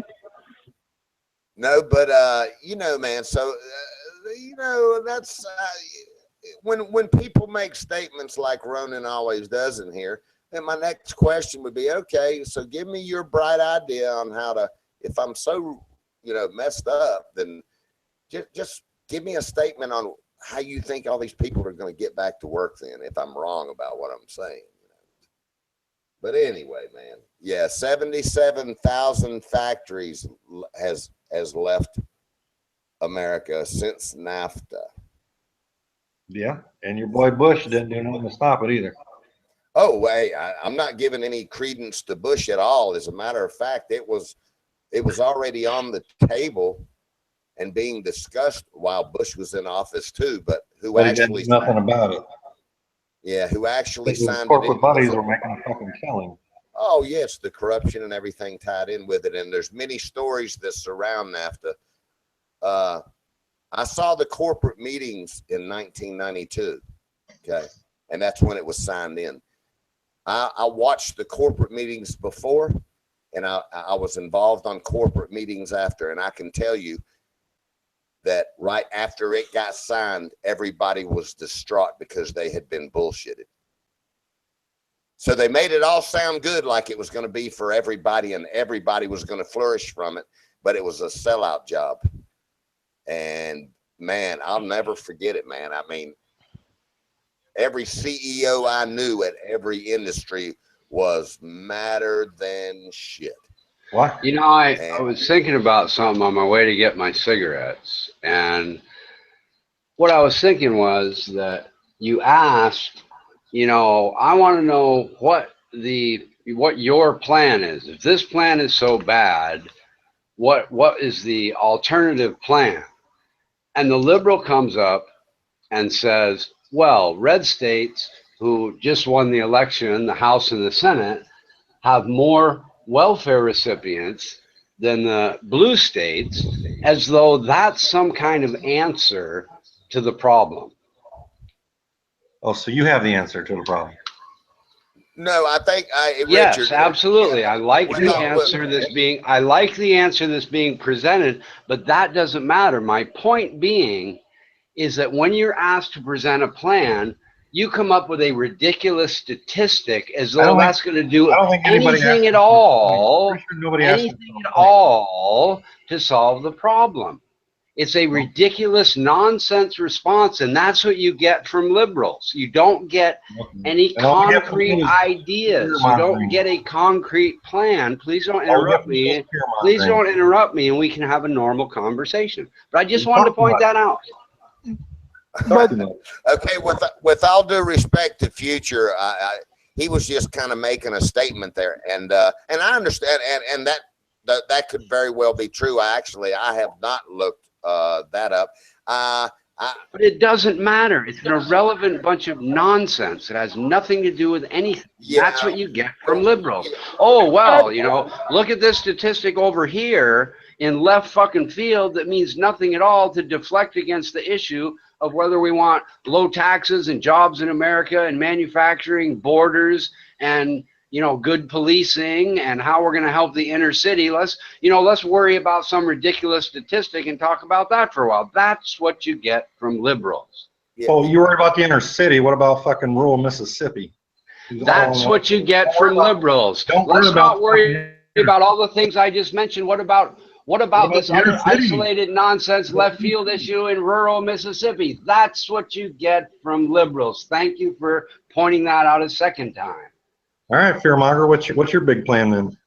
What are you talking about, fearmonger? We are all happy and looking forward to the future of what's coming. Nobody's fearing anything but you. Who's fear-mongering anything? You're being ridiculous, dude. You okay, Packy? Who's fear-mongering? We're looking forward to lower taxes and more jobs and higher wages for everyone. Jeez. I'm sorry to interrupt. Another left field. Oh, fearmonger, like calling somebody a fearmonger is going to help America. No. Your Honor, My Excellency, Your Majesty. Hello, Packy. What's up? My respect to King Richard. But I just want to say that Ronan has nothing to do with those jobs and those fiascos. I just believe that Ronan has nothing to do with that. So could you please? Ronan doesn't have a job, dude. He's on Could you some please kind let of Ronan live his crazy life? check, you know? He's in his early 70s, and all he has, he just has a bicycle. And you guys are not letting him live. Just let him live. We'll let him live, Packy. Don't worry. We love Ronan. We wish he'd come in here and explain the liberal plan for making America better. Yeah. Thank you, King. You're very generous. You're very generous, King. We're trying to get him up here, Packy, for a group hug, but he won't come up, man. Yeah, I don't know what it is, Packy. Ronan is all alone. I'm just so worried Ronan, about. please come up here. We want to give you a group hug right now. Come on. Okay. It's President's Day, Ronan, and I know you love Trump. Get up here. Poor Ronan, man. Now, we don't blame him for all of this stuff leaving. We just want to, I'd like to get him up here and find out how he's going to put everybody back to work. You know? How he would if he could, because we know what's going to happen. It is going to work, and nobody's scared. Nobody's fear-mongering. The country is going to be substantially better off. Trump will be able to run on the same thing every president should run on. Are you better off today than you were 4 years ago? If you are, vote for me. If you're not, vote for the other guy. He will be able to run on that, and that's every president. That's the only question anybody should ask when you hire somebody to be the CEO for 4 years. Did they do a good job or did they not do a good job? That's a good way to look at it. In 4 years, we'll know if it's better. Amen to that. We will know. Yes, we will. So far, in my opinion, he's pretty much done more before he was inaugurated than the last 8 years of Obama. You know what we ought to talk about, buddy, to be honest, As far as kind of with ourselves and have a good conversation, is the things that we don't like. that he's done, because one concern I have is that when the ball gets rolling and things start really looking up, and not just the investor world and the stock market and people like that see the light at the end of the tunnel, but when the whole more people in the country come around and start seeing the job and all that sort of thing, my real concern is he's going to get even crazier with the kind of sort of salacious nonsense that he makes. And that's my big complaint right now, is I really didn't think I would care about him not acting all that presidential, because that's what got him elected, and who gives a fuck so long as he does the right thing. The economy will be better, the job, I don't really care. But I'm starting to care. I don't want a president. I want a president that has some presidential qualities a little bit higher than what he has. I'm not complaining so much now, but what I'm saying is when he has the people behind him because he's actually accomplished something, I'm afraid it's going to get worse. And I can't really stand it being worse than it is now. But anyway, I think, if Rona wants to come up and actually talk, we should have a conversation on what things we would complain about and try to improve Trump on, or something that, Rona might be interested in talking about. But King, how can Ronald come? You won't let him speak. You won't let him speak at all. And you snipe him and you remove him. Is that even fair? How can you do that to Ronald Kanushi? That man gave me voice. And I'm a big meanie, Packy. You know me. That man gave me voice. I'm speaking because of Ronald Kanushi. Come on up, Ronan. Packy's up here now. And Ronald, come. I did not disrespect to the honorable king. But Ronald, come up. I'm gonna overthrow this king. I'm gonna take his throne back to you, Ronald. That throne belongs to you. I'm gonna get you back your throne, Ronald. I'm gonna annihilate this king. I'm gonna crucify him. With the blessing of my Lord and Mother. No offense, King Richard. I'm so sorry. What? Ronan K, get up here right now, man. We're gonna step down. There's no mind. I'm here, Ronan, for you. I'm here. I'm working as a security guard again, and I'm risking my job again for you, Ronan. But Ronan, I cannot bear that. It's too much. Everybody is pushing so hard on Ronan. Oh my God, I can't even speak. What is he saying? Poor Ronan. Come on, Ronan.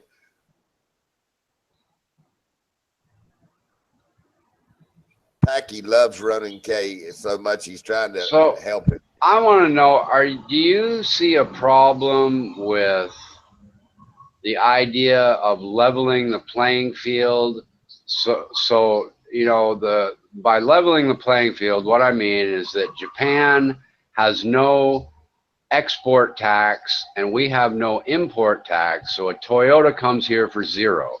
When our Ford leaves America, it has an export tax and a tariff at the Japan borders, making it more difficult for us to sell our products to other countries. And virtually every country in the world is like that, except us.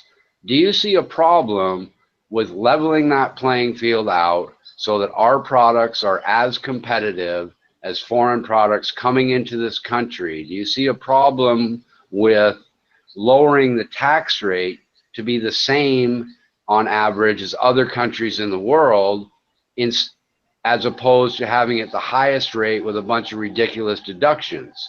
Lowering it to a flat rate, getting rid of the loopholes, having the same taxes as everyone else, so that our companies can compete by having manufacturing inside our country, and the lowering of taxes to go along with that program, the building of infrastructure of our country.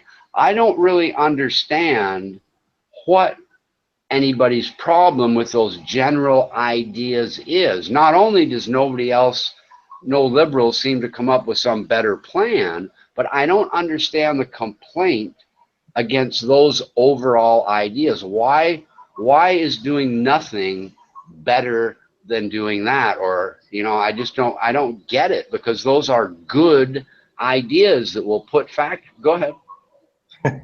I see your point. However, that's a bad example because there are a lot of Toyota factories here in America. But your overall point is solid, and that's the Good. one hopeful thing I have from Trump, that he can do that. What you said. That's the one thing I can see from Trump that he can do. However, he hasn't done any of that yet. He's doing a bunch of dumb shit right now. Well, that's really not Trump anyway. That's Paul Ryan, and it's going to be Trump wants more than what Paul Ryan wants, but that's something that the House and the Senate are going to send to him, and he's going to get some of what he wants and not some of it. But everybody wants some of that kind of stuff. So I'm glad you said that, because I asked somebody else that the other day, and they said, "Oh no, all that's bad," but had no explanation as to why or what would be better. So I really appreciate you saying that, but the whole thing hinges on all of that happening. That's the plan. That's what we want to get done, you know? That's my one hope for Trump, is he can do the whole global trade like he said he would. And right. Well, what is your... let's fucking do it. So my next question would be, what of the things he stated do you not like? Because that's pretty much, you know, are there things that you don't like that I'm not aware of, or what, you know? He's getting in bed with the Christian right and doing all these social bullshit stuff. I see. Okay. Like social stuff, like what? What has he done so far with the social stuff and the Christian right? You know, I know he's cozying up to him, but what has he actually done, or are these things you're concerned he will do? He said he's gonna take on Roe v. Wade again, all that dumb shit. I see. Yeah, that's. I disagree with that too. Yeah, they should leave that alone. But yeah, I think one thing where you talking about the evangelicals' future. Yeah. Okay, one of the reasons I can probably substantiate one thing that I remember about that is that Lyndon Johnson created a law that kept the Christians and evangelicals out of the political process because there's a separation between tax exemption. Right. They're not kept out of the political process. They're only kept out of the political process if they want it to be a tax-free corporation. Right. And some of these places have huge, you know, day camps and swimming pools and schools, and you can be a church and you can preach about Trump all day long, but you can't do it for free. And I don't see anything wrong with that law. Yeah. If you so the bottom line is that's the one thing. I would get rid of the taxes, period. Is what I'd get rid of the tax exemption personally. Churches have billions and billions of tax exempt fucking property all across this nation. Absolutely. Look at Pat Robertson and the 900, you know, probably billions of dollars of tax-free shit, all because he said, "Oh, I'm a Christian organization." It's nonsense. All those people. Now I want to give you. Not even Christians, Scientology, and Mormons, and fucking. Right. Yeah. Okay. Go ahead. So my response, that was one thing I wanted to bring up. Now let me give you the other side of that coin that I lived myself. So in 1991, right before NAFTA was signed in, along with somebody's got a jet coming by. Hold on a minute. Someone was by an airport. Yeah, I'm with you, Future, that, you know, if you can't pay your taxes on your building and your income taxes from your parishioners giving you money, you know, fine. The church might have to close. I don't care. You know, churches should pay their taxes like everybody else. Okay, so what I was saying in 1991, just so you know, on the other side of the coin, I despised the separation between church and state. And I'll give you one small example as an independent business. So I opened up a top automotive repair shop along with my career job in 1990. I kept it for approximately 10 years until the owners died and all kinds of shit happened. But anyway, of my property died, and then it went to the children, and it all got fucked up, and I said, fuck it. But during that process, the church, there was a church beside me. And that church was able to put any size sign they wanted to next to the fucking road, property. They could make as many lights on it, as big as they wanted it, do anything they wanted to do. But I had to follow city code, and they wouldn't let me put a sign out. Right. That's how fucked up it is. So just so you know, when I made that statement, that was the one thing I could bring up, kind of why Trump got. In other words, I don't know where he's going in between the lines, but I don't agree with the. If you study back a little bit about Lyndon Johnson, and I don't know that I agree with the law that he came up with. I think it was done for corrupt reasons. That's my opinion, but and I haven't studied that enough to really have a full opinion on it, but I've never agreed with it. On the other side of the coin, I've also dealt with the unfair part of that on an independent level anyway. So do you think churches should be even taxed? If we just took the tax exemption away from the church, it would all go away. Do you think churches should be tax exempt? Why? Why should churches be tax exempt? These motherfuckers are driving Mercedes Benzes and lining their fucking pockets, buying huge fucking mansions. These motherfuckers shouldn't pay their taxes. Come on. I'll put it to you this way. These guys. Right. I'll put it to you this way. Every preacher that came, and I had about 3 preachers of churches that came down, and they would get cars donated to the church. And I'll never forget, this guy brought me a damn Jaguar. And he said, and he got it donated to the church. And this is a preacher now. Yeah. Okay.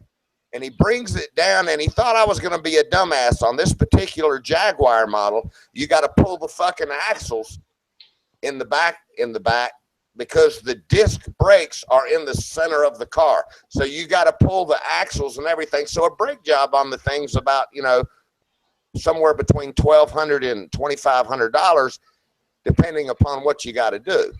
He thought he was going to scam me and bring the car down there, and thought that I didn't know any better and just give him a price for a brake. Yeah, go ahead, Packy. Can I have a question from King Richard? Yeah, go ahead, man. King Richard, Your Majesty. Yes, sir. As a Muslim, I just want to ask you a question. That what do you see the future of us Muslims in the United States of America, in Trump's United States of America? I think it's bright, and I think the wages will go up, the jobs will go up, the taxes will go down, and I think the future is just as bright for every law-abiding Muslim as every law-abiding atheist and Christian. But Your Majesty is throwing us out. He's banning us from entering. So what do you think about that? I think that's a nonsense story you heard from the liberal media. Yeah. Yeah. So I can go back and come back again? You're going to be fine. You're going to be fine, Packy. Really? Yep, you're going to be fine. That's all. That's all. I want assurance from King Richard. You might have to wait at the most 90 days. If you can't wait 90 days to come to the greatest country in the world, then maybe this isn't your choice, and you might want to go to Canada or South Africa. I don't know.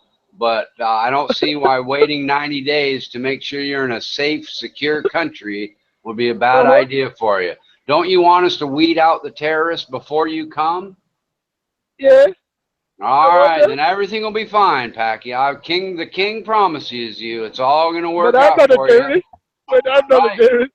That's right. And we'll make sure there's a place for you right here in the good old USA if you're a hard-working, honest, law-abiding citizen who wants to help us make America great. We're all got open arms. Really? Absolutely, brother. I can trust your word? Absolutely. If you don't believe me, you can ask Ronan Kanushi, because he'd just let you in anyway. He wouldn't even bet you. Ronald said that if you go, you're not coming back, Packy. Just don't go.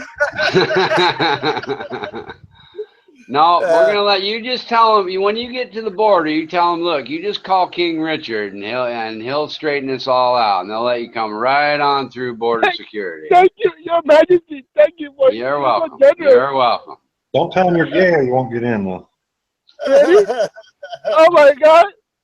No, you're good. Hey, you're good even if you're gay, Packy. Don't worry about it. No, if you're Thank you, gay, buddy. they'll kill you before you get here from your own country. So yeah, it's I probably don't, not a good I don't idea want to to die. mention you're gay. I don't want to die. All right. You're not. You won't die here. You need to stay in the USA, Packy, because they don't like it over there. I'm Thank you, telling buddy. you. Thank you.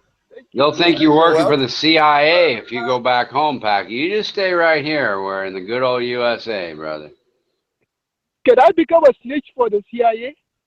You I go back? could, but it's a Really? dangerous occupation. But they have a website you can go look at and apply for a job if you want to. So I'll be a snitch? If you want to be. I don't know why you'd Really? want to be. There are better jobs in America than that, you know. But Your Majesty, I'm just a security guard. Do you think they will give me a job? Yeah, I think so. I have no influence in the CIA. You're on your own there. But if you want to Okay. die, that's probably the best place to sign up for a job. No, I don't want to die. All right, well, find something else. And 7-Eleven might work for you. You're Pakistani, right? Uh-huh. Yeah, go to 7-Eleven. But I'm tired. It's so boring telling everyone that thank you and come again. I'm not going to do that job anymore. All right.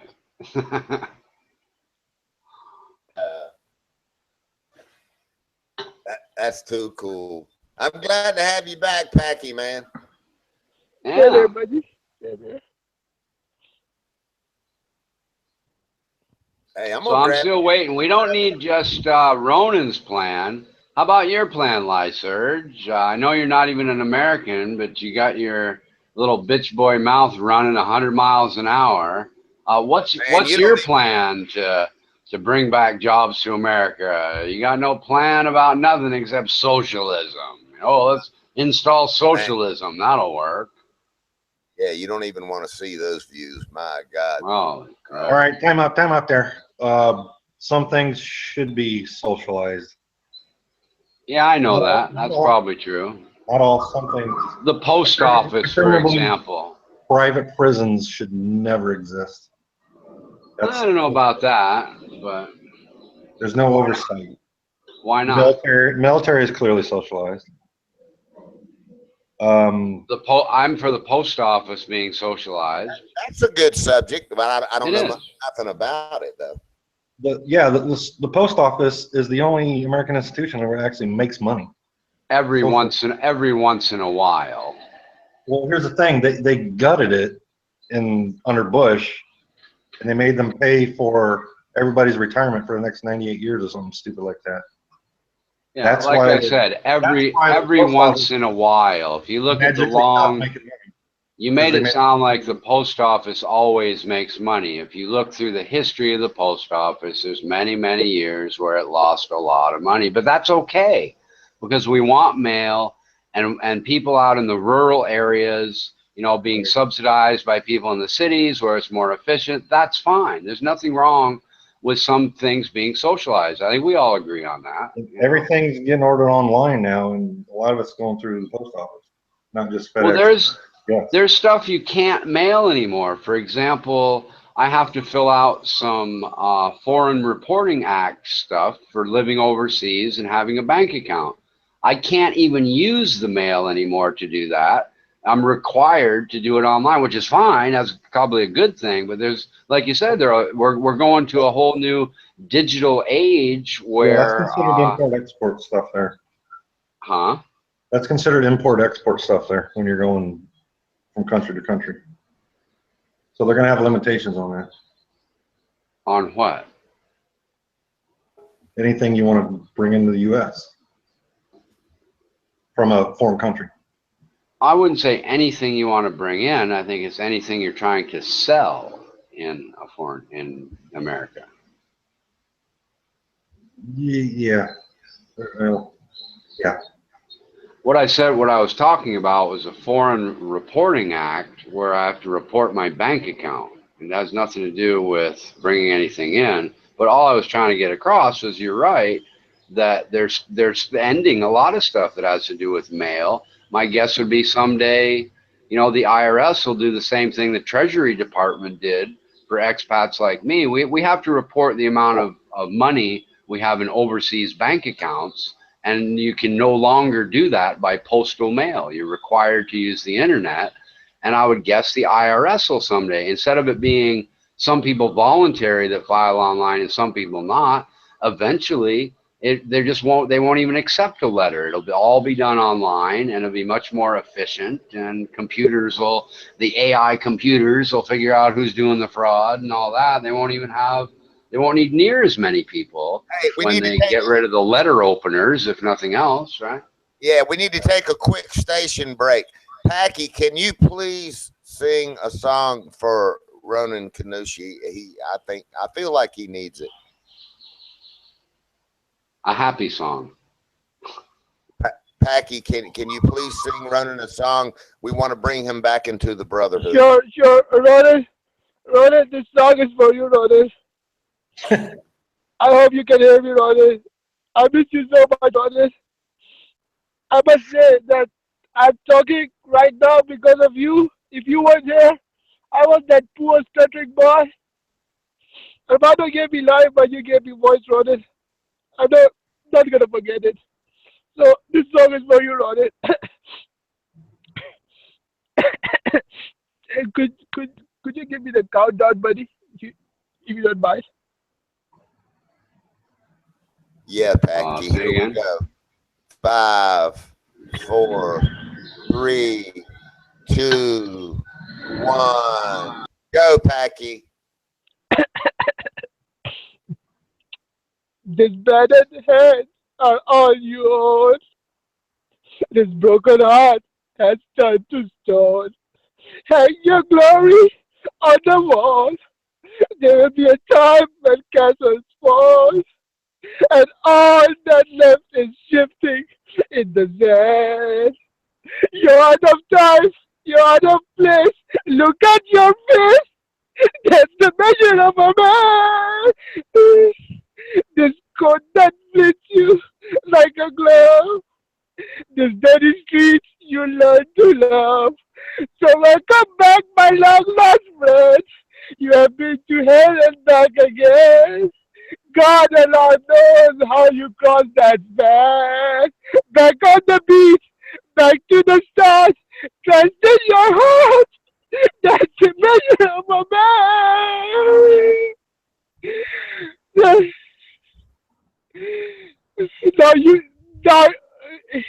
you have come full circle. Now you're back home. Without the gold, without the crown. And this is where you always been. You had to lose so you could win and rise above your troubles while you can. Now you can love. Now you can lose. Now you can choose. That's the measure of a man. That's it. Thank you, guys. I love you, Ronan Kanushi. I miss you. Packy, it's going to be okay, man. We're going to fix Ronan. Don't worry about it, man. He's going to be okay. Yeah. All right, I'm out. I know. All right, Future, man. All right, you got to go to work in the morning? I do. All right, man. Have a good one, Future. I'm the one liberal. See you later, man. Hope we didn't get off too much on the wrong foot, man. Always. All right, Future. We'll see you, man. You know, did you see when I asked Lysurge, you know, since Ronan didn't want to offer up his plan, I asked Lysurge, and what is his liberal plan is, Buddy W, are you a tard? And Ronan Kanushi's plan is, their plan is out of fear and ignorance. That's what you get from liberals. Yeah, but yet they turn it around and say that we say those things to them. That's what flips me out. No, absolutely we don't. They have no plan. Calling their plan fear and ignorance would be silly because they don't have a plan. Their plan is that more red states have people in welfare than blue states, even after obviously you have a red state winner. So let's take the fact that there are more red states voted for the president, add them all up, and well, there's more people now because more of them voted red than in the blue. So somehow that must mean that red states are welfare place. You know, it's just ridiculous. It's a ridiculous statistical manipulation to dodge the fact that they have no idea what the fuck they're doing about anything. Yeah, to dodge the entire platform of what really exists and what needs to be done to fix it. Exactly. Right. It's just it's a complete dodge. Every time you say, okay, what would be better? They bring up something like, well, there's poor people in Mississippi. Like, what in the fuck did that have to do? Or, well, I say, well, we should have hard labor for somebody. What I said is for somebody who murders, 16 families across the America, and they jump to, oh, we should throw acid in girls' faces. I'm like, what? That's what liberals do. That's all they have is making these crazy kind of nonsense stuff to completely sidetrack the important issues, because they know full well that high taxes and open borders and all this crazy shit is exactly why we got here. Yep, I'm gonna fix me a coffee. I'll be right back, Richard. Look at the post that and all they have is rhetoric posts that they but no factual remedies for fixing anything. I'll be right back. Right, just ad hominem attacks and complete nonsense is their solution to everything. It's just insane. It's absolutely, it's scary in a way that these people have a right to vote. Your Majesty. Yes, sir. Your Majesty, I'm going to ask your permission to leave. I have to go check on something. Absolutely, and you have the king's permission to enjoy the freedom in America. The king is just here to help. The king isn't here to tell you what to do or what not to do. You can enjoy your time in America. All of the Constitution applies to you too, whether you're a citizen or not. And I want you to go out and enjoy it and be a free man in America. Thank you, Your Majesty. You're welcome, and that was a very good song. We all appreciated that. I hope Ronan Canucci thanks you someday. Thank you. You're very generous, Majesty. I have to leave now. All right, Packy. We'll see you, Packy. Okay, buddy. Okay.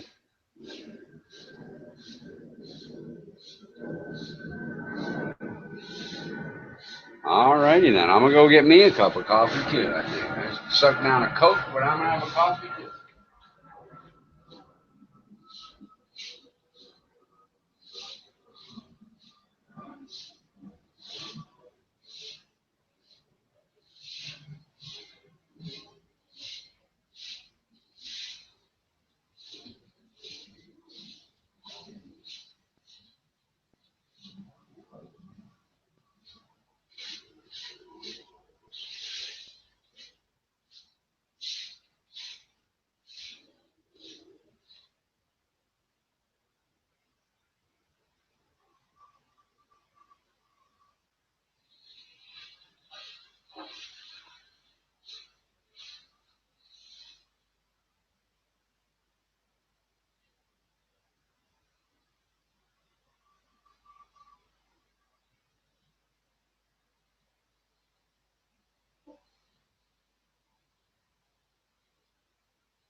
Oh my God, that's how fucked up Lyserge is.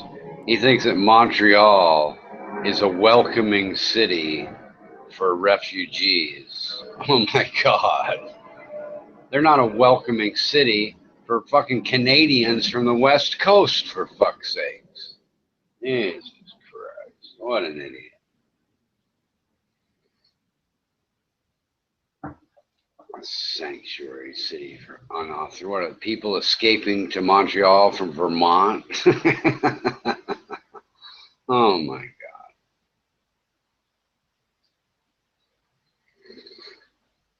God. Fucking guy's an idiot.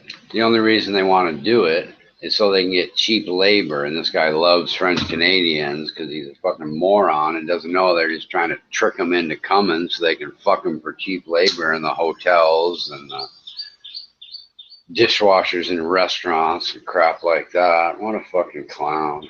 Jesus Christ. Some dumb shit in my day.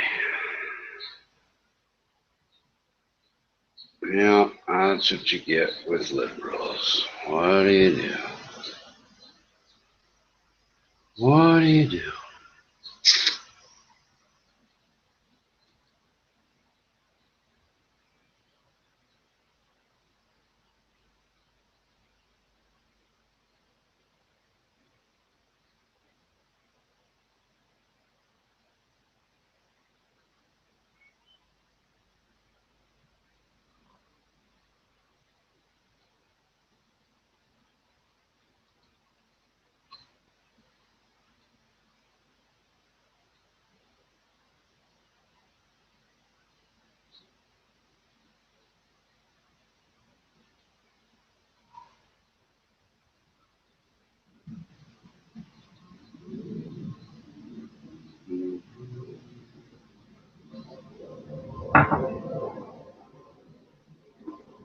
You know, another thing that's interesting is they take the idea of 7 countries with not very many people coming to the country in the first place, and they blow it out of proportion as though America's ending immigration, that somehow all them people from India and China and Africa and Europe and wherever they are that are coming into America by the hundreds of thousands to enjoy a better life in America. Somehow we're ending immigration and we're somehow going to stop the legal Mexicans and the legal refugees from all around the entire world just because we don't want people from terrorist-laden countries to come in for 90 days until we have a better vetting process.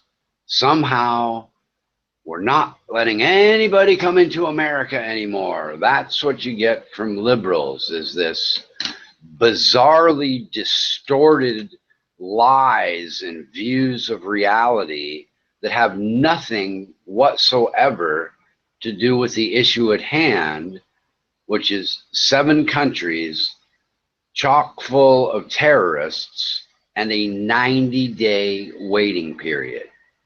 It's just more nonsense they've been bamboozled into believing by the fake news that they just repeat like little sheep and little robots. Oh, the liberal news told me we're ending immigration into America, so I'm going to repeat that because I believe it, because some lesbian broad on the liberal news told me so, and she can't possibly not be telling the truth, you know.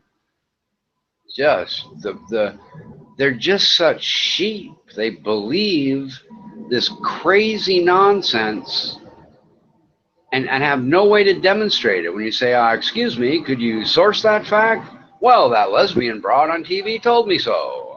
Go talk to her. Go listen to her television show and you'll find out I'm telling the truth. There's 16,000 fucking pages on Google saying the opposite. It's just incredible. The one thing Trump absolutely has done is he's going to wake up people's eyes to the number of people, not in the news, but the number of people's friends and neighbors that believe complete bullshit that is just completely contrary to the truth. You know, it's not the news that's a problem, it's the people believing the news that's a problem.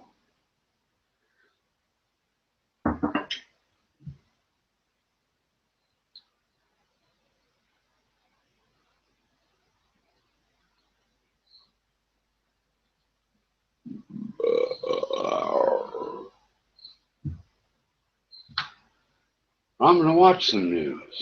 We're talking about news. The entire group comes from two companies, Tata Consultancy Services, which is the IT company, and Jaguar Land Rover, which was an acquisition. The first task from a strategy standpoint would be for Chandra to hedge some of the threats and ensure that the own comes from a diversified bunch of businesses rather than depending on just two of them. Secondly, as you mentioned, some of these companies like Indian Hotels, case in point, was an acquisition gone, an overseas acquisition gone wrong, and it's a linked factor profitability. Tata Teleservice Services is not a formidable player in the telecom space. Is fighting a battle with Japanese Docomo, with its partner, has to pay a compensation of $1 billion. Chandra would do it to cut off very quickly. Currently, companies like Tata Power or Tata Steel is one of the most costliest acquisitions way back in 2007. Core was bought for about $12 billion. It's still yet to recover from that. It is struggling to live up to its potential. Some of the challenges when you're finding some of these women with often populated by cybersecurity, when you call all of these businesses as legacy hotspots in a publicly newsletter. So the problem to this is very well known. That would do well to clear some of these legacy issues quickly so you can focus back on the future. I talk about what you're doing about investment into those areas. This type of technology is coming well, but for now, this kind of is good. Thank you so much, Harsh. Just a reminder, they're joining us on the line with the latest on contact. One feature on the Bloomberg would like to bring to your attention is our interactive streaming function. You can find it at Go. You'll not only be able to watch it live, but also see previous interviews and dive into any of the streaming or Bloomberg content. Part of the conversation by sending us instant messages during our show. Again, it's Bloomberg for Bloomberg subscribers. Of course, check it out at Go. Right, and coming up, we'll return to our discussion with Standard Charter's David Mann and ask him why he believes Brexit could be just the beginning of Europe's challenges. This is Bloomberg.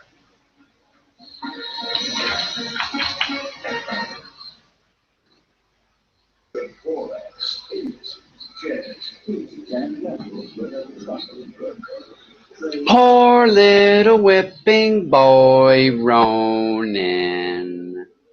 He's the self-proclaimed whipping boy. Isn't that special? It couldn't have anything to do with all the stupid things you say that you bring on yourself. You're just the poor innocent victim, the poor innocent little whipping boy. Whipped boy, I should say. Poor little Ronan. I feel so bad for him.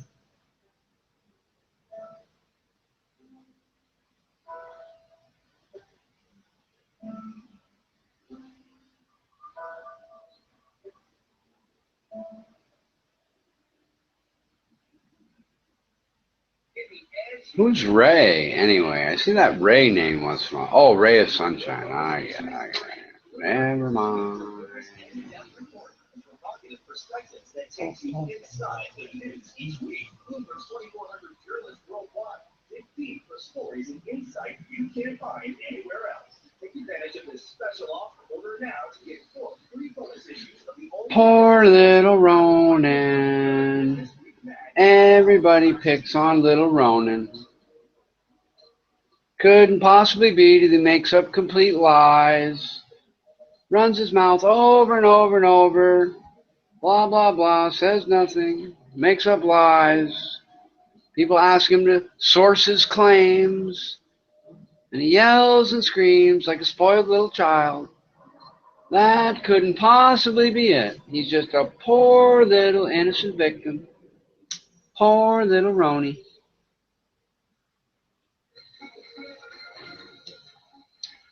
Let's all support poor little Roni so he's not a whipping boy of those mean people that ask him to source his claims and won't tolerate his 30 minutes of crazy ranting.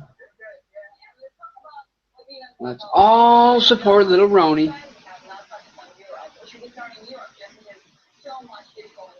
Little whipping boy Roni. We'll all support you. Come to the chat, little Roni. Everyone loves you. Well, you could see some of that, and I think the risk factors from there are more around is it going to be a hard Brexit or not, and what it could mean for other countries leaving if that turns out to be the case. As is the case right now, the UK is the fastest growing economy. I can go for as long as I'd like without talking, Mrs. Ashley Neely. How long can you go without trolling people on the internet? I heard about you after I talked to you yesterday for the first time. You know, 100% of the people I talked to said the same thing about you. Interestingly enough, there was no dissent at all. There was no middle ground as to what kind of person you are, Mrs. Ashley Nealon. None at all.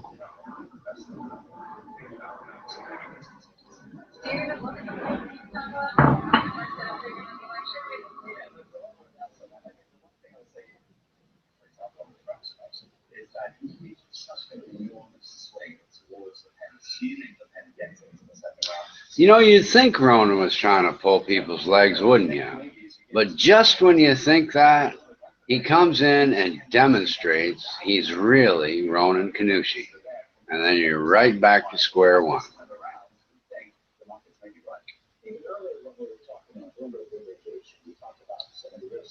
This year, and we talked about China, and you said some of the risks were actually for some upside surprises from China.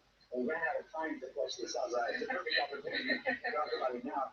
You said that even with the PBS entitlement, I just want to mention that we had PBS on recently saying the best in China is in because the PBS was released last year. I think the big difference here is one, I think the export data has already been positively surprising. It's going to keep positively surprising. And I think that will apply not just to China, but all around the region where we're seeing this. And it's not coming from underlying particularly strong growth. It's from really just recovery in the prices of exported goods. So that comes alongside rising inflation and higher export prices. And that plays a much bigger role than I think people think. And those prices could last. But in China's case, the other thing that I think is positive is that the support to growth won't be coming from monetary policy. It will be entirely about fiscal policy support.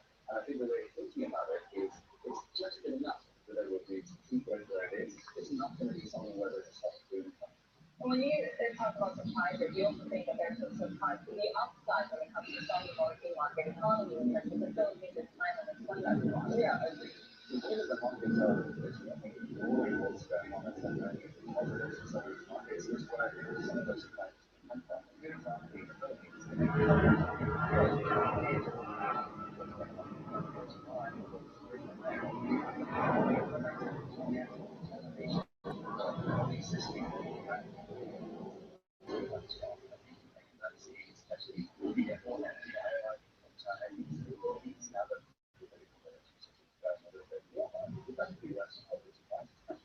it's a similar sort of story in the case of Thailand in terms of investment actually delivering after all those years where it has a business. Is there a risk if Donald Trump goes back to the trade tensions with China and the wider Asia story is maybe it's something that I think people are very focused on. They're getting lots of theories on it, but it's a little bit like that Europe risk, where it's one of those things you've got to factor in, you've got to think it through. Certainly, I'd be surprised if there are any major FDI decisions being made that are part of the global supply chain.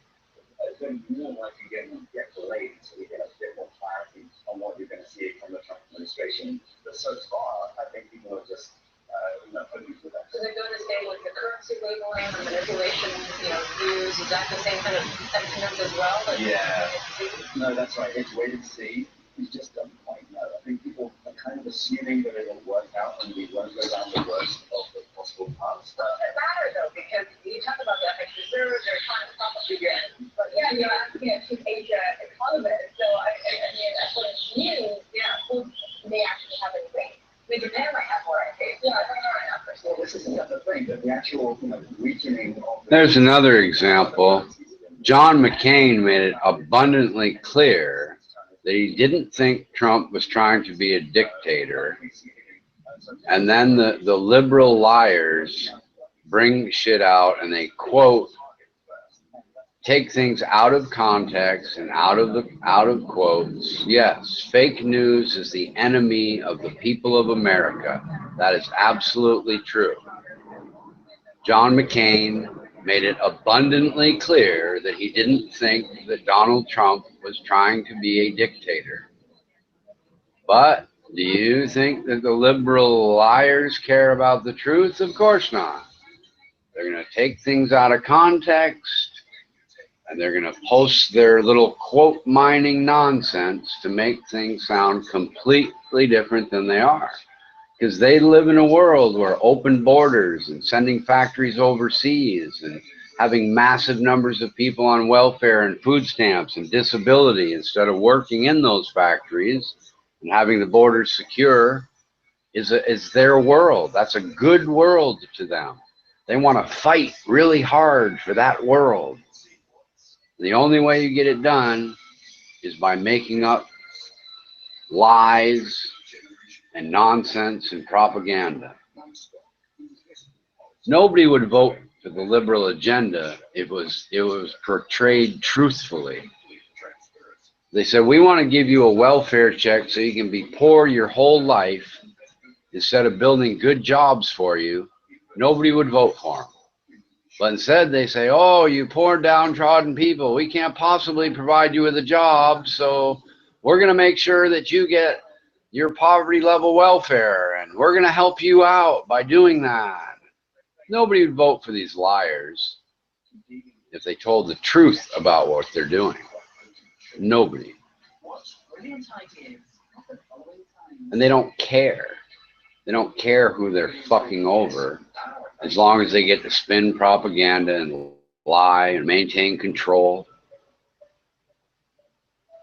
What gets me is the stupid people that regurgitate that garbage because they're that easily bamboozled. You know, it's just sad. But you know, you look at the kind of people that do it, you can understand why they're doing it and why they're so easily bamboozled. And what Donald Trump wants to do is he wants to change that and put pressure on the media so that the media does what it's supposed to do, which is inform people of the truth of what everybody's doing. You know, it's what you get are, well, I'm talking about what's in the chat right now. Yeah, we'll probably talk about it every day if people keep posting the same lies and the same nonsense, Jose. You know, that's what's in the text chat. You know, I have no control over people not learning and typing the same old lies over and over and over. You know, if somebody wants to come into the panel and talk, I'll be happy to talk to them, and we'll do that, you know.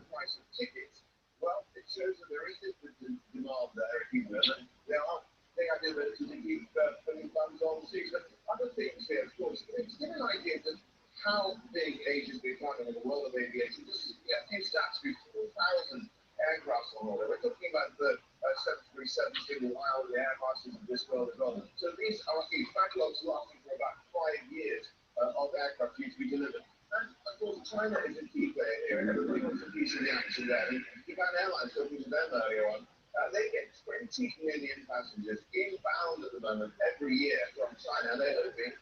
And of course, once again, you have another media lie, as though it matters. The Great Britain has invited Trump. There's no petition. It doesn't matter what people say. The leader of England has invited Trump, aside from the liberal nonsense press suggesting that maybe he won't be invited and maybe he won't go and maybe somebody will rise up and keep the President of the United States and the Prime Minister of England from talking together or talking in Parliament. You know, it's nonsense. Just more liberal lies. You know, how How often and how long are they going to just keep lying before the American people wake up? You know, when Trump goes over there and does it, or is anybody going to notice all the lies that were told today in this chat room and say, hey, you know, maybe that guy's completely full of shit, and pay attention next time? Probably not. They just believe what they want to believe because they're liberals. They're bamboozled, brainwashed sheeple. You know, that's what they are. It's kind of sad, but that's what you get when you have a distorted media constantly feeding them propaganda and exaggerations, and taking half sentences and posting them on the news, making it sound like this is what the person meant. Don't worry about the fact he was in the middle of a sentence. You know, that doesn't matter. Let's not hear the end of what he had to say. Let's just take this little snippet out of the sentence and make it sound like something else. You know.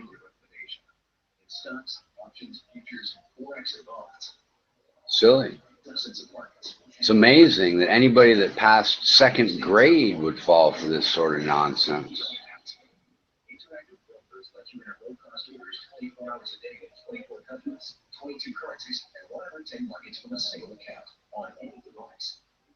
Interactive brokers.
Russia overtakes Saudi Arabia as the world's biggest food producer and now with restrictions again. I didn't work on any UFOs there, Jose Amaro. I don't know what you're talking about. I don't know anything about aliens. I don't know anything about UFOs. No idea what you're talking about. No idea.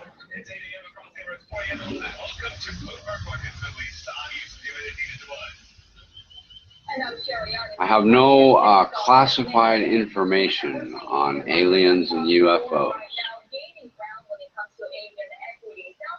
Although I have seen pictures of aliens in Playboy magazine, and I did see a film on YouTube of an interview with a captured alien gray, which is quite interesting. Yes, I believe that alien life forms exist far, far away from planet Earth.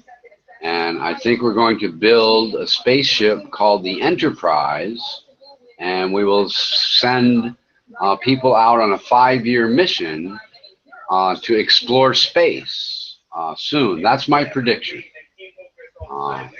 So we'll see what happens.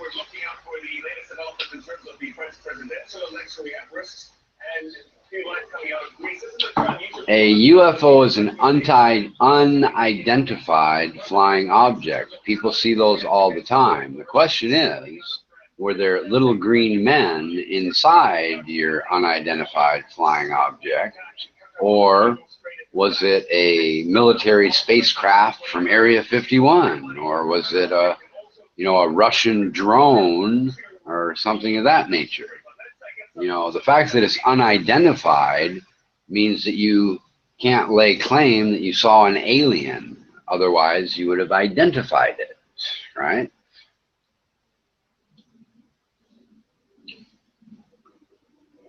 Aha, Jonathan was abducted by aliens. Now we have a witness to the alien abduction phenomenon.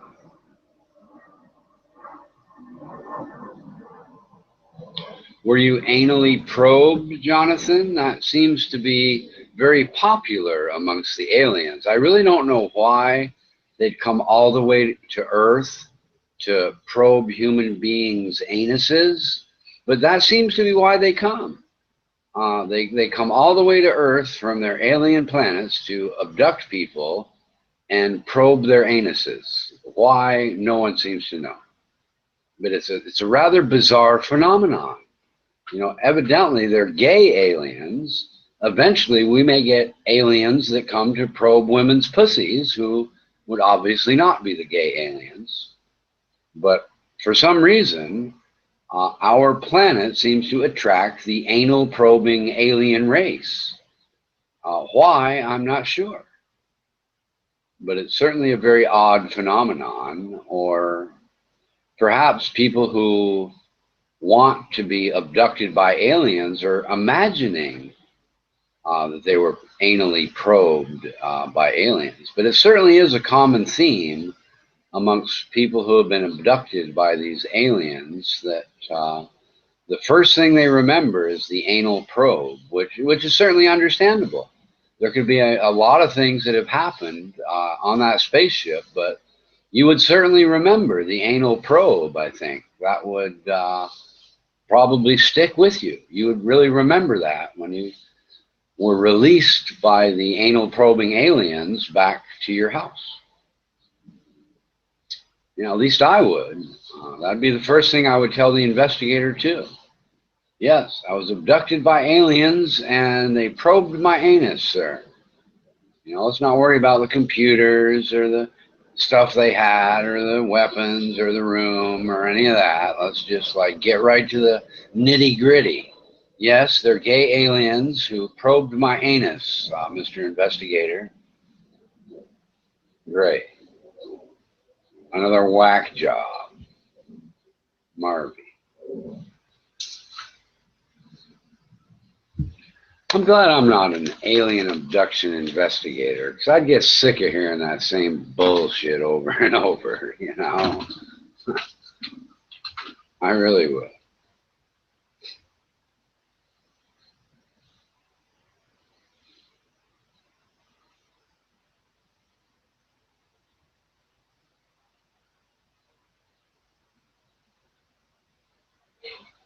So you saw zigzags and stopping and going in circles. Well, let me ask you something. Why would an alien spaceship come to Earth to zigzag and do circles in the sky?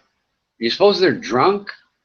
I mean, they're gonna zigzag. They're doing now. This all is starting to make sense. They're zigzagging. They're doing circles in the sky because they're drunk, and then they stop on down to kidnap a human being to probe their anus because they're drunk. Because they're zigzagging and doing circles in the sky. They're not sober.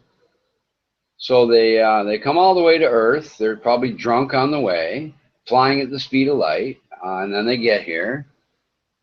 And all they can think to do, they don't want to, steal stuff or get gold, or they don't want to, recharge their ship with electricity or some fuel. They just want to stop off, do a couple anal probes, and be on their way. Why, that makes perfect sense.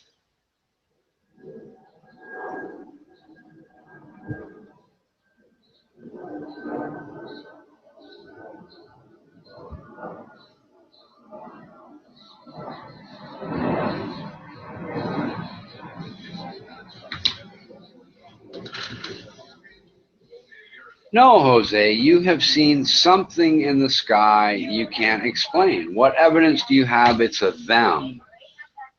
You know, whatever, you know, what leads you to the belief that those things you saw zigzagging in the sky making circles are beings or an intelligent life form? Why couldn't it have been a remote control military aircraft that was capable of zigzagging in the sky, making circles and stopping and starting real quickly? That didn't have any humans or life forms on it at all, you know?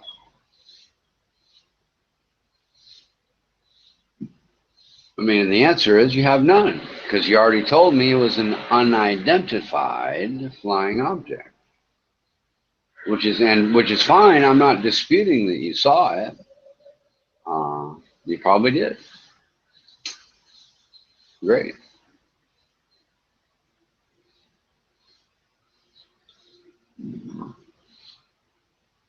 So according to you, it was in space. So what?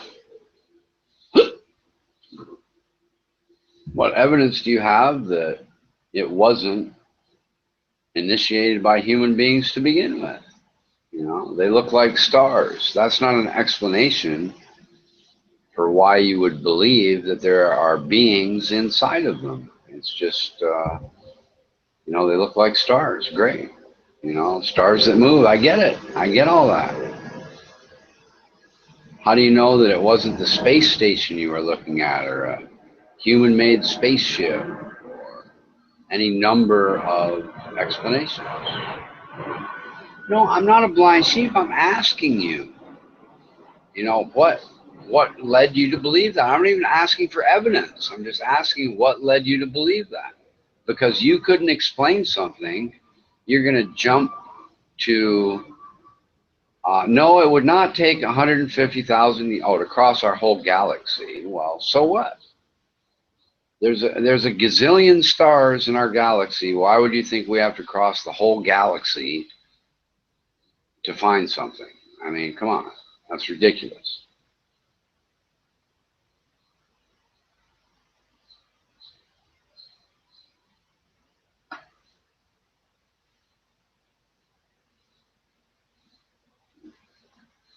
So what you're using the argument from ignorance, or the space station. Well, the space station wouldn't do that. Fine. So it was something else that you can't explain. You're kind of missing the point here. You can't explain it, so you're jumping to, it must be alien beings from wherever, who knows. It's kind of like saying, I can't explain gravity, so I'm going to jump to God made it. It's the same thing. You have an unidentified thing that you know nothing about, but somehow little green men and high technology and here to spy on Earth, you have all of these, you know, all of these things in your mind because you could not explain something. That's the cheap way out, is to make up a story that sounds good because you can't explain something. It's an easy, that's what people used to do about rain. They say, oh, it's raining and I can't explain it, so there must be a God. But you really have no idea what you're talking about, Russell. I can promise you that. In order to get to the closest star system, it takes way, way, way less time than you think. Way, way, way less time than you think. It's about 3 years to the closest star. Obviously, you can't fly at the speed of light in the first place, but anyway. 3.1 light years away, I think. Pretty sure. There you go. You've seen a little leprechaun in your backyard eating Lucky Charms. Yum, yum.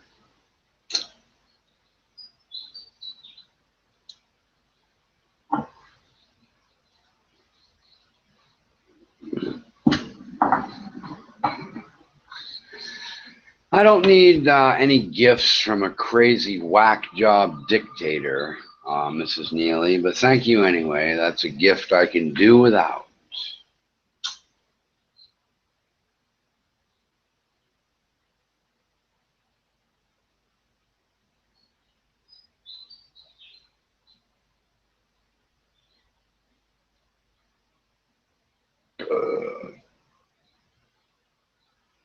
Russell, I don't think you even know what a solar system is. Why didn't you just say planet, for fuck's sakes, you know?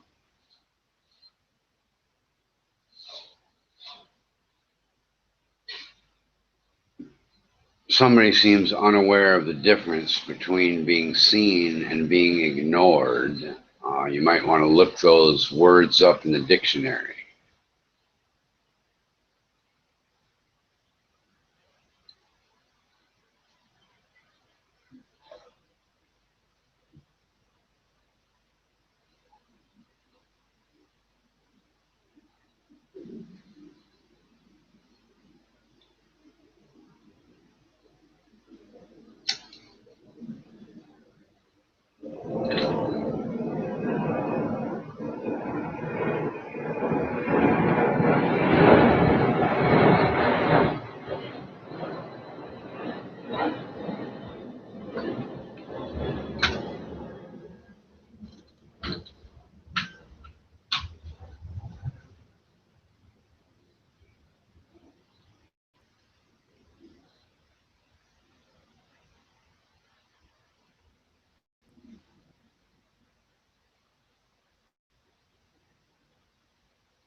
I'm not actually sure where the closest solar system is, but like I said, I don't know why you didn't just say planet, because it's the same thing, obviously. But I'll look it up for you, so we're both on the same page.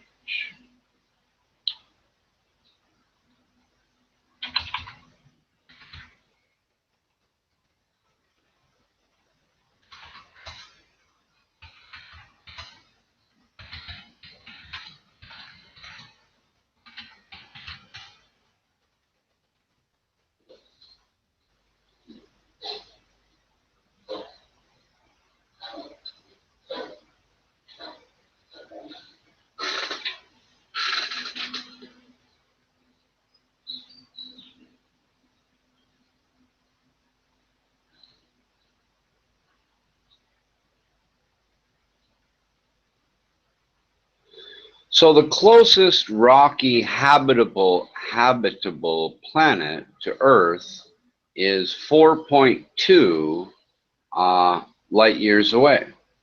So I don't know where you were coming up with your 150,000 light years away number, but it's horribly inaccurate. I'm sorry to disappoint you, but the closest, I got a little music playing there, but the closest potentially habitable planet that we found is called Proxima b, and it's near Proxima Centauri, orbiting Proxima Centauri, of course, the closest star to our sun. So when I told you that it was 3, I was wrong. It was 4.1, but nonetheless, the closest solar system is exactly what I said. It's the closest star, which is 4.2 light years away, is the closest solar system, just so you know. And I'm not, trying to be rude or trying to create an argument with you, but your idea that the closest solar system would be a different distance than the closest star is ridiculous. A planet orbits a star, so the idea that a planet is not the same thing as a solar system is ridiculous. Unless you're going to find me a planet just sitting there all by itself in space, good luck with that. But nonetheless, your claim that the closest solar system would be much, much further away than the closest star turned out to be a whole host of bullshit. You're relying on people not checking your facts and looking things up. And the king, when he's not sure of something, he does do that. He does look that up to make sure that we actually all know what we're talking about. As usual, the king actually did know what he was talking about, and you're 100, well, of course, he didn't actually say the closest solar system was 150,000 light years away, but no, 4.2, you can actually travel much, much more quickly in space than people think.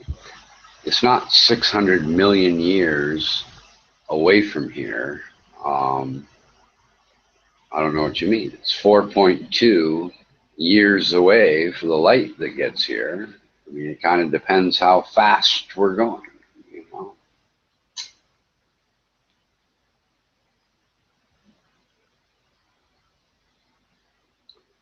There we go. Jack Rasman. He saw the Northern Lights make a perfect UFO. There you go.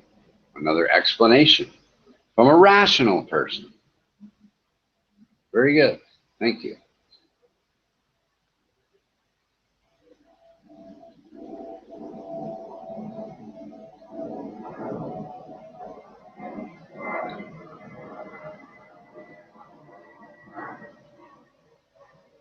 What does that even mean? 1 light year equals 150,000 years. What do you think that even means, dude? I mean, what in the fuck are you talking about, dude?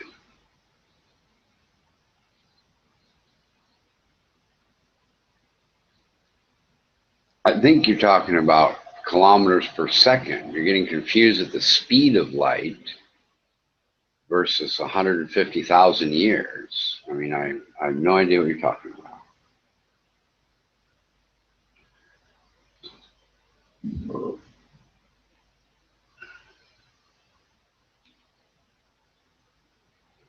Yeah, I'm the one thinking that the nearest solar system is some god-awful distance away, except for at Proxima Centauri, and I'm the one that needs to go to school. I don't think so. But good luck with that. But just as a little trivia for you, it's 1.3 times the size of Earth. It orbits every 11.2 days. It's in close orbit of the star, only a 5% of the distance between Earth and the Sun. So they're it's much closer together than the Earth and our Sun would be.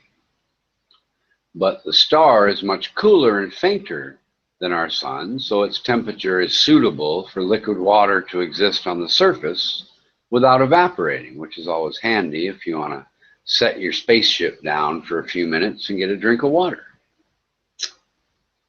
Has an atmosphere which isn't known. It may be 86 to 104 degrees Fahrenheit. Without an atmosphere, it could be minus 22 to minus 40 Fahrenheit, which would be very cold. Then you could go ice skating instead of have a drink of water, which might be fun on your 5-year journey to explore space. The ultraviolet and X-ray flares are unfortunately 100 times the intensity of the Earth.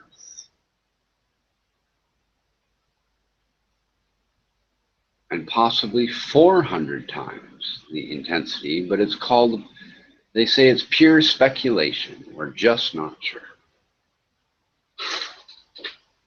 We're sure about the planet. We're not sure of the conditions on the planet, which is why, like I said, they'll be making a ship called the Enterprise and sending it on a 5-year mission to explore the galaxy.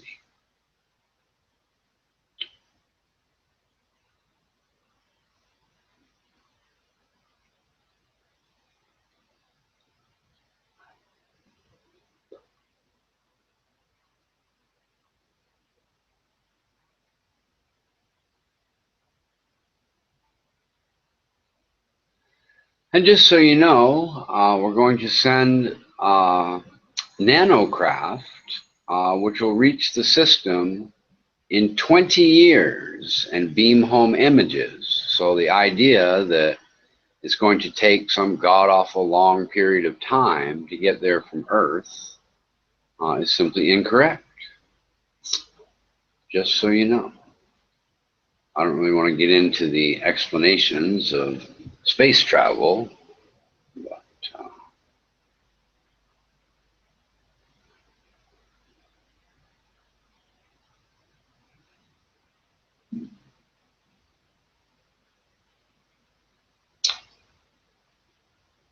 yes.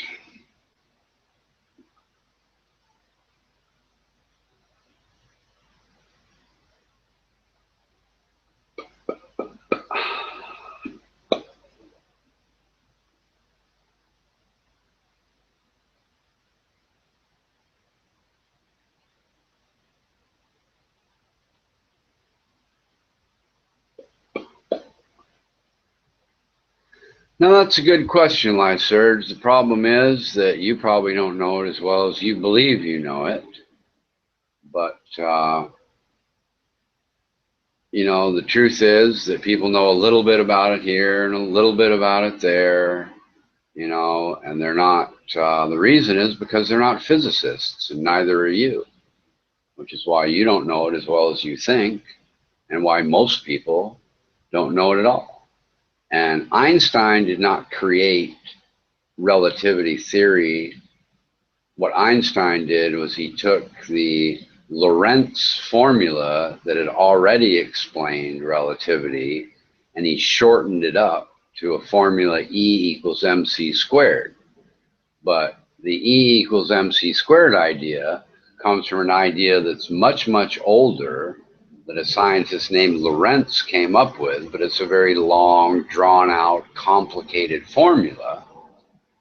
And it wasn't so much that the idea of relativity was created by Einstein. The relativity we're talking about, which is called special relativity rather than general relativity, it's that he made the Lorentz formula more beautiful by making it in such a simple formula. And E equals mc squared, by the way, is not the correct formula. It's the sort of shortened up layman's version of relativity. It's sort of the quick explanation, as it were.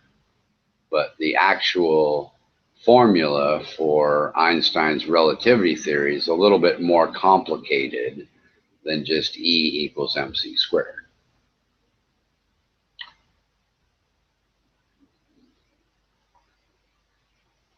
You know, I'll ask you, Lyserge, without looking it up, type it in 10 seconds, what is the actual relativity formula? And so you won't be able to type it in because as you're sitting there typing, oh, why don't people know relativity? You don't really even know the correct formula. You only know E equals mc squared. Of course, you'd have no idea what the Lorentz formula was and still is. You probably have no idea that it's not just time that dilates, that it's the distance of things as well. The measurable distance as things go to the speed of light changes just like time does for the observer. Yes, and you're absolutely wrong, Lyserge. Yeah, oh, there's two of them. Yes, now you're Googling it. No, it has nothing to do with that. E equals mc squared is not the correct relativity formula. It is the basic idea for laymen. And you're claiming that you know all about relativity and you type the wrong formula. You type the basic sort of layman's idea. And my point is simply that people who claim to know a lot about relativity really don't know that much at all. They think they do. They might know more than someone else, but they don't know the actual correct formula for relativity in the first place.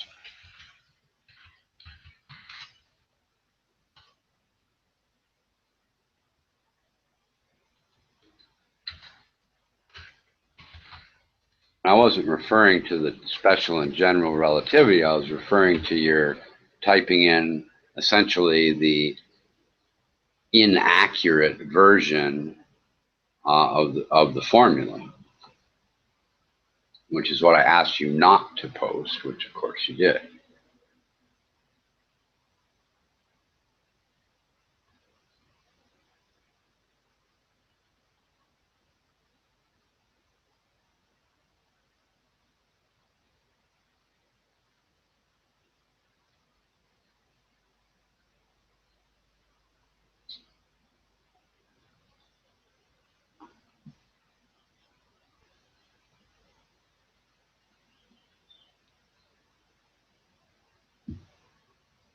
Everyone's a relativity expert after reading, a Wikipedia page. No, I don't think so. Does it really work that way?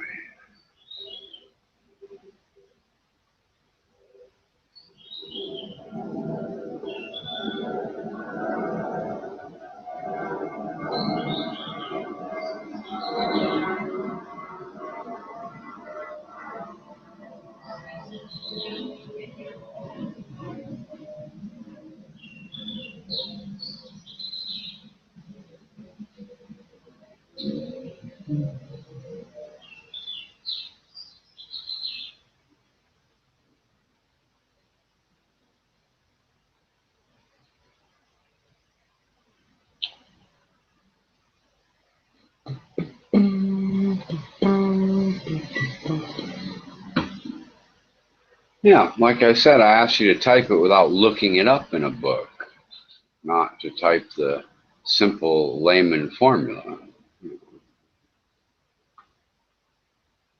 Armando was banned from CNN? Really, Armando? Why is that?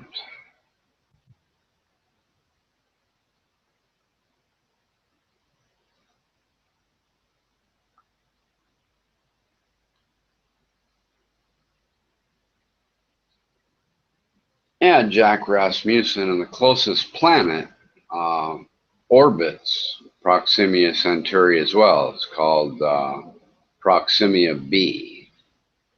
Yeah, so there'll be a planet there to go look at too, not just a star.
Just so you know, Lyserge, what you'll find is that if you actually studied what Einstein did, the E equals mc squared, it's not the actual formula.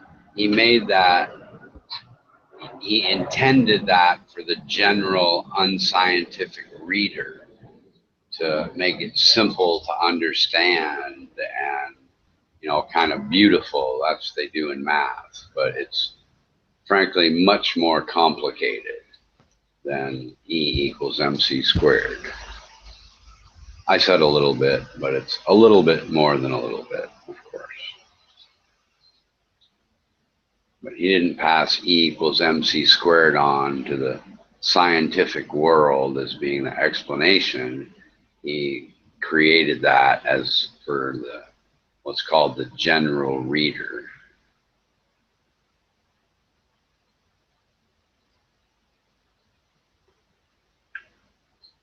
Einstein returned to the topic after World War II, and he wrote E equals mc squared in the title of his article, intended as an explanation for a general reader by analogy, because the actual formula, there's two variants of the formula.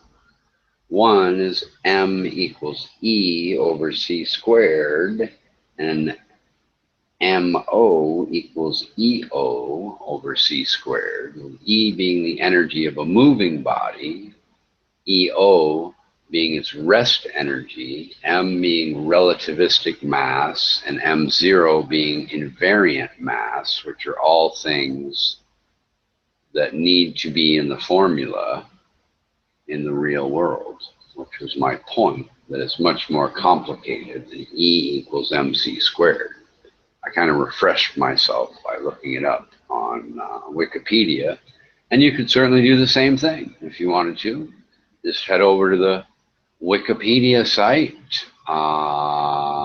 mass energy equivalence, which I knew what to look for, and you might not, but just go to mass energy equivalence. That's what E equals mc squared means, and it will explain to you what I just said. It's kind of fun to look things up and read them if you actually want to learn.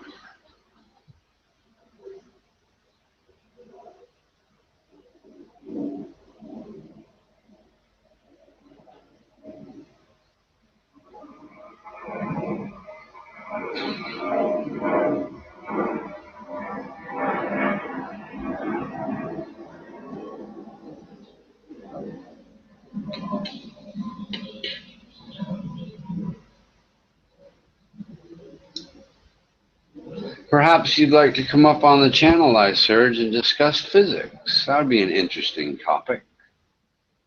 Two amateur physicists that don't really know all that much about what they're talking about compared to the entire world of physics.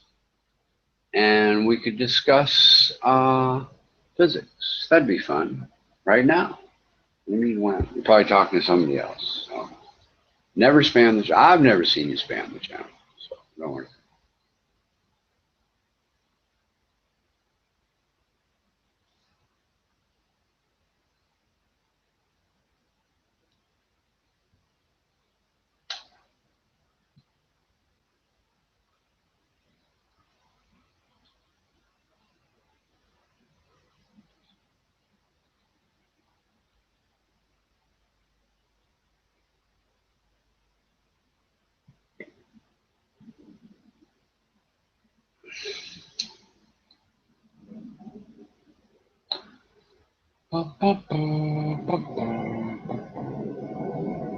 See, Armando, you got to be careful because now what this guy's doing is he's trying to take over your whole channel for 8 hours by his whining, his moaning, his complaining, his weeks and weeks and weeks of horrible behavior, and he's about to con you into taking over the whole channel for 8 hours and just blabber bullshit away and cut people off and I'm the mod and if you don't listen to me, I'm giving you one warning and blah, blah, blah. You know, you better be careful, you know. That's what's going to happen is, oh, if you want me on your channel so bad, you have to make me the only mod for 8 hours in a row and, you know, yeah, uh-huh. Yeah, well, he's a fucking nut job. You know, does he really think that his yelling and screaming, his childish behavior and all that, all you do is create a new room anyway.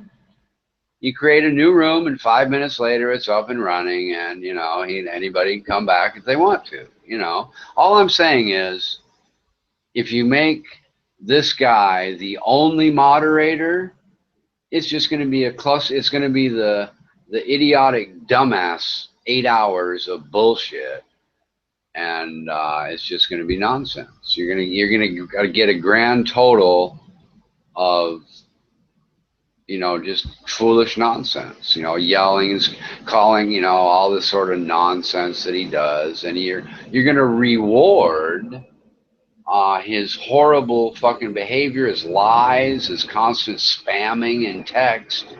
You're going to reward that and give him exactly what he wants. You know, I just wouldn't recommend that, you know. Well, the king eats with silver knives, forks, and spoons and linen napkins and very carefully. So if that's how you ate, you would be eating like the king. Other than that, I don't know. It's possible you're using that as a generic expression as opposed to actually eating like the king. I don't know.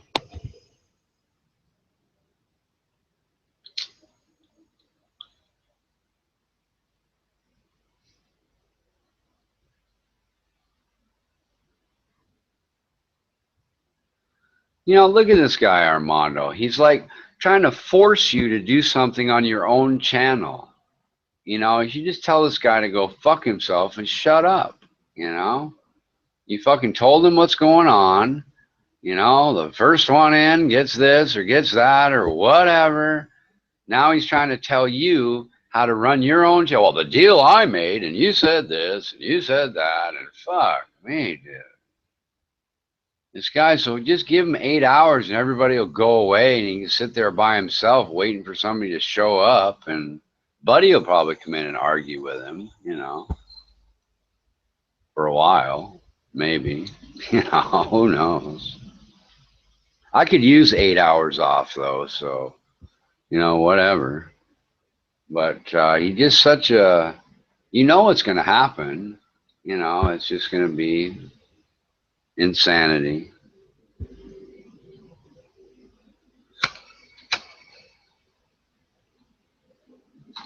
You know, it's kind of like giving A4, you know, kowtowing down to A4, Adam.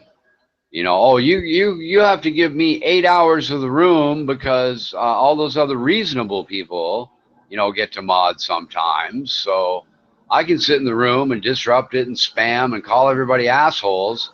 And you're going to have to give me moderator powers. And I'll go in there and I'll moderate real fairly.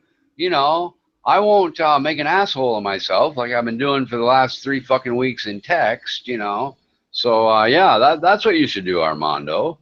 You know, I won't be doing that same shit I've been doing all day. I'll do something different, you know. So you should give me moderator powers because I'm a complete fucktard, and it's not fair if you don't give fucktards as much time moderating as the non-fucktards. Why? I thought you were for equality, Armando. You're just making me the whipping boy and not giving me enough moderator power in your own room. What the fuck?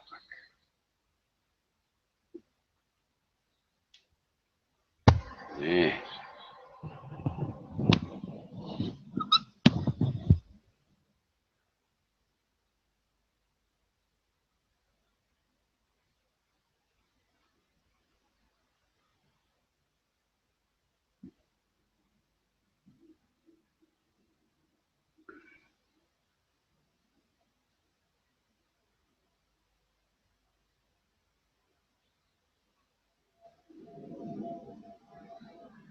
Oh, let me kiss your ass a little bit and compliment your job and your life, and maybe you'll give me moderator power.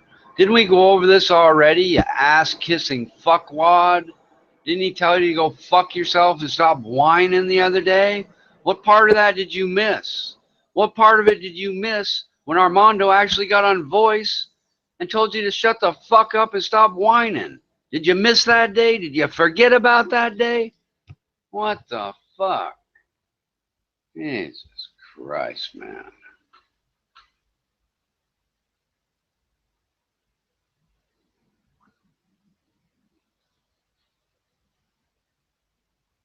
Just a short reminder for the folks at home about little Roni's whining like a little baby and Armando telling him to shut the fuck up and grow a pair of balls.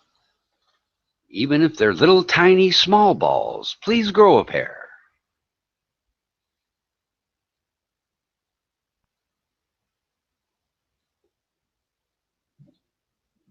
Well, that's great, Jose. I really don't care how many subscribers I get, dude. In fact, when I started doing this, I had 0 subscribers. I have 60 subscribers now. I haven't the slightest fucking idea who they are. I'm not even going to go look. I could care less if you subscribe to my YouTube channel or not. But I've got some really great music on it. My guess is the people that subscribe to my channel ran into it accidentally and aren't even on Google Hangouts and just like the music, you know? That's my guess. But feel free to subscribe. Check out my music. I've got some really nice videos with hot girls at the bottom. You know, the guys that put the hot girl films in with the rock and roll music. Those are fantastic, man. I really like those a lot. Oh, little Roni didn't get his way. Now he's going to go back to insulting Armando. Just 2 seconds ago, he was kissing his ass, and he didn't get his way within 45 seconds. So little short attention span theater Roni is going to go back to insulting, hoping he gets what he wants if he insults enough, I guess. Little Roni's not very smart. He has the attention span of I don't know what. It's just bizarre. Just bizarre.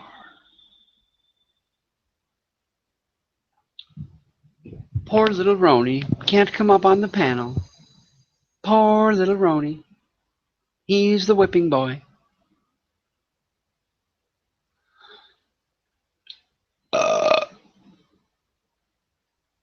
Well, thank you, Jose. I appreciate that. You know, I guess. I don't know why. I guess, you know, folks like a lot of subscribers. That's just not my thing. I don't even look, really. I happen to know I have 60. Let me check. Maybe I have more than 60. I don't know. I mean, you would think that somebody as popular as the King would have thousands and thousands of subscriber fans, but I don't have any content. I don't know why I got 60 subscribers with no content. That must be some kind of record. You know, they're just like you. They're just saying, hey, King, you know, I love you on the chat, so I'm just going to go ahead and subscribe to your channel to be a nice guy. And I appreciate that. The King appreciates everything his children do. He really does. He tries to help you out as best he can. Even little Roni. You know, little Roni, he's a poorly behaved little child of the King's, but the King loves him, and the King wants to help little Roni out as best he can. Now, I know it's a lot of tough love for you, little Roni, but, you know, the King's here to help you out. He really is.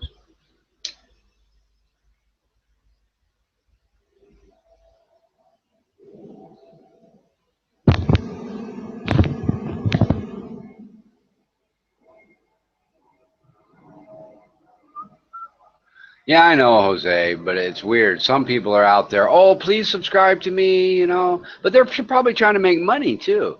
You know, the people who care are doing it because the more subscribers they get, the more people that watch their channel, they pass the stuff on. You know, the king is actually thinking, and I don't know why I haven't, oh, I know why I haven't done it yet. I haven't gone to the store to buy a little thing to set my camera on so the king can make content from his castle to entertain the folks on his planet. I will become a planetary sensation once I start making my own content. And I will give Armando Vargas free access to the sensational content that the king will create for the entire planet.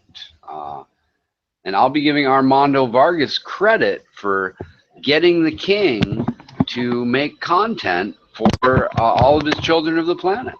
I really will. It will be all credited to Armando Vargas, the planetary sensation of King Richard, which will sweep the world like wildfire once I get going, of course, will all be due to Armando Vargas's advice that I should just make some content and enlighten my children on planet E just once every few days. I could make a video that would just catch on like wildfire. You'll be seeing them on CNN and all sorts of places, you know. Yes, that's correct. Planet E. We're right here, right now. That's where we are. On King Richard's Planet E.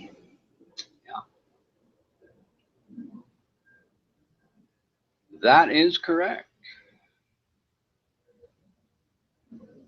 You know, and little Roni is here with us too. You know, little Roni's not off on some other planet. You know, good, bad, or ugly.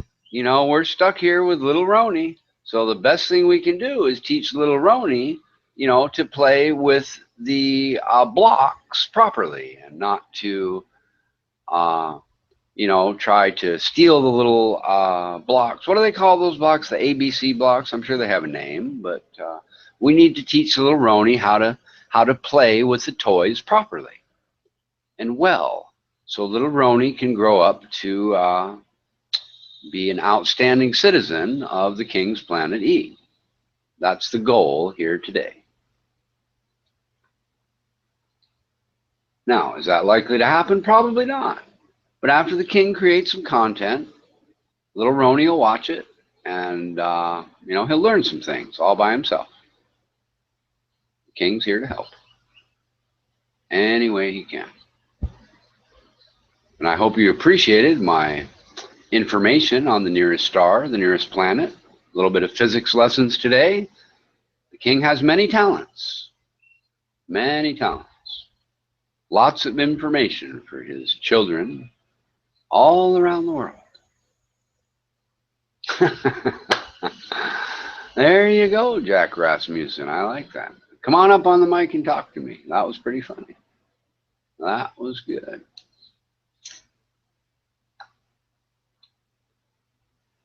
That was a funny. I like it. Yeah, I did that once too, Jose. And they keep, every once in a while, they say, oh, if you forgot your password from that email, it was like 20 years ago. I mean, how in the fuck has that email not been deleted? I forgot the password 20 years ago. I get my cell phone and I sign up. It says, you know, did you forget your password for this email account? And forget my fucking password. I haven't been there for 20 fucking years. You know, maybe some of the King's fans still have his old email from 20 years ago and they're emailing me on a regular basis and I'm missing out. I don't know. It's possible. And why would that be more interesting than listening to the king, Armando? I'm sorry, I don't see how that's relevant while the king's talking to interject with some other program. I'm sure that was just a mistake, but we're going to let that slide for now. But, you know, believe me, little Roni needs to pay full attention to the king. He doesn't need to be distracted by watching liberals on the television station, you know, while he's listening to the king. You know, that's not going to help us reach our goal of teaching little Roni how to play well with the other children.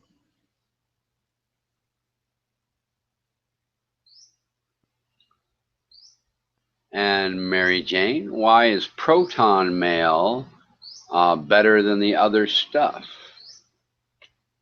Why is it better than electron mail? Ha ha, I made a funny. Seems to me electron mail would be faster. Hello, Mary Jane, how you doing? You're not by chance Mary Jane Mona that graduated from Harvard University from South Burlington, Vermont, are you? You can say yes, because she was really cute. Yeah, that was her name, Mary Jane Mona. She was really hot, man, and really smart. Graduated from Harvard University. I went to high school with her. Nope. All right. Well, that's okay. You're just another one of the king's children. I love you just the same as Mary Jane Mona. It's okay. Yeah. Yep. And you can imagine when all the boys hit puberty, exactly all the shit Mary Jane Mona had to take, you know, but she was really nice, so people were nice to her. And of course, only the douchebags made fun of her name. Douchebags do that kind of thing, you know. Sometimes. Depends who they're talking to, I guess. Mary Jane from Newsman. You know, I've heard a lot of unenthusiastic things, you could say, about Newsmax, but I have never been there. So I'm sure all the folks on Newsmax are wonderful people. But I could be wrong. Since I've never been there, I wouldn't know. But I take everyone as a new chatter, a new fan of the king has come along. Is there anything the king can help you with today, Mary Jane? I'm here to serve. I'm not like those other kings that want people to bow down to them and, you know, want to dominate over them and be dictators. I'm a nice king. I'm here to help. I am the benevolent king of all time. Aha, we met before. Well, I'm surprised. Did I ask you if you were Mary Jane Mona then and forget? Probably not. I don't know. I haven't thought about Mary Jane Mona for a long time until you came along just now. I'm 56 years old. The last time I saw her was probably 1977. Is that a long time ago? Certainly wasn't yesterday. But see, the great thing, if you're my age, the thing is that you have this big span of time from like 1975 to like 1990 where you were on drugs and you just forget it. That whole period of time just is out of your mind. So you sort of jump from, you know, puberty to when you're about 50. None of that other shit matters. And it just seems like yesterday I was in high school. You know?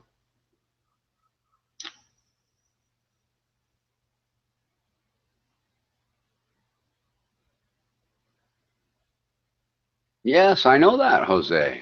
Yes, the founding fathers of Armando. Well, I'm sure you can have access to the channel, Jack. Somebody just has to add you. If somebody would teach me how to add somebody, I'd have added you already. Just ask Armando. Just say, add me, and you can hop right up here on the channel, man. I'm pretty sure. I don't know. Oh, you lost your wrench? Well, fuck, if you just come in under a different name, whatever. Just hop on up here, dude. I don't know how to do it. The king has, you know, one of his wonderful fans, Armando Vargas, that does that for you, you know. Yes. You just learned to email today. Well, it's fun, isn't it? You can just randomly type in letters like at gmail.com, and it'll go to somebody. Maybe they'll return it back, and maybe they won't. You know, just type in, you know, 672BGCL at gmail.com and hit send. I'll bet you it gets delivered to somebody. Or type in Tom Jones at gmail.com. It'll probably go to 65 different people. And I'll, you know, and then pretend, here's something you can do for fun. You know, get on the telephone and call somebody and pretend that you're really angry because Jane, you know, was gossiping about them. They won't even ask you who you are. They probably know somebody named Jane, and they'll listen, and you'll be really mad, and they'll say, I'm sorry, and all that fucking Jane, and then just hang up, and that person will go like, just yelling and screaming at somebody named Jane, who wouldn't have the slightest fucking idea what was going on. You don't know either one of them. You're never going to hear from them again. But don't use your own cell phone, or at least have your number blocked. But that's always fun. You can try that sometime. It'll work on like 4 out of 5 people. 4 out of 5 telephone pranksters use that technique. Kind of like Colgate toothpaste in a way.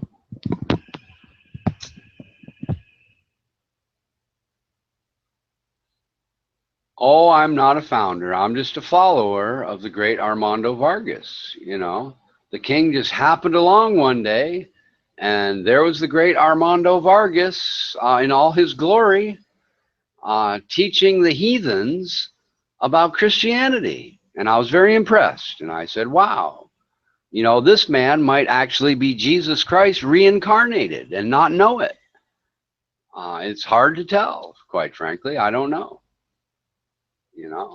He's a humble man, just like Jesus. See, he's not even thinking, I couldn't possibly be Jesus reincarnated, because he's too humble. He wants to follow Jesus.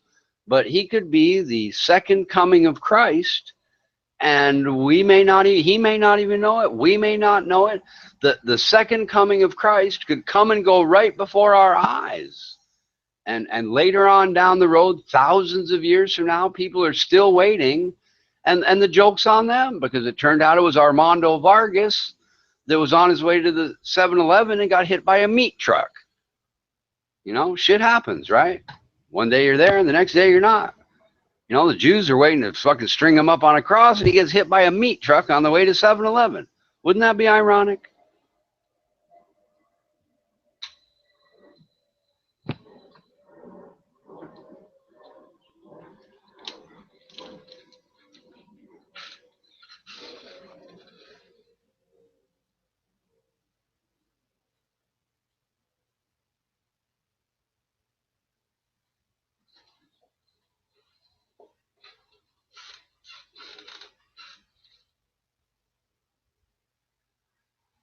Well, the king's a prophet. So, I'm going to prophesize that Armando Vargas had better be careful crossing the road. That's all I'm going to say. I mean, you just think about that, Armando. What if you are the second coming of Jesus? You better take a little better care of yourself, because, God's going to tell you eventually. He's going to say, look, King Richard already knew, and he was correct. And now it's time to head over to Israel and get strung up on a cross, and have a nice day. Talk to you later. See you in a few hours, or 3 days maybe. I don't know. It's up to God, not me. I'm just the king. I'm not God. He'll figure it out for you. You'll see. Yep.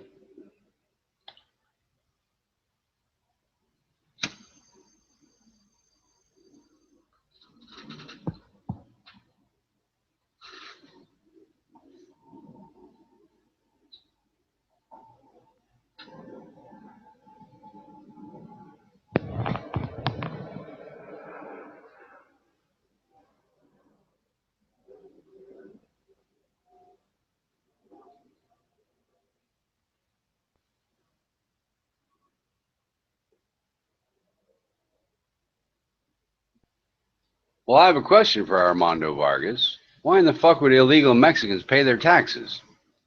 I mean, isn't that like half the fun of being an illegal Mexican, is you don't have to pay your taxes?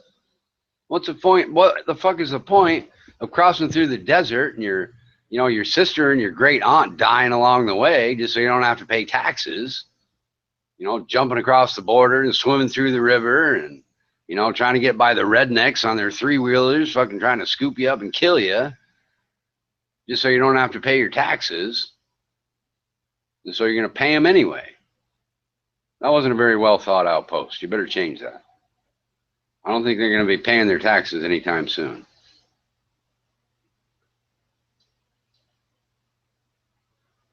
No, the moral of the story is, if you don't get your ass up on the panel, you're going to be relegated to listening to King Richard for 8 fucking hours. That's the moral of this fucking story today.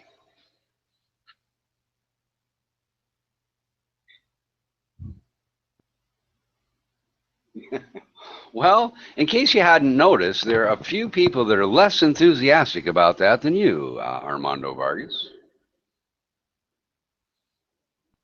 In fact, one could say you might even be in the minority of people that would like to listen to the king for 8 hours in a row. It's hard to say. The king's never actually taken a scientific study of that. Yes. You might have to join a Google chat room and come to it on a regular basis and see how many people actually like me or don't. I should try that sometime and see what happens.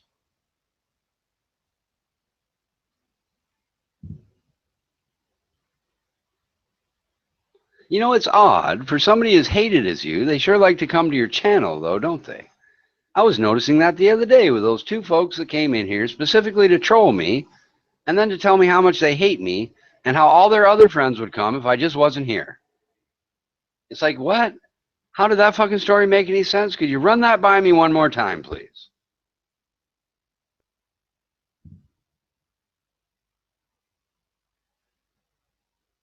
Yeah, me and Buddy were saying, we just hope you make some money, you know?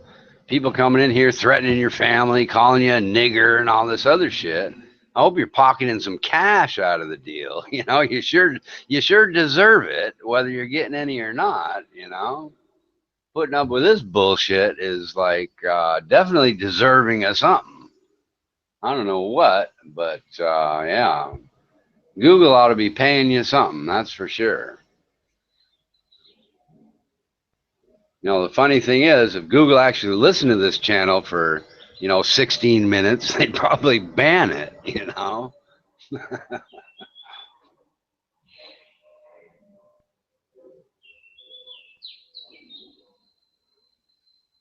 I'm surprised little Roni hasn't reported discrimination for not being able to be on the panel.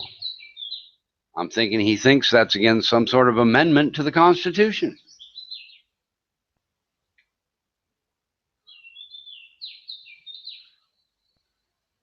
There you go, Jack. Hop on the channel, man. Come talk to me.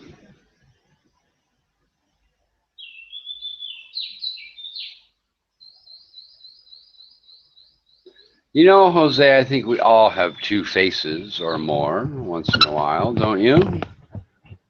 I mean, I don't think we're all 100% consistent all the time about everything, you know? It's like some days I like regular beer, other days I like light beer. You know, I don't want the regular beer people coming and yelling at me because I'm two-faced and I'm drinking light beer the next day. You know, that wouldn't be fair to the king, would it?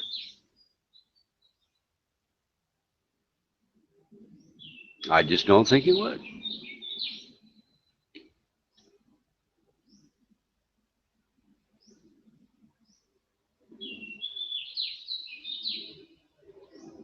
There you go.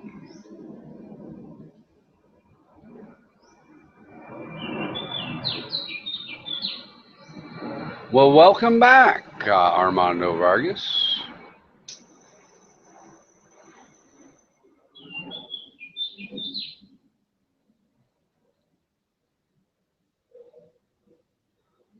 No way. Half of them. Come on. Half is an exaggeration. Armando's probably banned Big L and two of his friends or something. You know, come on. Those people, they just like the strife of Al Jazeera and Newsmax, and interesting normal conversation doesn't interest them. That's why they don't come here. Or they come here to troll and find out they're not very good at trolling and go back to practice some more at Newsmax, you know?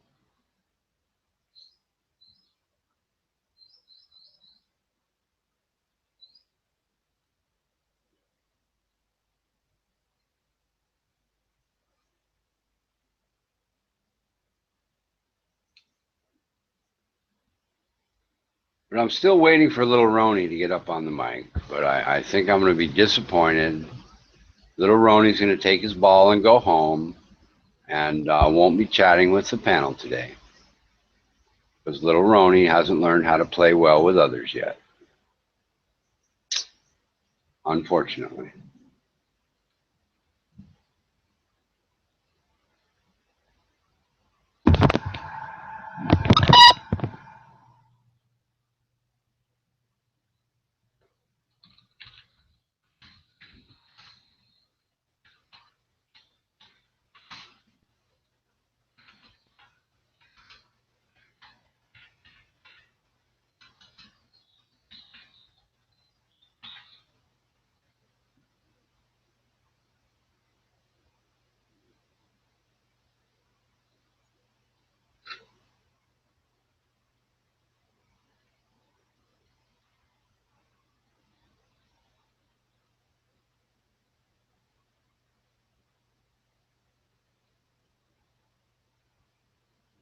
I wish Scotch Tape would come back. I like that guy.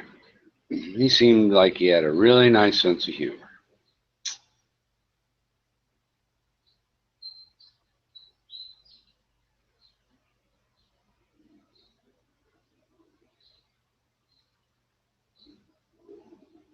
Really?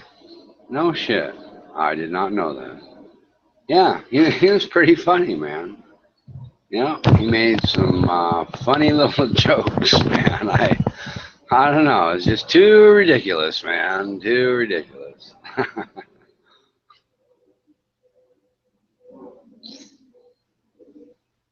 Yeah, he is cool. He's been nice to me lately and everything. You know, it's the difference between him and other people is, when he knew he was doing, he knows the difference between too long, and too much, and whatever. He goes on to something different. Other people, fuck me, they drone on for the next fucking 5 years, 5 months. 5 minutes ago would have been great for some people, but they just don't get it. It's like they got their cut and paste on the notepad, and they just can't possibly change it. It's gonna have to be the same for the rest of their life until they get their way. That's the thing is, okay, once I get my way, I'll stop being an asshole.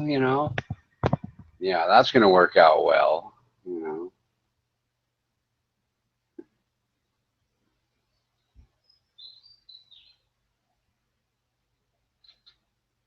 Crazy fuckers, man.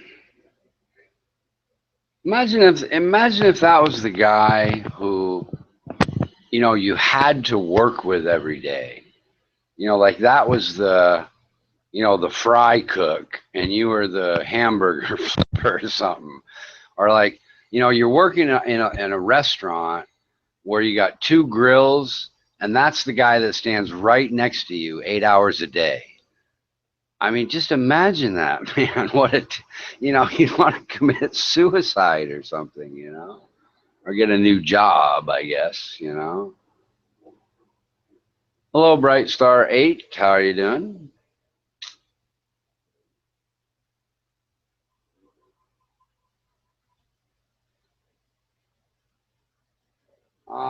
This is a chat room where you, Mr. Brightstar, will jump up on the panel and be able to say anything you want. Broadcasting live all around the world to your millions and millions of fans. It'll even be recorded for posterity, and you'll be able to show it to your great-grandchildren someday. That's what this is. Or you'll get a really good job, and some asshole at work will dig up some recording you made and play it to the boss, and you'll get fired 35 years from now because you made a joke about Polish people.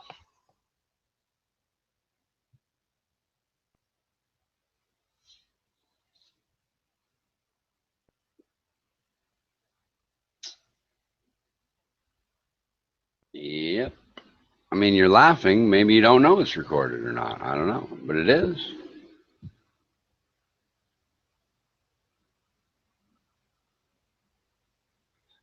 But if you join the panel, you get 26 Google credits that are good for buying products at Amazon.com. But you have to join the panel in order to get those, and then they will download those to your email. Do you have, if you have Gmail anyway, but anyhow, yeah, you'll get 26 Google credits, good for purchases on Amazon.com for just joining the panel. Yeah, this place is fantastic.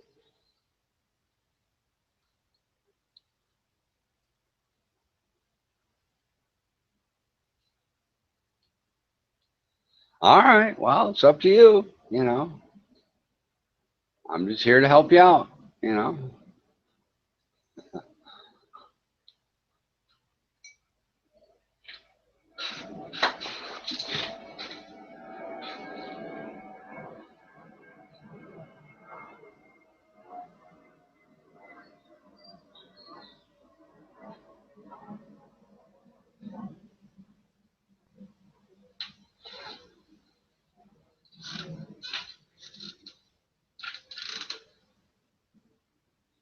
Well, I don't know. Where are you, Bright Star?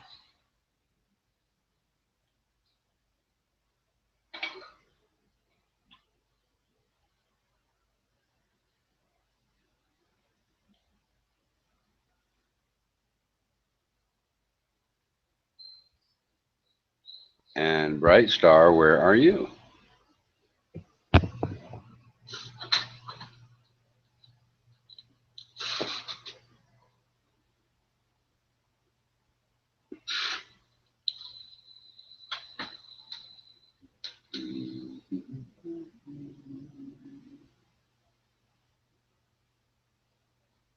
You know, what's interesting is over the course of the last 8 years, the conspirators and their gold ideas have been a complete fucking failure. They're saying the dollar's going to collapse and China's going to call in the debts and all that sort of nonsense. Naturally, the dollar's at all-time highs, and gold would have got you a grand total of 0 as the stock market went up 115%. Go figure. That's what you get when you listen to conspirators, folks. You get coal in your stocking, and don't blame the king come Christmas time.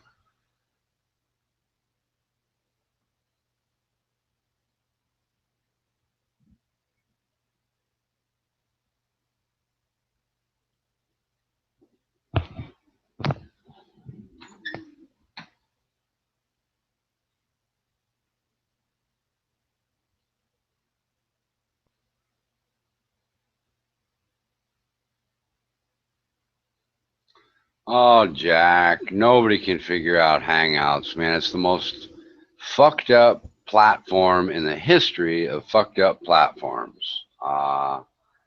You know, you got a drop down menu that doesn't show you the invite section. Your fucking phone will ring. I finally figured out I had a phone one day, and I've got 426 unanswered phone calls.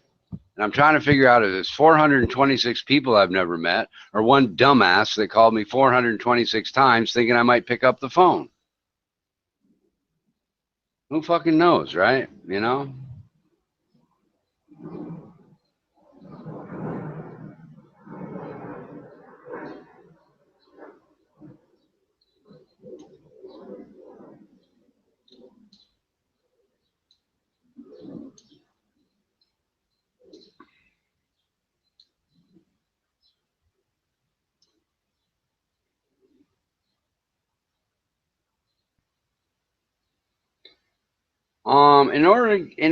The easy way to get on the panel is to find the conversation, and then at the top of that little conversation thing, it'll say, let me get there and see, there'll be a little green camera thing, and it'll say, like, join this video call, that top little green bar where it says 44 people, and it's got a little green camera. Click that thing a little bit, and you should be all set, I guess. Maybe.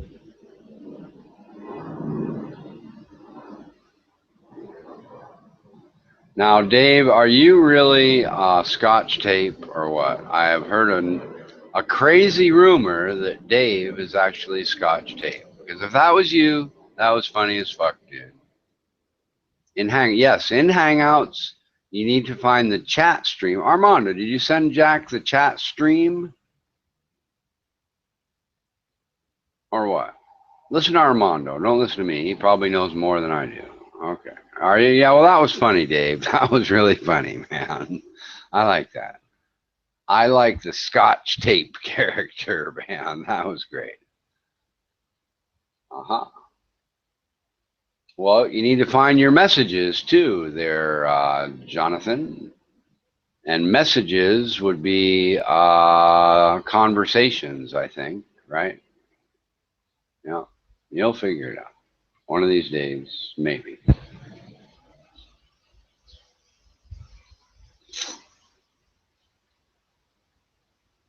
You're welcome, Dave. Why don't you come up on the chat, man? Have a chat with me. I'm getting tired of just like talking to the room and blabbering on to keep the air from being dead.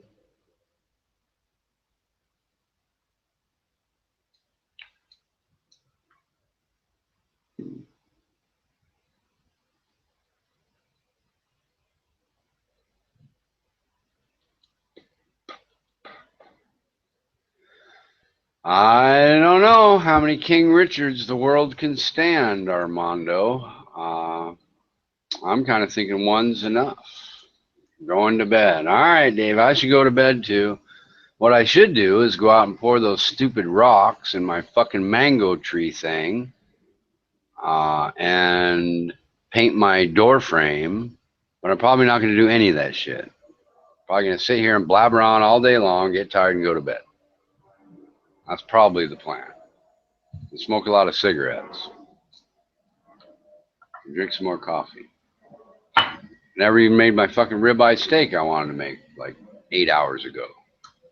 I love you too, Jose, and I don't even hold it against you that you're an illegal alien. You know, I like tomatoes, so the more tomatoes you pick, the happier I am.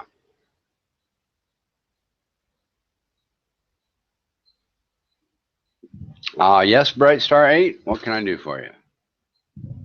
How can the king help you, sir?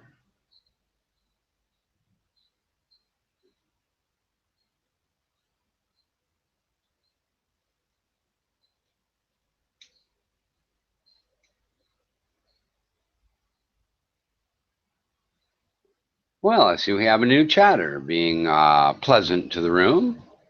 Wow, what a surprise. That's an unusual type of post from this chatter. But what do you know?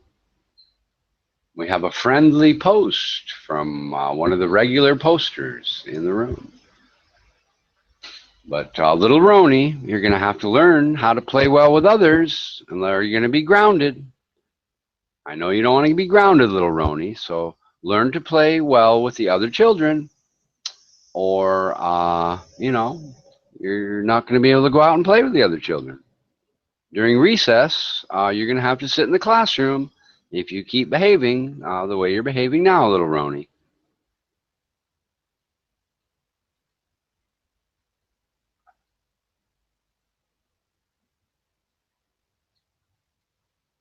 Well, we can hardly wait. We'll see you in 5 minutes. That'd be fantastic. We can hardly wait.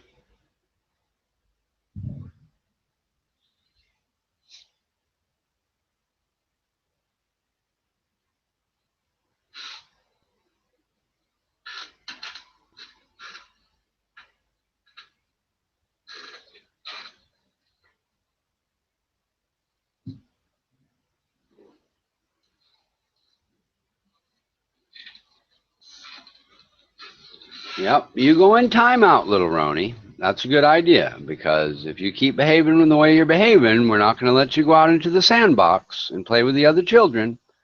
You're going to have to stay in the corner for another 5 minutes because of your bad behavior.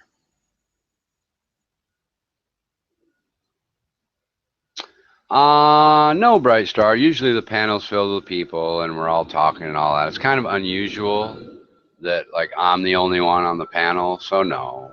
But kind of in a way. You know, we talk about politics, we talk about current events and news, and sometimes we get trolls coming in yelling and screaming at each other. We get you know, people just posting negative comment after negative comment because they have no lives, and all kinds of stuff goes on. It's just kind of a boring day. I'd say, you know, come back again and see what it's like. It'll be completely different, you know. You know, it's the exciting thing. Every time you come back, it's something different with new chatters, with a new exciting topic for you to join in on. I mean, don't complain that everybody's talking about nothing when you could hop right up on the panel and create a whole new discussion, you know. You're here, you want to talk about something interesting, go ahead. Everybody will join in, and we'll have a great conversation. Hello, Yasina, how you doing? Yeah, well, don't be boring and then complain it is boring. You know, you haven't been in the exactly the most exciting motherfucker posting shit either, by the way.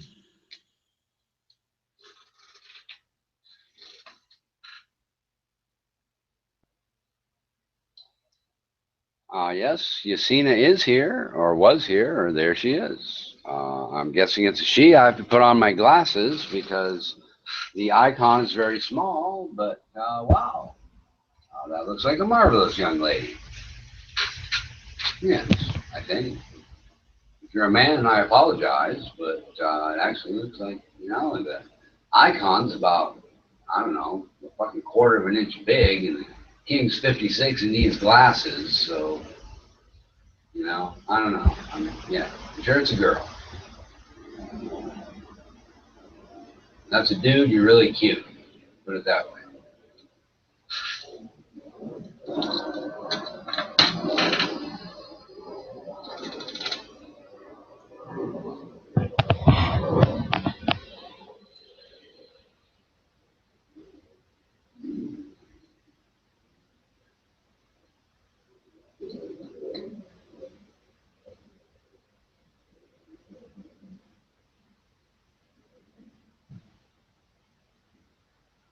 Well, you're welcome.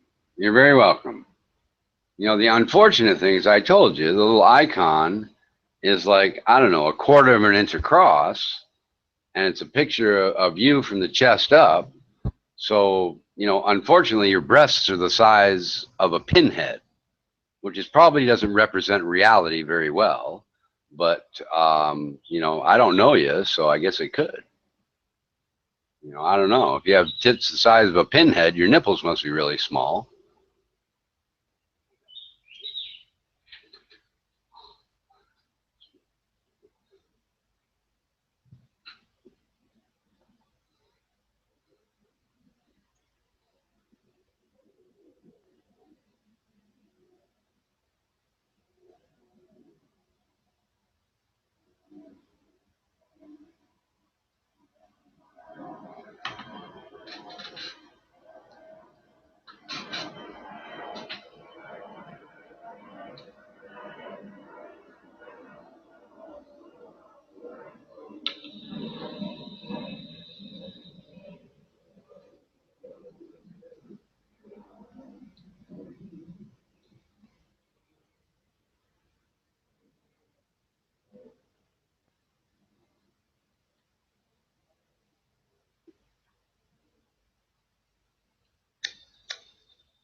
Well, you know, the king's been accused of that more than once. That might surprise you, but you're actually not the first person to suggest that the king is a weirdo. The king just likes to have a good time and joke around. That's all. I'm pretty sure you're just a normal, well-proportioned, lovely young lady. But I'm just trying to break the dead air with a little joke there. I'm sorry if I sounded too much like a weirdo, but the king's really more normal than you think. Just likes to have a good time and joke around with his loyal subjects, which after a week of knowing the king, you too will become a fan, I promise. Yeah. The king grows on you like toe fungus after a while.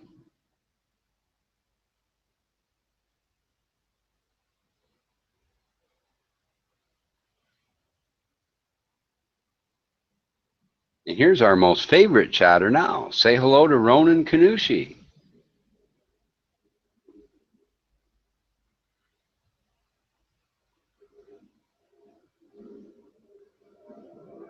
Unless you happen to already know Mr. Kanushi. You know, he has a stopwatch.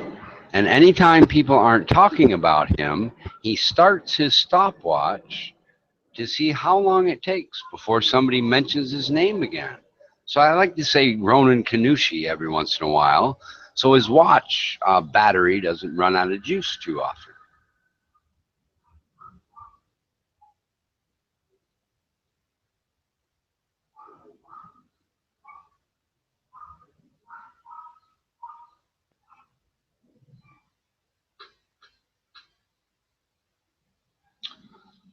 Well, so you know, Yasina, the king is married, so the king is harmless. The king just wants to have a good time with all the folks at home.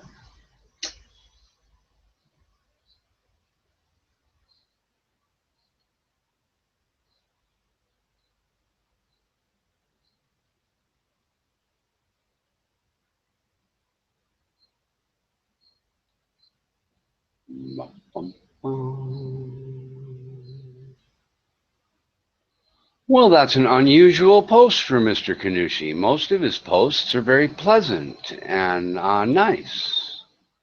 Well, that's interesting. Looks like Mr. Kanushi is in a different mood than he is normally. For some reason. I don't know. I can't imagine why.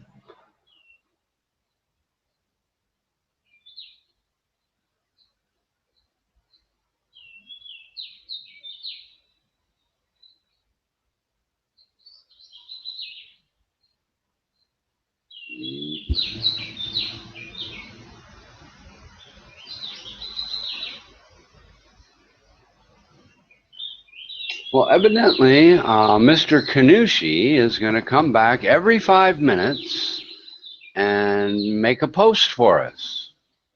Well, that's really very nice of you, Mr. Kanushi, to come back every 5 minutes and post something nice for us.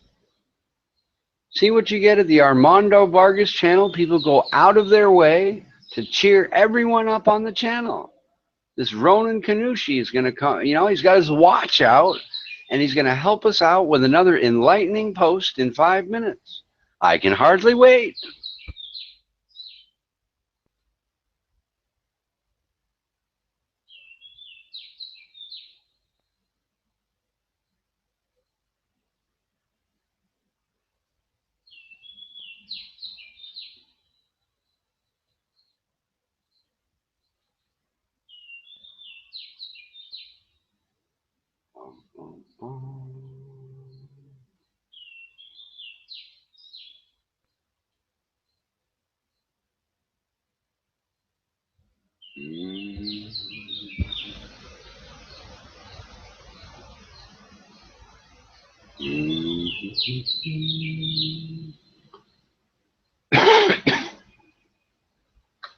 Oh, I gotta quit smoking one of these days.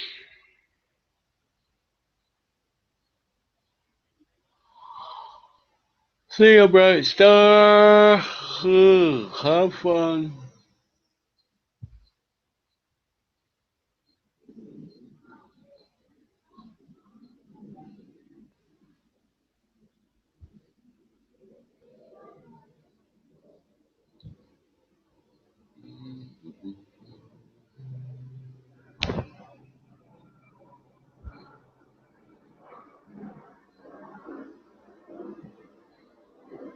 I don't know what happened to Buddy. He sort of died on the mic for some reason. And the Bright Star's message was retracted for some reason. See you later, Bright Star. Have a good one.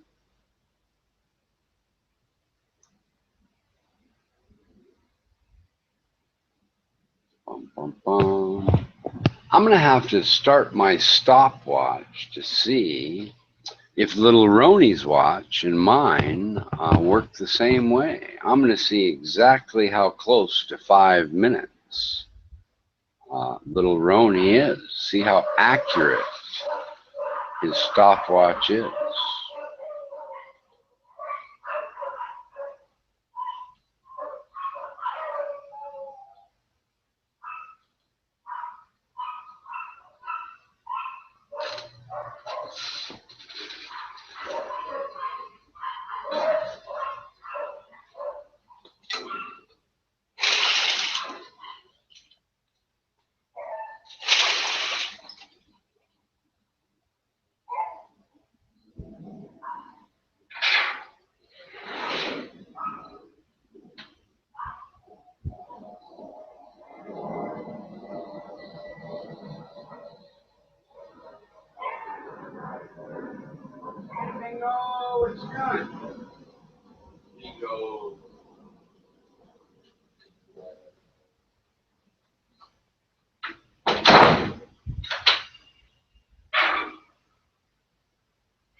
Well, for those who care, the king has declared the Thai winter over. It is now time for the king to shut the deck doors and turn on the air conditioning. I know it's a little early, but it's just annoyingly hot enough for the king to go ahead and turn on the air conditioning, which has been on the whole time, but the door's been wide open, and the king has declared it's time to stop wasting electricity and get with the global warming bandwagon. And they're right. It's hot out there, so I'm going to turn on the air conditioning and be cool.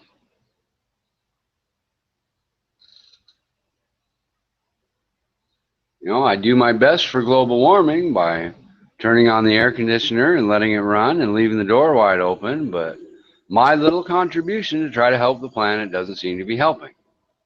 So unfortunately, all the money the king has spent trying to help cool the planet with his air conditioning, now I'm going to shut the door and just heat my own little office. So the king apologizes for that, but it was very expensive trying to run my air conditioner to do my part to cool down the planet. I did my best, but I was unsuccessful. You're going to have to rely on your government leaders to solve the problem. You should make them turn on their air conditioners to cool down the planet.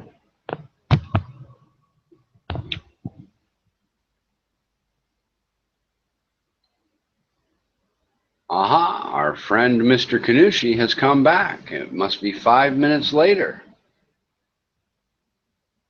That was a quick 5 minutes for me, but I don't know. I hear somebody in the chat room. Who is this? We have, oh, Packy, you're back. What's up, bro? My respects to Your Excellency. Well, thank you, sir. Thank you. Did you have a good time while you were gone, I hope? No, I'm still at work. Oh, well, you didn't have any problems with the immigration officials, did you? Not till yet. Well, good. The king called the immigration office to let them know that you're here and to leave you alone. So everything should be smooth sailing from here on out. Thank you, King. Oh, you're very welcome. I do what I can from my friends from Pakistan. You know, it's a wonderful part of the world, at least some of it, I'm sure. That's very generous, but I'm going to disagree with the second part. It's not a wonderful part of the world. I'm sorry, My Majesty. Forgive me for that. My Majesty. To be quite honest, the king was just being polite. The king actually thinks it's a horrible shithole, if that makes you feel better. So true, so true. Your Majesty? And quite frankly, I think they smell. The whole country smells like some sort of curry and gunpowder for some reason. Your Majesty, forgive me for correcting you. You are associating us with India. The curry thing is an Indian thing. It's not a Pakistani thing. Well, maybe you suppose the smell blows across the border from India to pollute your country? Maybe it's possible. Yeah, I guess it depends which way the wind's blowing, but 3 million smelly Indians, the smell has got to get into your country once in a while. Uh-huh. I would think. I mean, near as I can tell. Your Majesty, I mean, have you ever been on the beach? It smells fishy sometimes. You don't have to get exactly into the water. You know, it'll smell a little bit like fish. Yes, sir. Your Majesty, I have a question. I have a serious problem. What's that? My brother is kind of trapped by a girl. She's from Thailand. I don't know what she did to him that he keeps on sending almost his paycheck back to her, to Thailand. Well, my guess is that she you know, sucked his cock and used her pussy and fucked him, and now he's sending a lot of money. That's my guess as to what she did, but I could be wrong. But you know, that's They, my guess. they were together back in Dubai. In Dubai, they were together and they Uh were huh. living together. But mm, our family had a huge problem, so he had to let her go. So since we are here, he's just sending her money blindly. I see. Well, would you like the king to get a hold of some of his police connections and have her murdered, or you just want the king to talk to her, or what would you like to do? Murder would be too much, Your Majesty. I just All want to right. Well, know I that agree. I agree. I was hoping you'd say that. is that a common thing in Thailand that the women do some kind of a witchcraft and they entrap men, the weaker men. No, it's really more of a thing where, you know, men just like pussy and they're stupid, I would say. I really don't think it has to do with witchcraft. Okay. Uh, I cannot pronounce the address, but it is as Kuhani Rai Kalasin. KUHANARAIKALASIN. Okay. And what do you suppose we should do No, is that about your. Well, is no, that a no. place in Well, Thailand? what I'm getting to with your serious problem is how can we convince your brother that he may not be spending his money wisely? First of all, how much is he sending? Uh, he's broke. He's really broke. He took a loan and he sent it to her. He lied to us, but later we found out in the bank statement that he wired the money. He took some money from Easy Cash. He is paying Right. interest. He's really broke. He's not paying his car installments. He's not paying his rent. He's pretty in bad shape. And your, your Majesty, the problem is that uh, he's now engaged. He's now engaged to someone who is in the family. She has a career, plus she is very well educated. But instead of focusing on her, he takes her for granted and he never replies to her, and she keeps on sending messages and etc. And she keeps on complaining that my brother, he's not interested in her. So so I just want to know that is it possible that somebody did some kind of a stuff, and is it a common practice back in Thailand? No, no, witchcraft is not common in Thailand at all. They're actually Buddhists over here. But as a Uh, side note for the folks at home, you know, this should be a testament to just how fabulous Thai pussy is. And that's why we get 36 million people from around the world uh, coming over to Thailand to have sex with prostitutes in Thailand because, you know, you have to be careful because this is the kind of thing that happens. But you know, 36 million people don't come over here to bang Thai girls because they're not very good. And what happened to your brother is that the pussy was just so good that he's just sending money and sending money. He's kind of lost his mind and doesn't really know what to do. And what he's really doing, he's kind of holding out this hope that maybe if his engagement doesn't work out, or maybe he can make some excuse someday to get some money, that he can come back and get some more of that really fantastic Thai pussy. Now, what I would do is talk, I'd be more worried about how you're going to solve the problem on your brother's end than even worrying about this girl. Because if not her, it would probably just be some other random girl. You know what I mean? This is the idea of witchcraft is absolutely not common at all. But the idea that men, or the reality that men become sort of entranced by some beautiful Thai girl some girls so beautiful that would never have anything to do with them, where they came back from. They're younger, they're skinnier, they're Your Majesty, prettier. Your Majesty, sorry to interrupt you. I Uh-huh. was there with my brother back in Dubai, and there were beautiful women around us, and especially the Ukrainians. They are extremely gorgeous. They But are. I I don't know. agree. I have seen that girl, the one he was dating back in Dubai, and she Mhm. is not good looking at all. But I don't know why he's so crazy about her.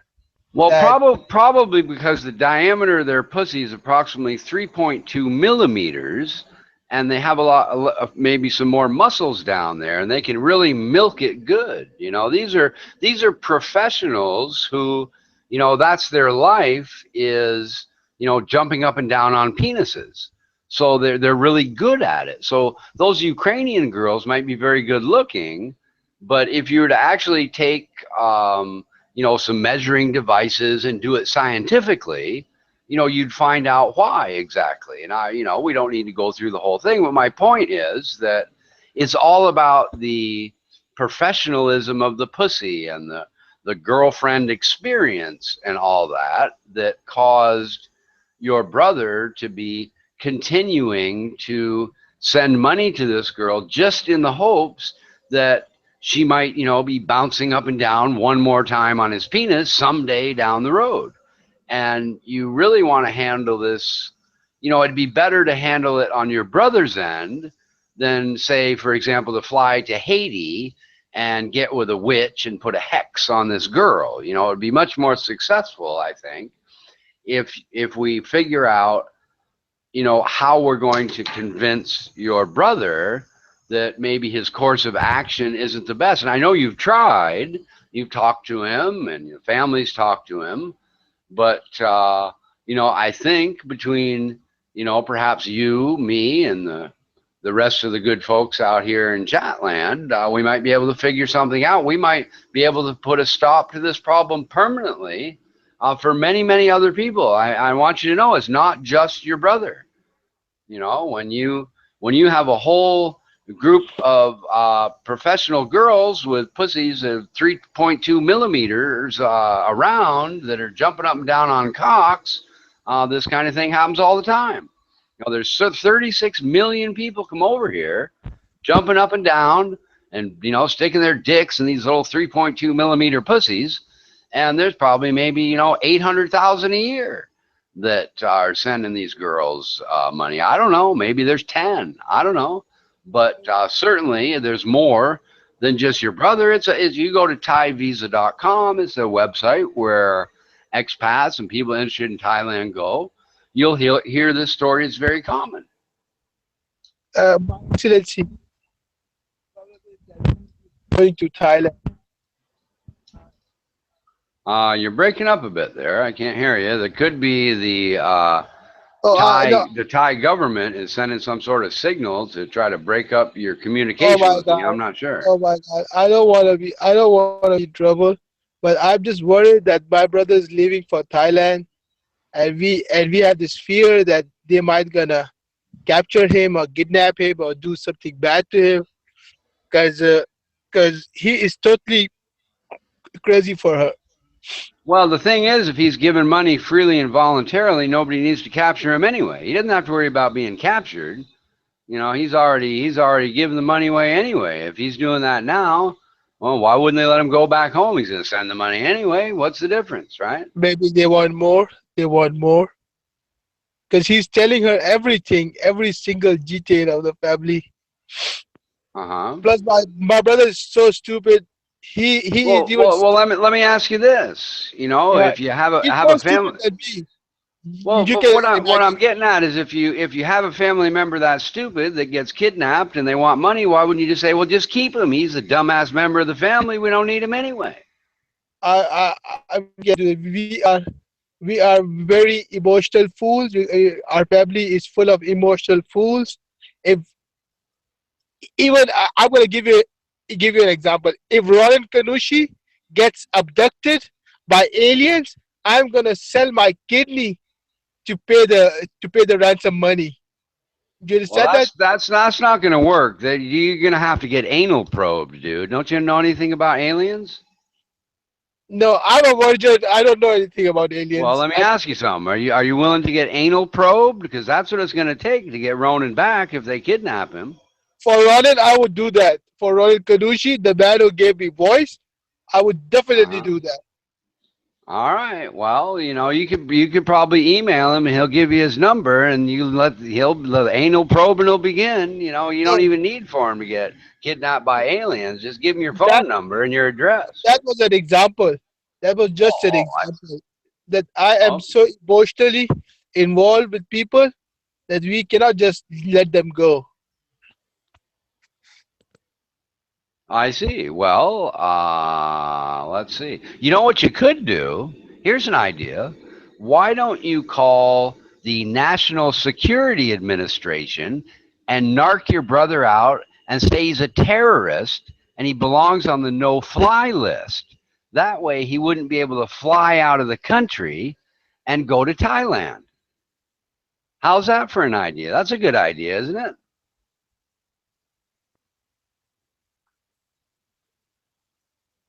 You could put some like bombs or That's very something good in his idea. bedroom I or will some back it up. guns, and you could probably get an ISIS flag from somewhere and a Quran or something, and like type some shit out on the internet with some kind of plans to blow up a plane or something. And he might even end up in Guantanamo Bay, but that's probably better than banging 3.2 millimeter pussy in Thailand, isn't it?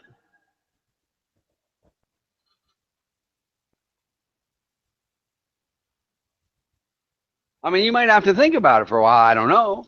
But if it was my brother and I was worried about him being in that horrible situation, I would call the terrorist squad or whoever it is and report him. And then probably they'll believe you.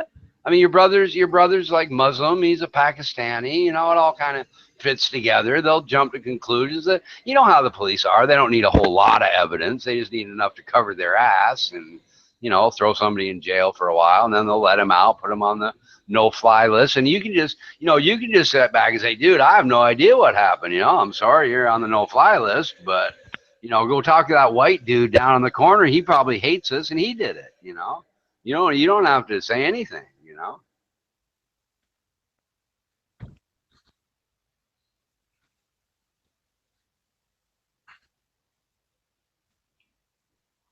But I can come up with more ideas for you if you want. If that one doesn't work, maybe something less involving of the authorities, perhaps. I don't know. But off the top of my head, that would at least keep him. That would at least keep him in America until what I would do is I'd get on the phone right now and do that while we come up with a permanent solution. At least he'll be protected from getting pussy in Thailand and getting taken advantage of. And he'll be in America with his fiance and close to you guys, and there'll be no anal probing, and everybody will be happy. I think it's a fabulous thing. Just get on the phone and call 911 right now. Or not necessarily 911. Look up the number for the whatever it is. I don't know. Buddy probably knows the organization. The National Security Administration or something like that. Maybe the FBI. Like I said, you might want to get a few, pieces of evidence to put in his room and make it give them some bones so they can say, oh yeah, look at this, you're on the no-fly list now, fucker.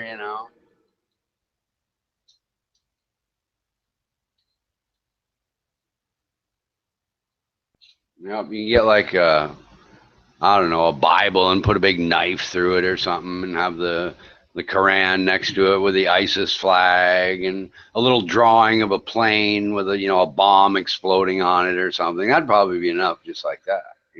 That's all you need. Even just a few drawings, just some simple drawings of a plane blowing up and put Thailand on it or something like that, and he'll be banned from Thailand. I could probably figure out how to get him banned from Thailand for you without, the problem is then he's going to fly all the way over to Thailand, and then Thailand's going to say, oh no, I'm sorry, you can't come in the country, which is kind of a waste of money. It'd be better if you just you know, got him banned from flying, period, and save him a little money on airfare. You know, that's what you know, you'd be doing him a favor doing it that way than having him fly all the way to Thailand. It's like a 24-hour flight, dude.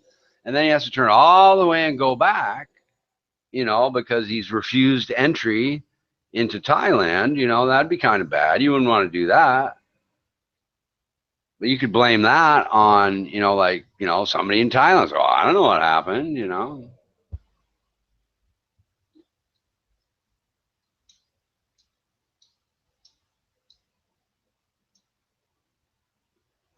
Well, buddy, I see in chat, do you have any advice for our friend Packy? What him and his brother can do to solve this horrible problem? Oh, we have two buddies in the room, Buddy W and Buddy W Jr.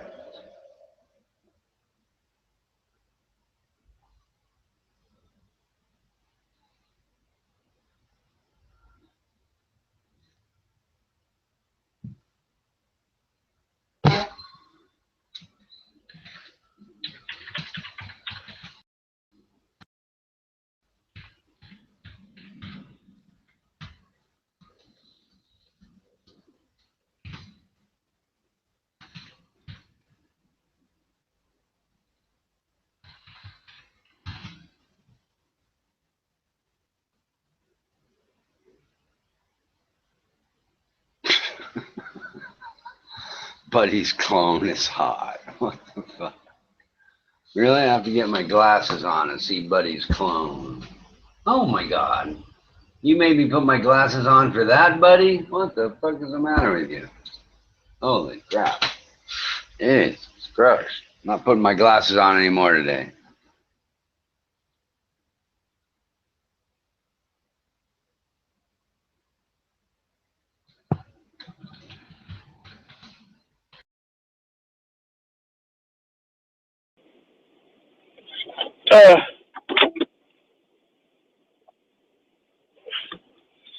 Oh gosh. King just left us.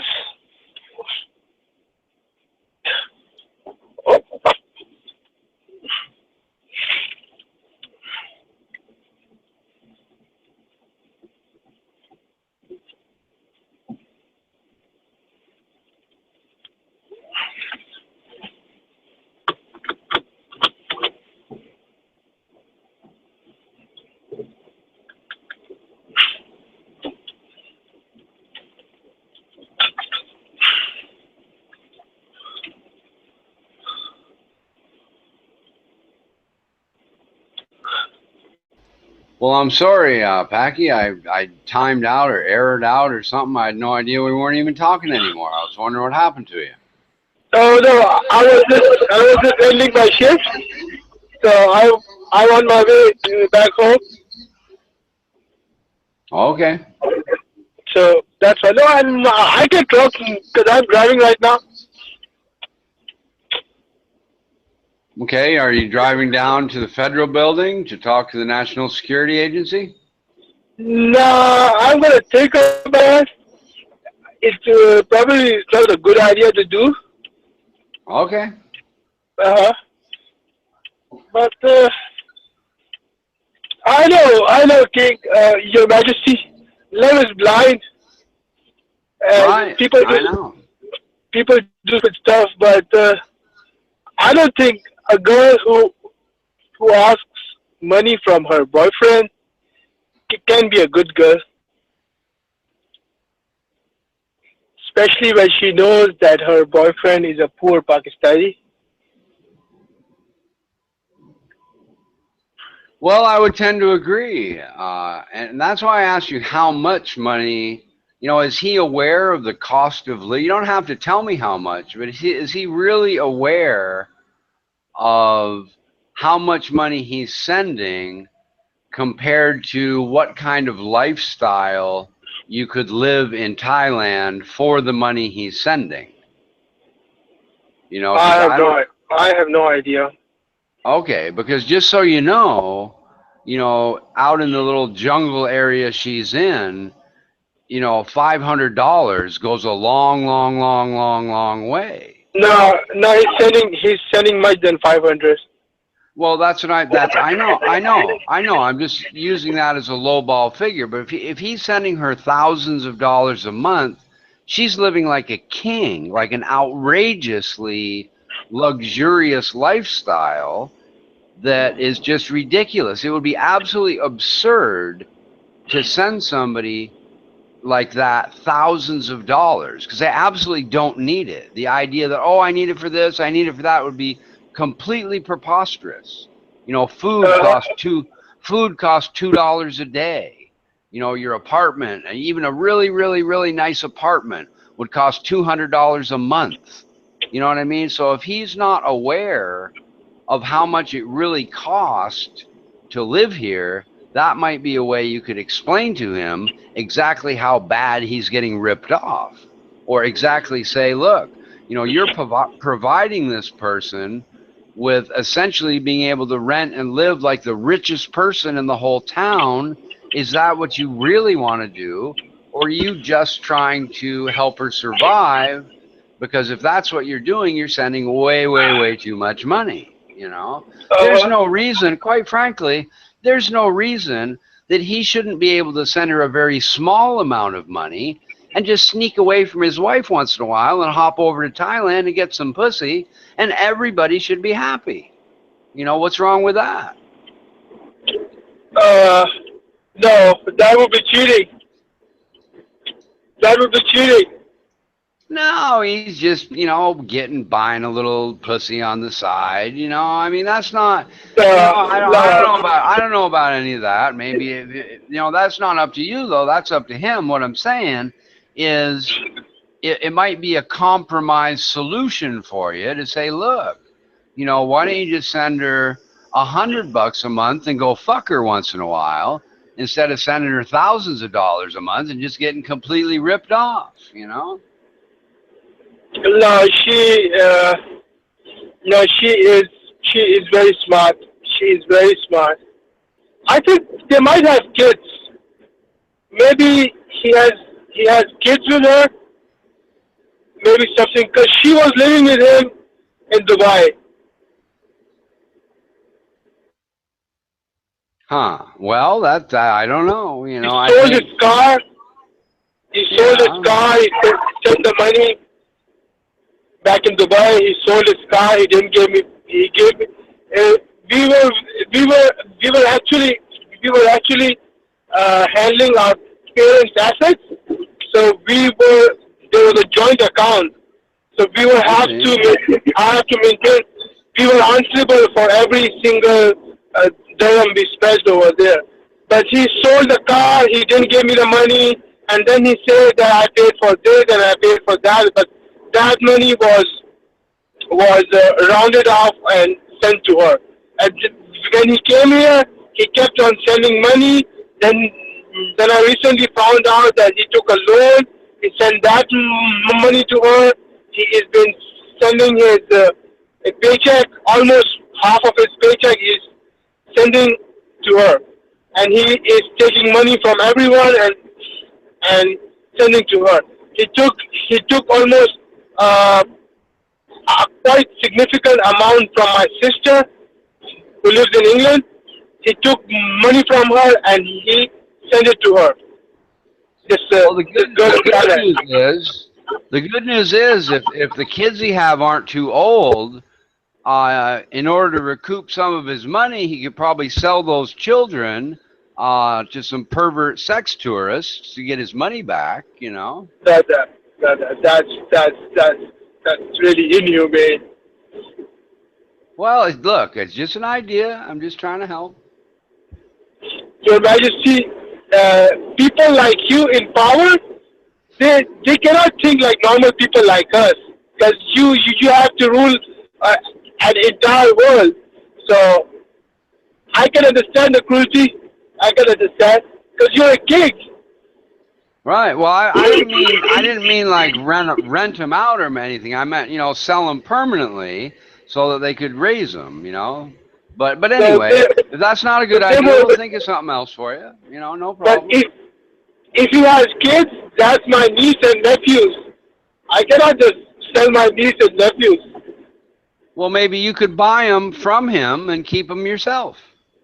And that way he'd have the money back. You'd have a couple of free children. Well, not free, but you'd have a couple of children, and he'd have some money back. Poor. I'm very poor, sir. I'm very poor. I don't even have enough money to eat.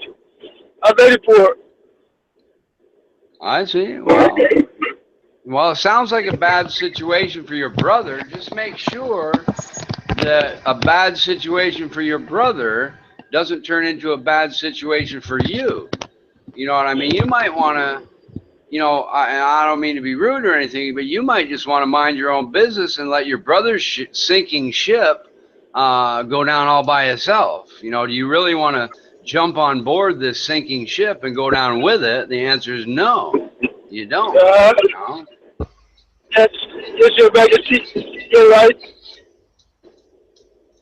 You know, the truth is that he's not the first person to go broke over a woman, whether it's a Thai woman, an Indian woman, or a woman from Dubai or the Ukraine, right? There's people that do this kind of stuff all the time, and they look back and they say, gee, wasn't I stupid? And then they're wondering where their thousands and thousands of dollars went, and then they're, you know, sitting on the internet jerking off to porn. You know, it happens, you know.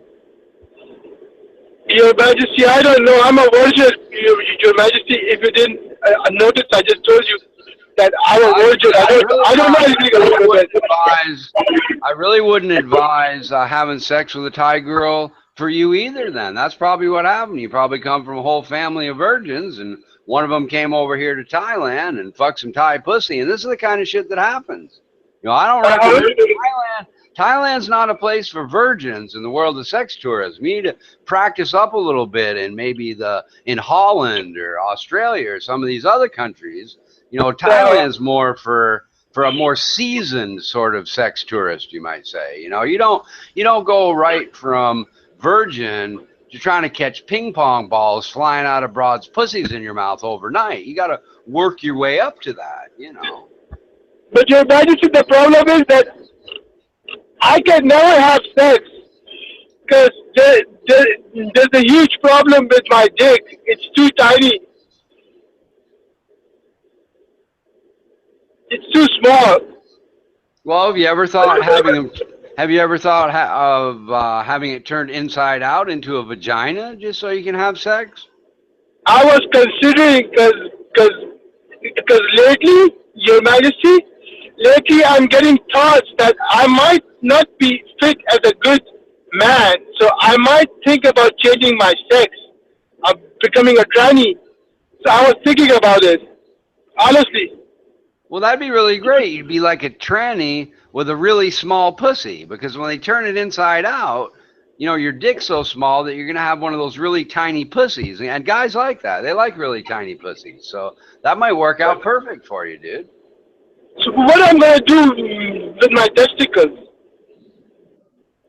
I don't know. If I were you, I'd probably bronze them and put them up on the mantle so you could just sort of remember what it was like in the day. You know, I'd take your little, you know, your ball sack and your balls, and I'd maybe dip them in some wax and put them in a jar, just, you know, up on the shelf somewhere so you can enjoy, you know, just for all of posterity. You'd have your balls hanging around on a shelf somewhere next to little stuffed animals and stuff like that, you know. Well, that's an awesome idea. That's an awesome idea. Your Majesty, your wisdom is off the hook. Yeah, well, the king is here to help. You know, I help all the people I can as often as I can. That's just what I do. Your Majesty, I'm so thankful to you. You are even helping me more than Ronan Kanushi ever did. Well, he tries. You know, he's not the king. You know, you got to cut him some slack. He does what he can. He comes in here every 5 minutes now and posts a new enlightening post as best he can for the folks at home. Here he goes with another post. You know, there you go.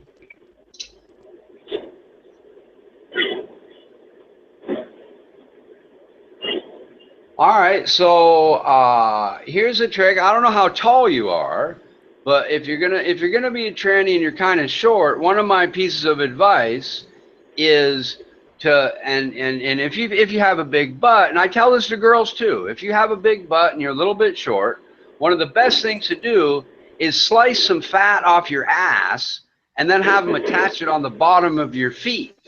That way you're a little taller and your ass is smaller and it might look a little more feminine and all. And, you know, that's what kind of guys like, is a tall girl with a nice slim ass, you know. And that way you kind of kill two birds with one stone, rather than getting an ass operation and then getting, you know, a foot operation or something. You can do two things at once. Your Majesty, I am short. I'm just 5'11", but Yeah, see, perfect. but I have a huge butt that's really big.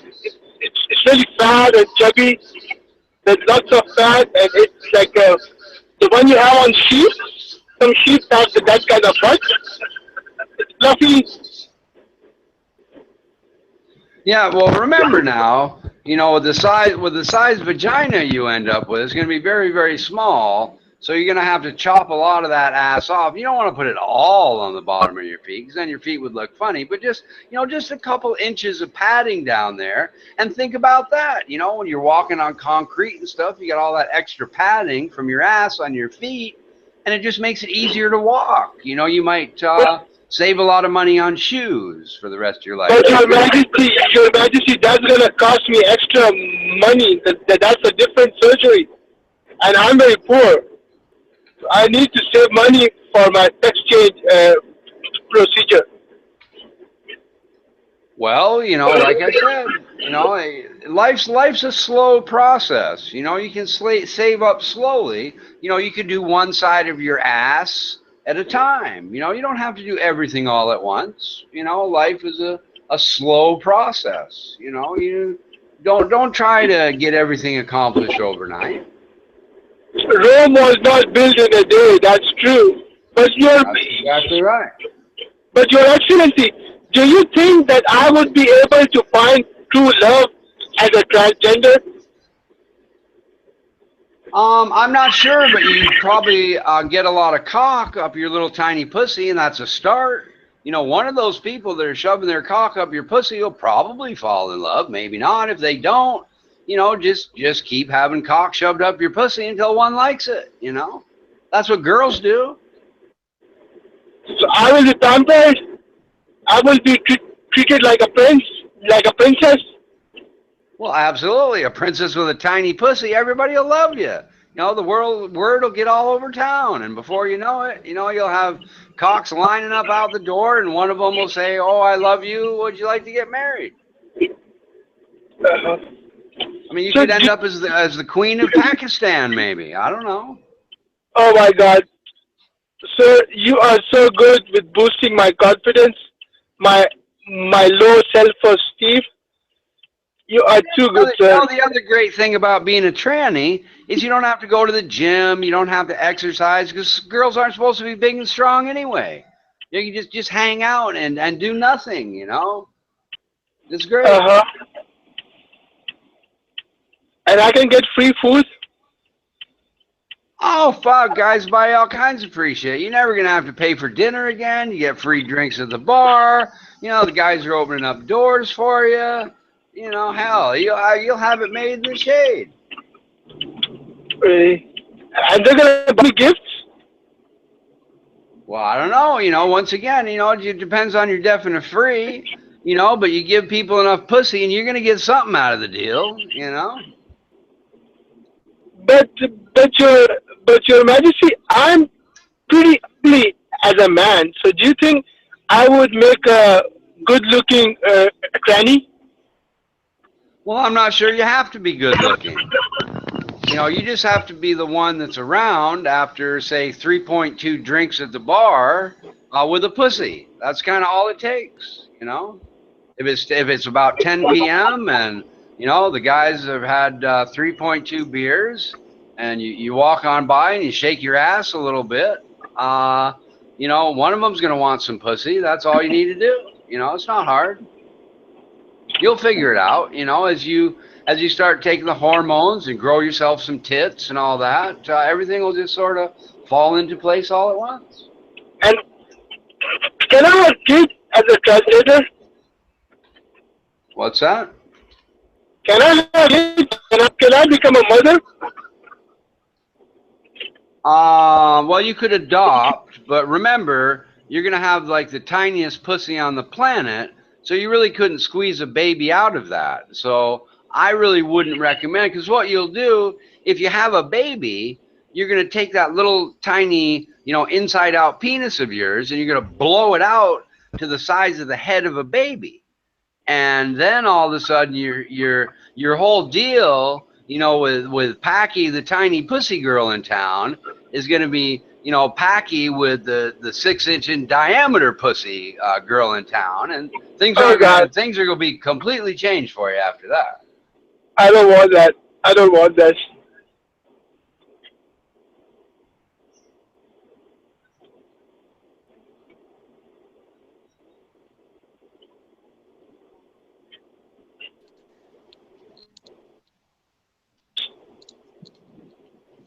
Hello. Honest. Hello. Are you that Irani guy? Yes, sir. Are you that pervert Irani, the pervert Irani guy? Yeah. How are you, sir? Well, I'm okay. Hey, Richard. I was getting guidelines from His Majesty King Richard, Yeah. and he was giving me some awesome tips to how to become a transgender. But you can have the floor. I'm done. No. If I wanted to, like, Richard to advise me, I'm gonna go with. Address him as His Majesty. Excuse me, Irani guy. Address him as His Majesty. Well, in some aspects, he is His Majesty. Or His Excellency. Am I right, His Majesty? Your Majesty? Oh, it's okay. The king doesn't mind people calling him Richard or you know, I really appreciate you calling me Your Majesty and Excellency, but it's not required. I'm here to help everyone. They can call me Richard Packy, but I appreciate you you know, sticking up for me and all. But no, it's all right.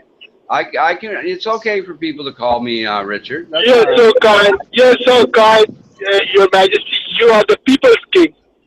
Yeah, well, thank you. I appreciate that. The people's king. I like that. Yes. Demanded by people. Yeah. Yes. Richard, how are you doing, man? Well, I'm fine. Honest Packy was Okay. having a problem with his tiny penis, and I think we've solved it by turning it into a little tiny vagina, and he'll be the most popular girl in town. Oh. How all that happened, I'm not quite sure, but it I did. doubt that his penis is like, his penis is short. I mean, no, I think they have you know, huge penis there, don't they? Honest? Wanna answer Yes. this? Yes. Sorry, what? Do you have huge dicks in Pakistan? I have what? Do you have huge dicks, like, you know, big dicks? No. Pakistanis are not blessed with huge dicks. They have pretty tiny dicks and ugly faces. We are pretty the worst people on earth. We are like the one who are cursed. Oh, don't say that. That's a fact. I'm just highlighting a fact because the person who gave me voice, he taught me something that you always have to state facts. Facts. Ronald Kanoshi was always with facts. My creator, the one who created me, he was always with facts. So I'm just stating a fact. Vivek sometimes points out some nice facts. I think, sir, you're pretty drunk and you don't know what you're talking about. I was having a genuine problem with my tiny penis, and King Richard was generous enough to help me. Oh yeah. Thank you, sir. Okay.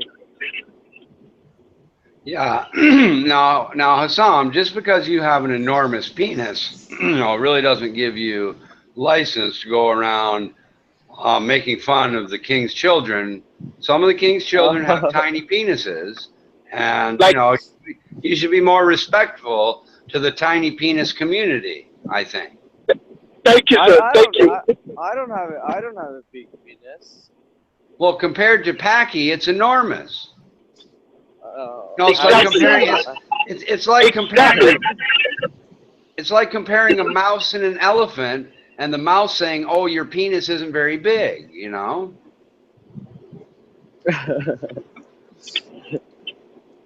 Okay. Your Majesty, do you think when I become a tranny, Ronan would consider dating me? Well, unfortunately, no. That's why I brought up the anal alien probing, because no, I think that unless you keep your tiny penis, that Ronan really wouldn't be interested in you at all, unfortunately. But I could be wrong. You have to maybe ask him in a private email and see what he thinks, whether he'd rather have sex with you now or after the operation.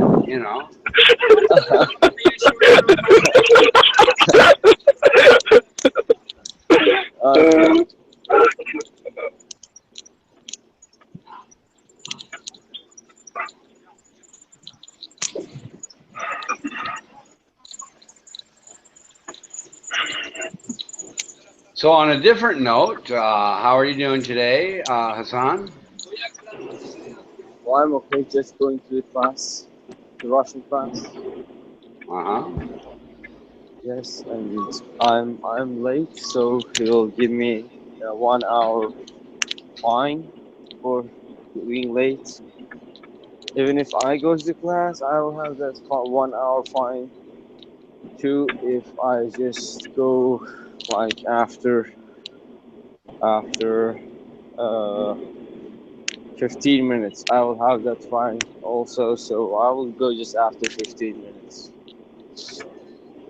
And is being late because you're in a chat room on the internet worth it, or what? I mean, what are you doing? No, man. I just was a little bit asleep because I hadn't slept like for 2 days, 3 days. So I just needed to sleep last night. That's why.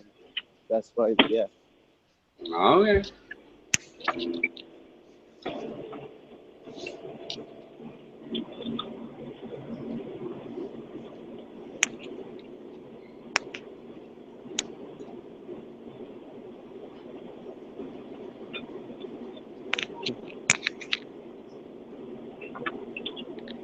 Just.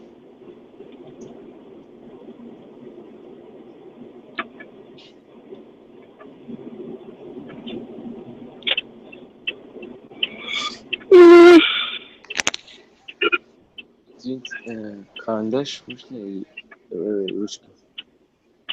Your Majesty, I'm going to ask your permission to leave. You have my permission to leave. Like I said before, go out and enjoy your life, and think about all the things we talked about, and get back with the king later, and let me know if we can help you out some more. Thank you. My respect to King Richard.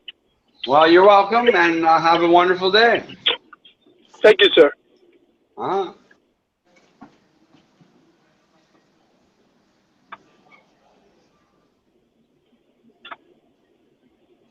See, I knew I missed that guy. I haven't talked to him for a long time, and he seeks out the king for advice, and now he's all set and on his way. It's fantastic.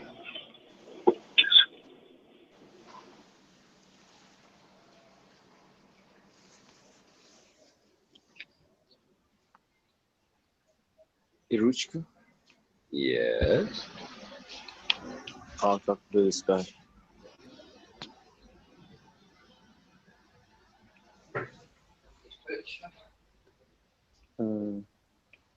Is it Russian? Нет. Say again. I said, not that one, not that one. The blue one. In Russian. Oh, okay. I don't speak Russian. I speak English. It's the international language of the king. And everyone should learn to speak it if they want to communicate with the king.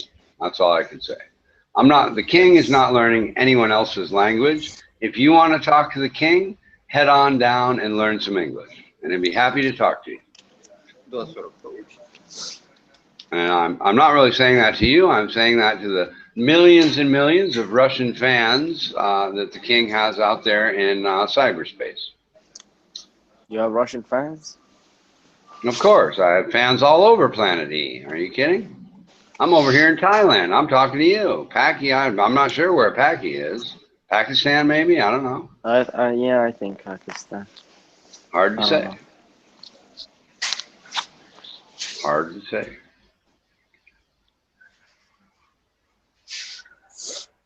There was this other hangout that Paki was there, and there was this guy, I don't remember his name, Muhammad, wow. And Paki was like, they were both from Pakistan, and like Paki was, you're not from Pakistan, tell me who this is, tell me who this one is, tell me who he is. And he was like, I don't know these guys, I don't know these guys. Paki said, well, you're not Pakistani?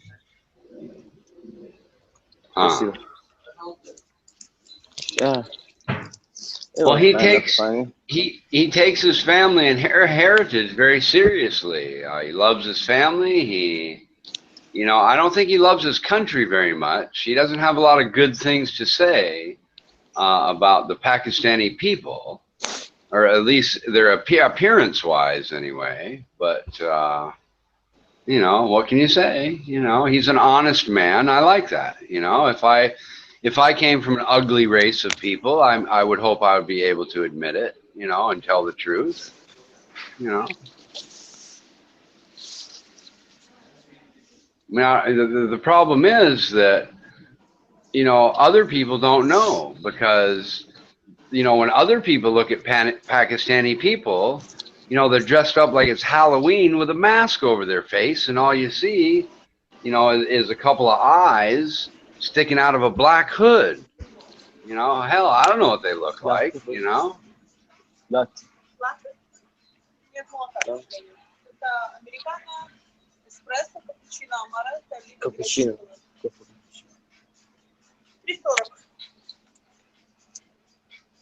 Sorry, Richard. Oh, that's okay. She sounds cute. Tell her the king would be happy to talk to her. King will be happy to talk to her? Okay. Sure. Can you say that in Russian? No, I cannot say it in Russian. All right. Well, you could learn that today, and you could go all over Eastern Europe advertising for the king. You can say the king would be happy to talk to you. Go to the Armando Vargas channel on the internet, and he'll be there, ready to help you, ready to help all his Russian children out. Well, there are some Russian chicks who speak English. So talk to them, man. Well, sure, they probably learned specifically to talk to the king. They just haven't got around to it yet. That's all. Oh. They'll be along. They'll be along.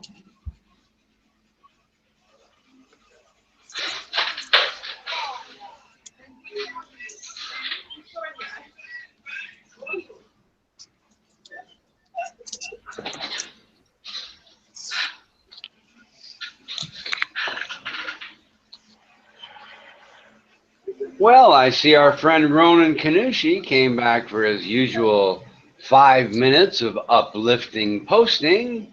Thank you very much, Mr. Kanushi. We always appreciate your uplifting posts.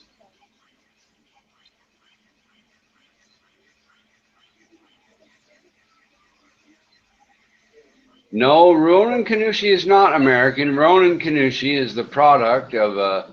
Have you ever seen those Mexican films with the girl and the donkey?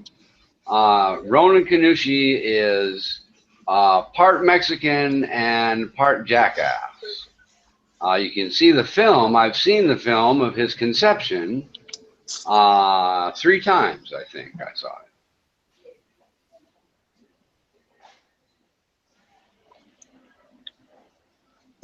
This cappuccino sucks, man.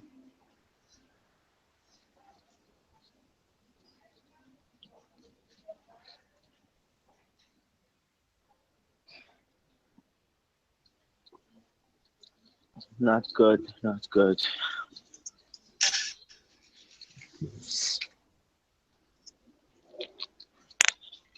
I made it.